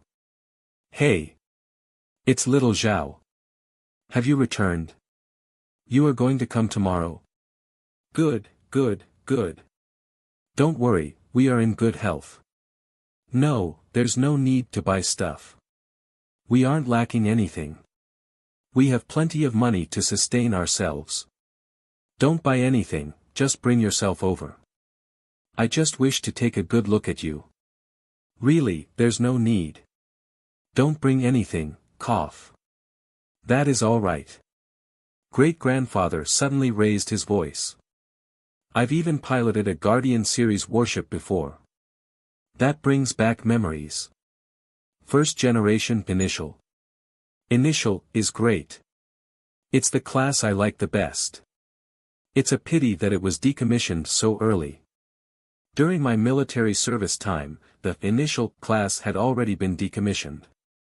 Great-grandfather Fang was all smiles when the call ended. He didn't mask his glee as he flaunted to the others, my little Zhao is coming to see me and is even bringing a present. Want to know what it is? It's a Guardian series Initial class warship. For this generation of veterans, the Guardian series Initial class warship had always been something they longed for but never had the chance to experience. Initial. It was their first love. When their generation had come of age, a new class of Guardian series warships with various upgrades had already taken over. However, Initial was still their first love from their youth. However, there were too few Initial models. They weren't for commercial sale. It was very difficult to find such models.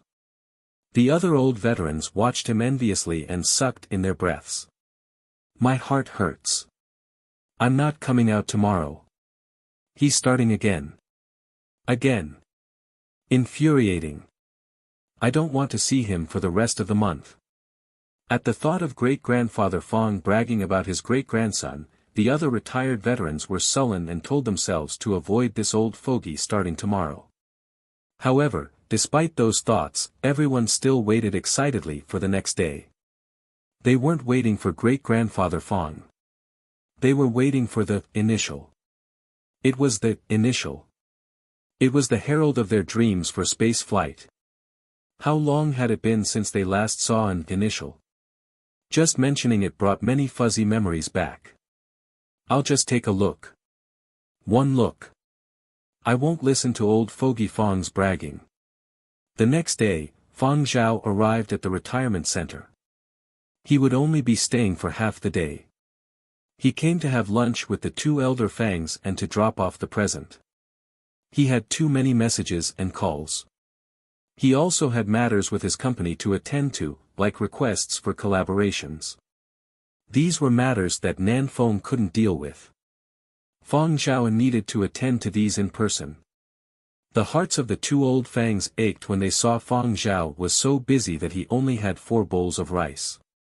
He normally had at least 5 in the past. I've really had my fill. Fang Zhao was helpless. Why had he only eaten 4 bowls? Because the bowl great-grandmother Fang used for him was a size larger than before. Those 4 bowls contained more than 5 servings of the old bowls. Actually, he could continue eating, but doing so would be overboard. It would scare others if they heard about it. After lunch, Fang Zhao chatted with the two elder Fangs for a bit before leaving Yanbei retirement facility and flying off to his company in Qian City. After Fang Zhao left, great-grandfather gradually returned to normal. He hadn't specifically asked about where Fang Zhao had been. Fang Zhao had told them he was invited to participate in a concert performance and hadn't gone into detail. Great-grandfather Fang hadn't pressed him for answers. However, he could guess where Fang Zhao had visited from the model. When great-grandfather Fang picked up this Initial warship model, he knew that this model wasn't manufactured by any ordinary manufacturing company. There was even a special serial number and a design under the base of the model. All of this made it seem very likely that this model came from where the Guardian series warships had been manufactured, Planet Een.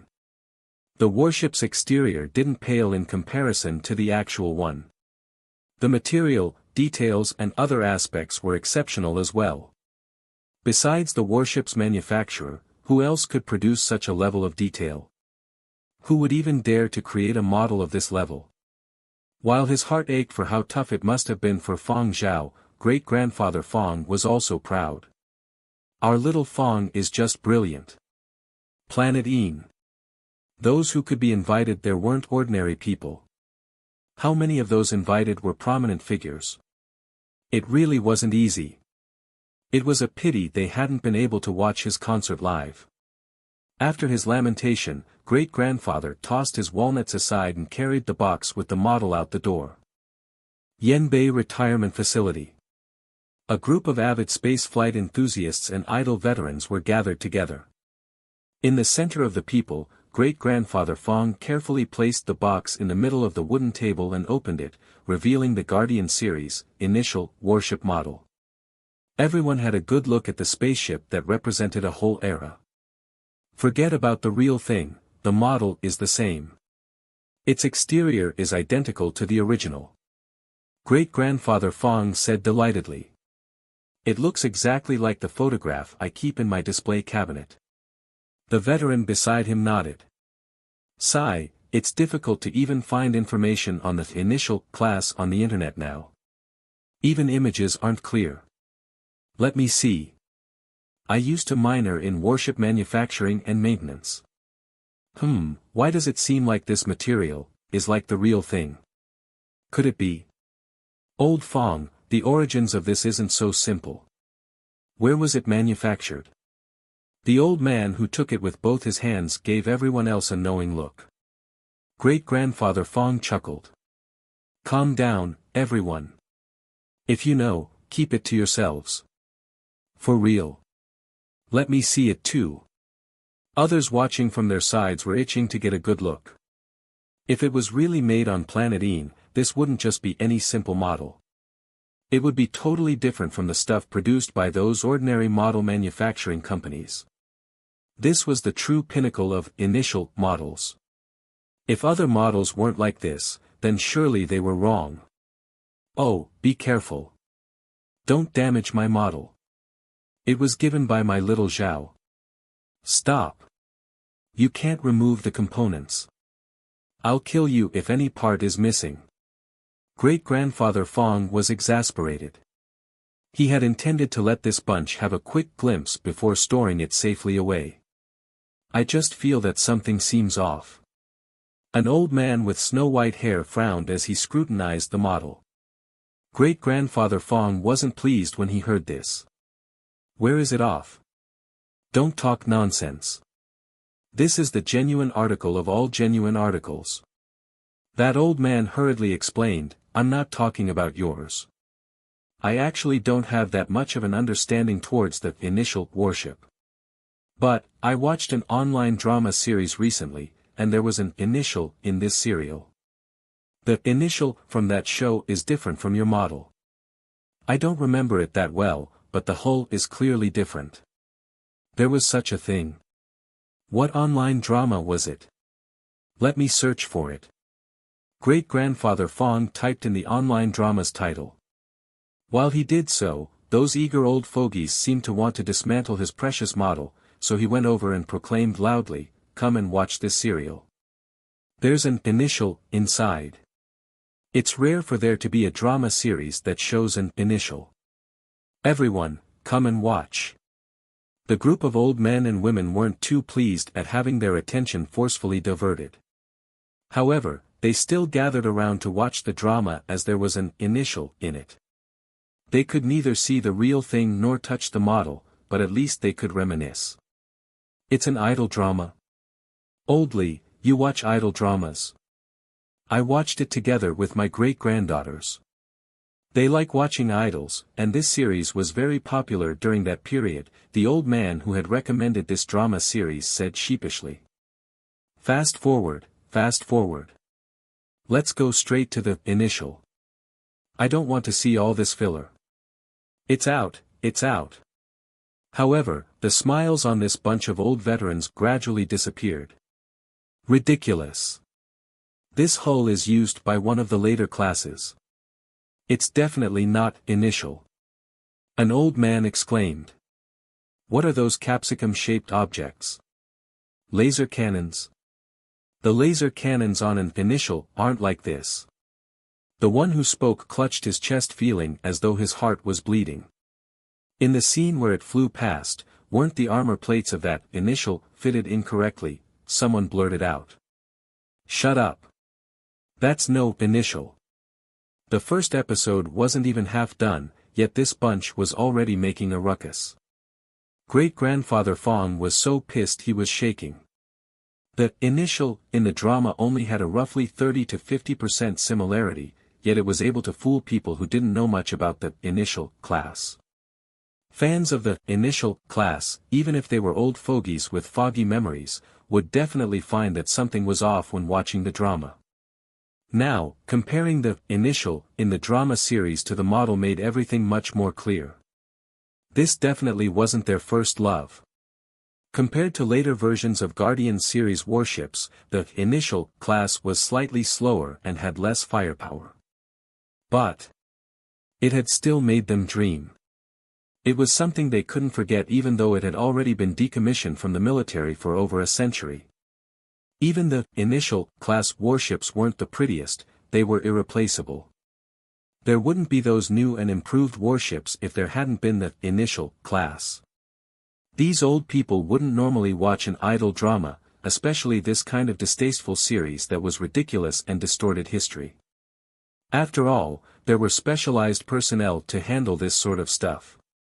These old veterans had retired and wouldn't meddle with other people's jobs or criticize them blindly. But now, the miraculous first-generation warship in the history of spaceflight had been shot in this manner. How dare they change the spaceship of my dreams? This trash series destroyed my first love. Could this be tolerated? Definitely not. It was fine if they were oblivious, but now that they knew, they certainly had to step forth. Complaint. Complaint. Let them hear the roars of retired veterans. While the Yenbei retirement facility veterans were stirring, Fang Zhao had already returned to Qian City. Fang Zhao didn't head to Silver Wing Media headquarters immediately after arriving in Qian City. Instead, he went to see Xue Jing first. Xue Jing had been in Yenzhou during this period. Xue Jing and Mo Lang communicated frequently.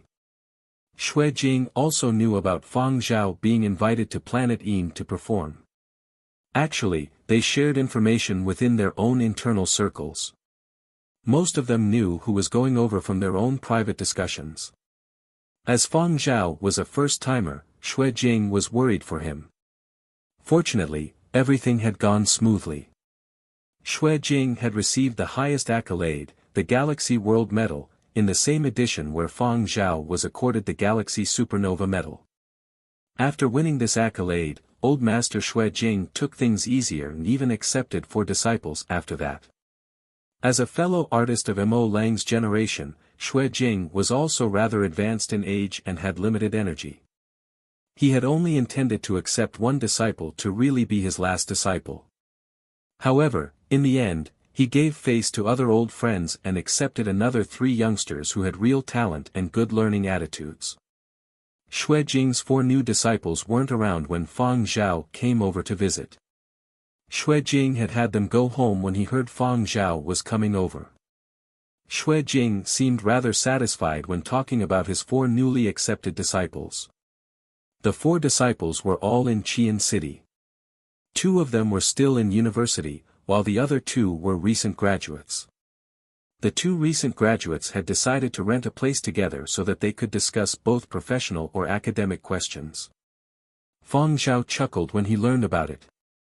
The apartment you passed on to me is currently empty. Let them stay there. After all, I'm no longer staying there, so it can be put to use. Xue Jing knew the reason Fang Zhao had moved was most likely a break-in. Nothing had been stolen, and the perpetrators had been sent to the emergency room. It had caused quite a big hoo-ha back then. Afterwards, Fang Zhao had been revealed as the owner of the apartment and had been forced to move over privacy concerns. Xue Jing thought about it. That seems fine. You still have to collect rent at the normal market rate though. We can't let you take a loss. Fang Zhao hadn't intended to collect rent from those 2.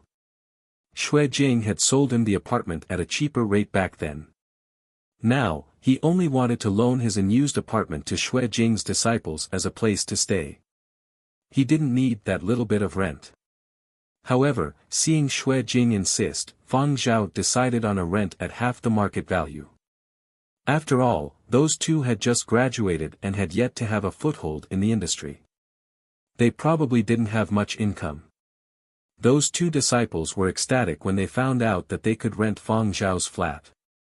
They were very grateful for the discounted rent, but more importantly, that was an apartment that Xue Jing and Fang Zhao had both lived in. One was a Galaxy World Medal winner while the other had won the Galaxy Supernova Medal at a very young age. They could bask in the same environment that created such great talents. Since it was decided that the apartment would be rented out, Fang Zhao had Yan Biao and Zuiyu to head over and tidy things up.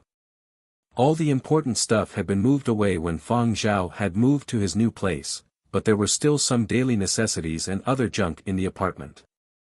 Yan Biao and Zuiyu set out immediately upon receiving their task and drove over to Fang Zhao's penthouse apartment. When they arrived, the 2 didn't enter right away.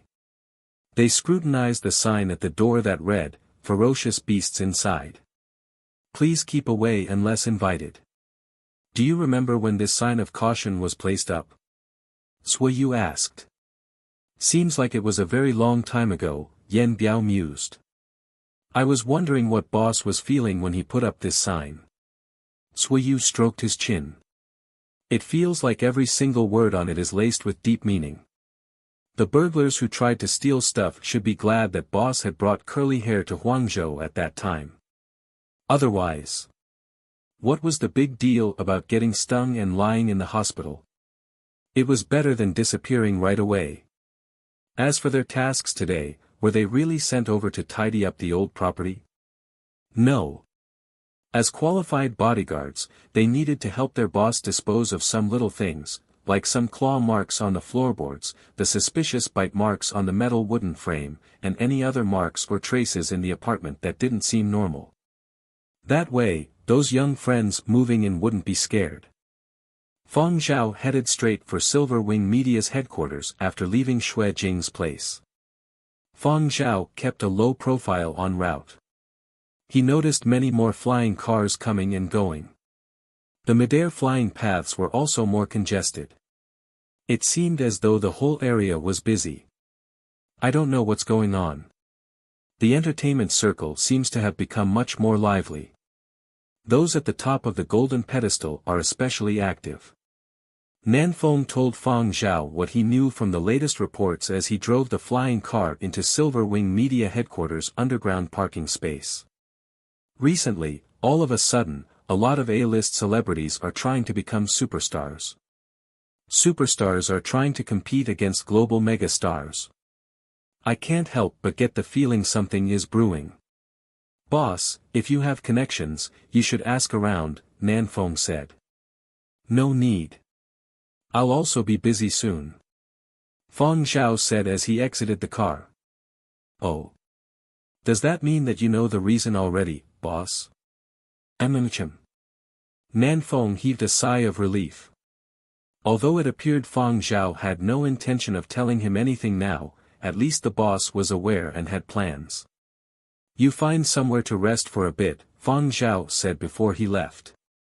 He wouldn't be spending too much time at the company. "No need. I'll wait in the car. There are some emails I still have to reply to." Nanfeng expressed that he wouldn't forget about doing work even while waiting in the car.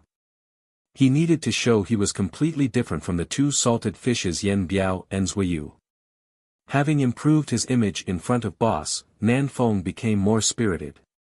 He wanted to become a manager too and help his boss make working arrangements. He was getting closer and closer to his dream of becoming a manager. Perhaps he would even be promoted really soon. He.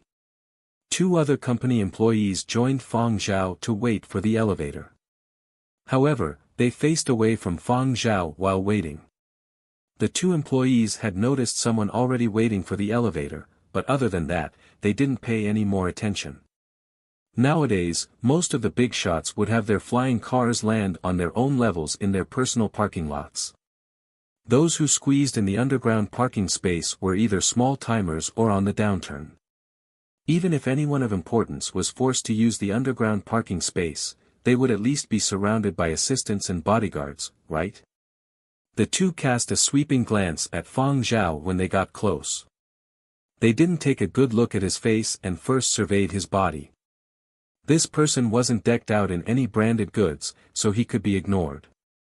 While waiting for the elevator, the two of them chatted casually. Recently, everyone in the company is busy. Even the elevators take forever now. It can't be helped. The parking spaces upstairs all fill up very early, so underground is the only option for late arrivals like us. Hey, did you just see the news? The very popular online drama series from a while back is being jointly sued by close to 100 retired veterans, one of them said. I saw it. Quite a few of my chat groups were talking about this. Even the relevant departments are paying attention to it. Who would have expected a bunch of 150-year-old oldies to watch teen idol dramas just for the sake of seeing that so-called initial worship? There were no issues previously because it was an online drama series meant for younger people. The initial warship was just an unimportant backdrop in the show. People watched it for the gorgeous idol rather than the spaceships. I'm amazed there are really people who watch idol dramas for the military aspect. Someone even listed each and every mistake regarding the military industry.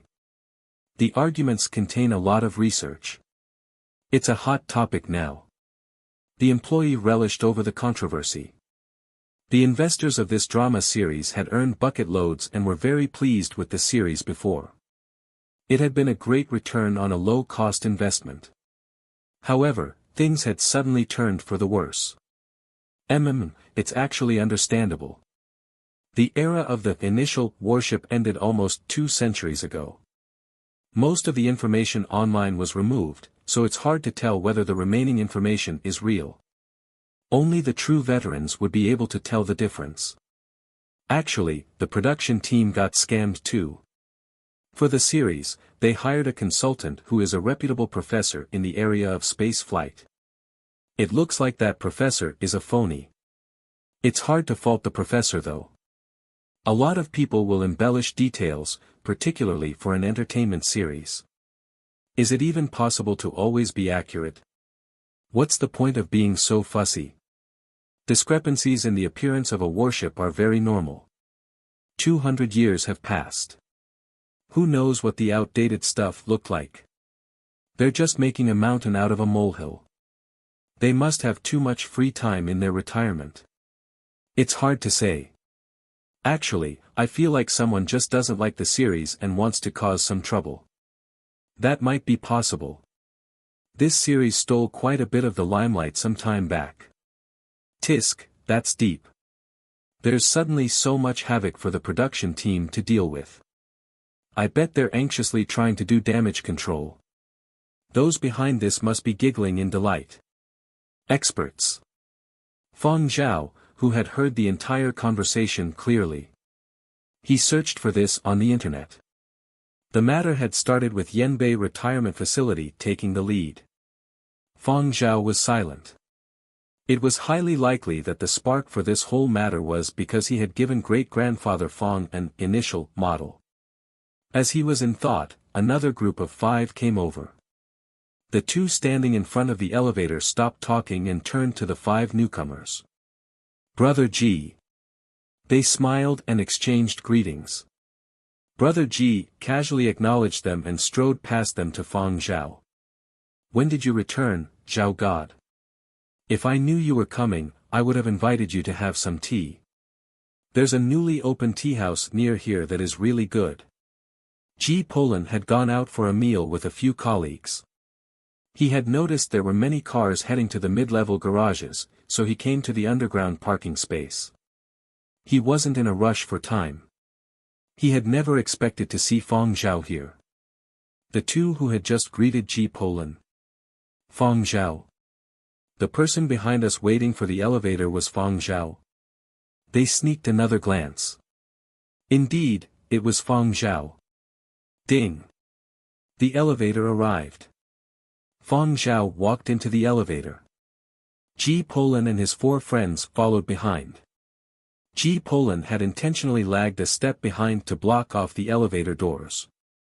The other 2 employees had wanted to shamelessly squeeze in but were left outside. Your elevator has also arrived. Smiling brightly, G. Poland pointed at the opened elevator opposite them. The 2 standing outside replied with smiles too, all right, Brother G and Brother Zhao, you guys head up first. The elevator doors closed in front of their faces. Both them were full of remorse and felt like crying. What a good chance that was, arg. That was Fang Zhao. His influence wasn't just limited to Yenzhou. He was a global star. If they could make connections, perhaps Fang Zhao could help lift them up. It was rumored that G. Poland had also gotten his big break by cozying up to Fang Zhao. Although he hadn't yet become a true first-rate star, he now had many more opportunities on the global stage compared to the 2 of them. If we had just given him an extra look. How could they have first looked at his clothes? They should have looked at his face. Wouldn't they have recognized Fang Zhao right away? It feels like we just missed out on $100 million. Meanwhile, in the elevator, Ji Polan took this little bit of opportunity to talk to Fang Zhao. I just returned from shooting 3 drama series on Planet Y. My intention was to rest for 2 months and take some time off. During today's lunch, I made some plans to visit Planet Y's Peach Blossom Island. Oh right, Zhao God, do you know about the Peach Blossom Garden? Planet Y cultivated a type of luxuriant peach blossom that blooms all year round. With it, they created Peach Blossom Island, where you can witness a scene of peach blossoms raining down all around at any time. That is what the promo shows. It hasn't officially opened to the public and nobody has verified whether it is true or not. However, it is going to open very soon, Ji Polan said. Wouldn't a trip to Planet Y and back cost quite a bit? Fang Zhao chuckled. Hee, indeed, it's quite a bit. I just received the payment for my prior work, and I want to reward myself. There weren't many opportunities to explore Planet Y's attractions when filming. Due to time constraints, our movements were mostly restricted to being with the production team. This time, I intend to spend some money to go over for a relaxing vacation and enjoy myself. How are commodity prices in Planet Y now? Are the expenses manageable? Fang Zhao asked. Daily necessities are slightly more costly, but produce is cheap. Planet Y has a new orchard where you can enter and eat while sightseeing. It is much bigger than the private orchards in Muzhou. Even Muzhou's largest orchard would merely occupy a corner of it. You even have to drive in if you want to enter. Zhao God, do you want to go? We can go as a group. I currently have no plans to go over. Are you all going? Fang Zhao asked. A young actor raised his hand. I won't be going. I just bought a house and I'm still repaying the loan. Flights aren't cheap. They would cost a big chunk of my savings. My pay isn't as high as Brother G's, and the company won't reimburse expenses for personal activities. Ji Polan expressed his sympathy and patted this guy's shoulder. Work hard. We will send you photos of Peach Blossom Island. Fang Zhao thought for a bit and said to this bunch, attractions can be visited at any time. It's better to work hard for the upcoming period. Ji Polan's mind began to work. Was there a hidden meaning behind Fang Zhao's words? He thought about the company Big Shot's recent busy work arrangements. Was this some inside news? Ji Polan no longer cared about Peach Blossom Island or its orchards. Compared to his prospects, enjoyment could take a back seat first. After Ji Polan and the others got off on their own floor, Fang Zhao changed to another elevator that would take him straight to the top floor conference room. Midway, Fang Zhao received a message from Planet Y's commanding officer Hua Yi. The message was very long and included images. Fang Zhao, are you free? Bring your dog over to Planet Y for a vacation. Our Planet Y has a new attraction. Have you heard of Peach Blossom Island? It's a paradise where peach blossoms bloom all year round. It's the only one of its kind. We didn't approach any other superstars and sought you out first. Come over and endorse our new scenic attraction. We've even prepared a publicity campaign. I drew inspiration from an old-era photograph. Using this, I came up with a brand new plan. High-definition image. Beneath the dancing rain of peach blossoms, 12 golden combat mechas stood glistening under the sunlight. Hua Yi, isn't this awesome? In Hua Yi's opinion, a visual spectacle of luxurious gold and romanticism would definitely leave a lasting image. This sort of impact was needed. In 5 or 10 years or even several decades, people would definitely still remember this image. As the boss of Planet Y, Hua Yi was also well informed. He too was making preparations for the impending new era. He knew that the new generation of warp engines was already in the final testing phase. This information had yet to become public. Those in the know kept it to themselves. They waited for this to be announced before making any moves. The upgrades to warp engines would greatly decrease the costs of spaceflight. The prices of Planet Y's commodities would be affected. However, Planet Y was moving towards the tourism industry. In Hui's opinion, this would be very advantageous. Hui only hoped that more people would travel to Planet Y for sightseeing. A lot of work was going into marketing for Planet Y's changes and new attractions. Preparations had started long ago and were still being refined. Planet Y wanted to find a star for an endorsement, but after a while, they still hadn't settled on anyone. Thus, Hui set his sights on Fang Zhao. However, the decision wasn't yet final. Then, Hui heard that Fang Zhao had gone to Planet Yin to perform and even rendered a meritorious service. Hui immediately came knocking with the plan that satisfied him most. However, Fang Zhao declined. Why? I feel it's very good. Hui was sullen. However, Fang Zhao only rejected the plan. He hadn't directly rejected the request for endorsement. Alright, I will rethink the marketing campaign, Hui lamented. It's been a while since you last came to Planet Y. We've undergone great changes. Bring along curly hair for some relaxation when you are free. Alright. Fang Zhao chuckled. Hui still thought about curly hair from time to time. Being in charge of Planet Y, Hui was extremely busy. It was difficult for him to find the time to make a personal call to Fang Zhao. Fang Zhao felt honored by Hui's sincerity. If Fang Zhao could make some spare time, he would bring curly hair over to Planet Y and see its changes. When the elevator reached the top floor of Silver Wing Media headquarters, the doors to the conference room opened. A few of the company's popular artistes came out. The reason for all the cars around the building was because of Silver Wing's artiste meeting. The artistes who came out from the conference room were either A-listers or higher. They were considered to be among the finest of Silver Wing's contracted artistes. Currently, they either had solemn expressions or were secretly excited and bubbling with ambition. The expressions of these people changed slightly when they saw Fang Zhao. However, they quickly covered it up and greeted Fang Zhao. Fang Zhao acknowledged each of them. Duan Xianji's assistant came out at this moment and showed Fang Zhao in. Director Duan and the other high-level executives of the company were inside waiting. After the conference room doors closed, the few popular Silver Wing artistes exchanged glances outside. These were looks filled with complicated and wary sentiments. Resources that the company could provide were limited. Competition in entertainment was very intense. One additional person was one extra competitor. Once they entered the lift and were out of earshot of the high-level executives, someone spoke in a hushed voice, "He isn't omnipotent either. His brand image is not as developed. This is a clear disadvantage." He didn't mention names, but the others knew who he was talking about.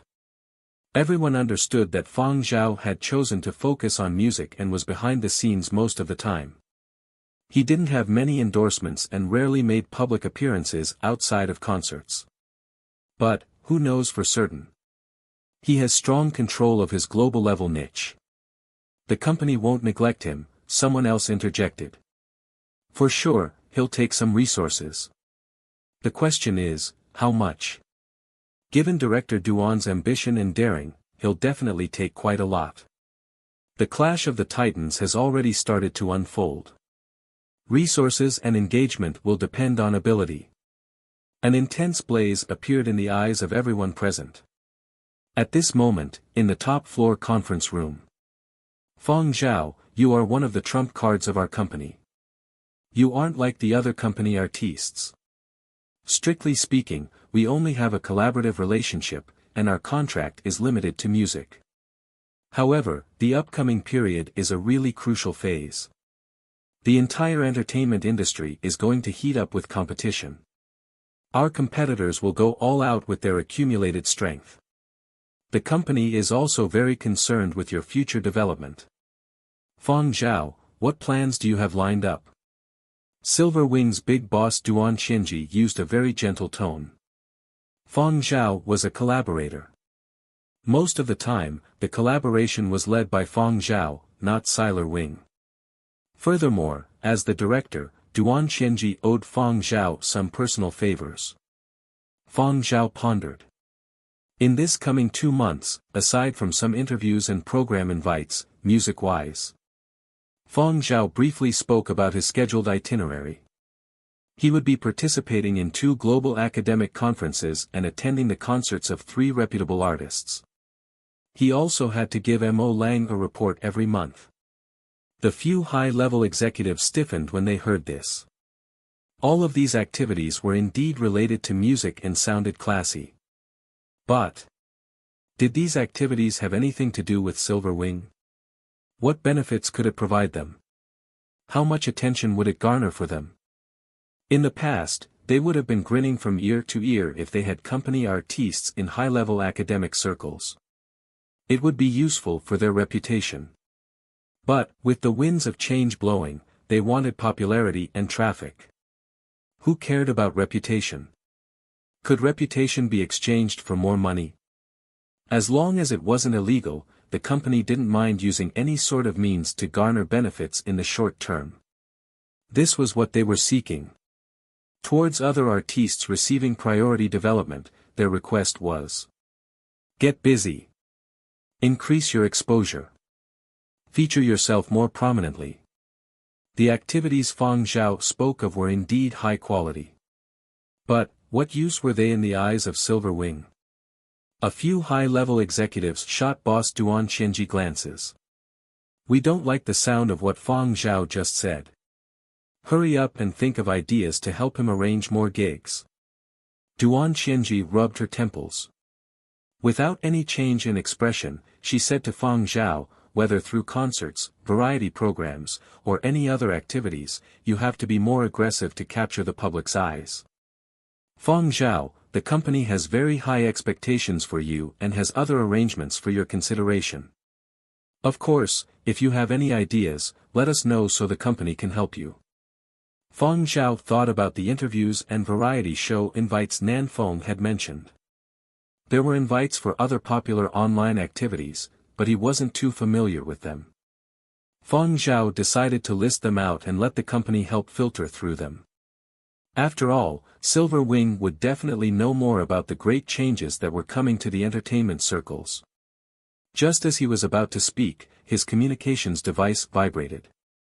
Fang Zhao glanced at the notification and raised a surprised eyebrow. Excuse me, I have to take this important call. Duan Qianji raised her hand and indicated for her assistant to lead Fang Zhao into the room at the side. After Fang Zhao left, one senior executive smiled profoundly. Looks like he is also well informed and understands the great wave that is coming. He has had interactions with the military and interplanetary fund. Furthermore, he was just at Planet Een for a performance. It isn't out of the ordinary for him to know, Duan Qianji said. Then, what sort of arrangements should we have for Fang Zhao? Another high-level executive asked with tightly furrowed brows. Silver Wing was one of the big players of Yenzhou's media industry. They would still be one even without Fang Zhao. However, it was still somewhat difficult for them on the global scale. They had to rely on Fang Zhao and other artistes with global recognition to raise their prestige. The number of company artistes under them who had both excellent commercial value and academic accomplishments could be counted with the fingers of one hand. And on this list, Fang Zhao was ranked first.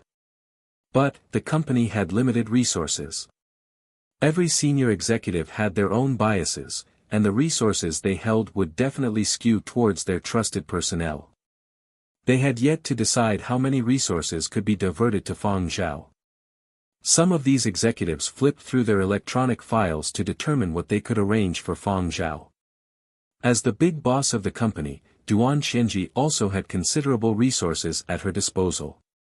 She definitely wanted to allocate some to Fang Zhao. After a short while, Fang Zhao finished his call and returned. Shall we continue with what we were discussing just now? Duan Qianji indicated for Fang Zhao to continue. I had originally wanted to have Silverwing help filter through some of the invites and requests I received, but with this call, I have a new assignment, Fang Zhao said with a somewhat pensive smile. Duan Quanji's curiosity was piqued. Who called you? Yenzhou Public Safety Bureau. Swish. All the high-level executives stared at Fang Zhao. They contacted me with a request for me to endorse safe and peaceful Yenzhou, Fang Zhao added. The conference room suddenly fell dead silent.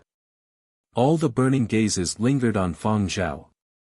Director Duan secretly cancelled out the work arrangements she had initially intended to give Fang Zhao. She had intended for Fang Zhao to be the face of their company. She never imagined that Fang Zhao would be the face of an entire continent. Do you like this video? Let me know by giving it a thumbs up and leaving a comment below. Don't forget to subscribe and hit the notification bell to stay updated on my future uploads.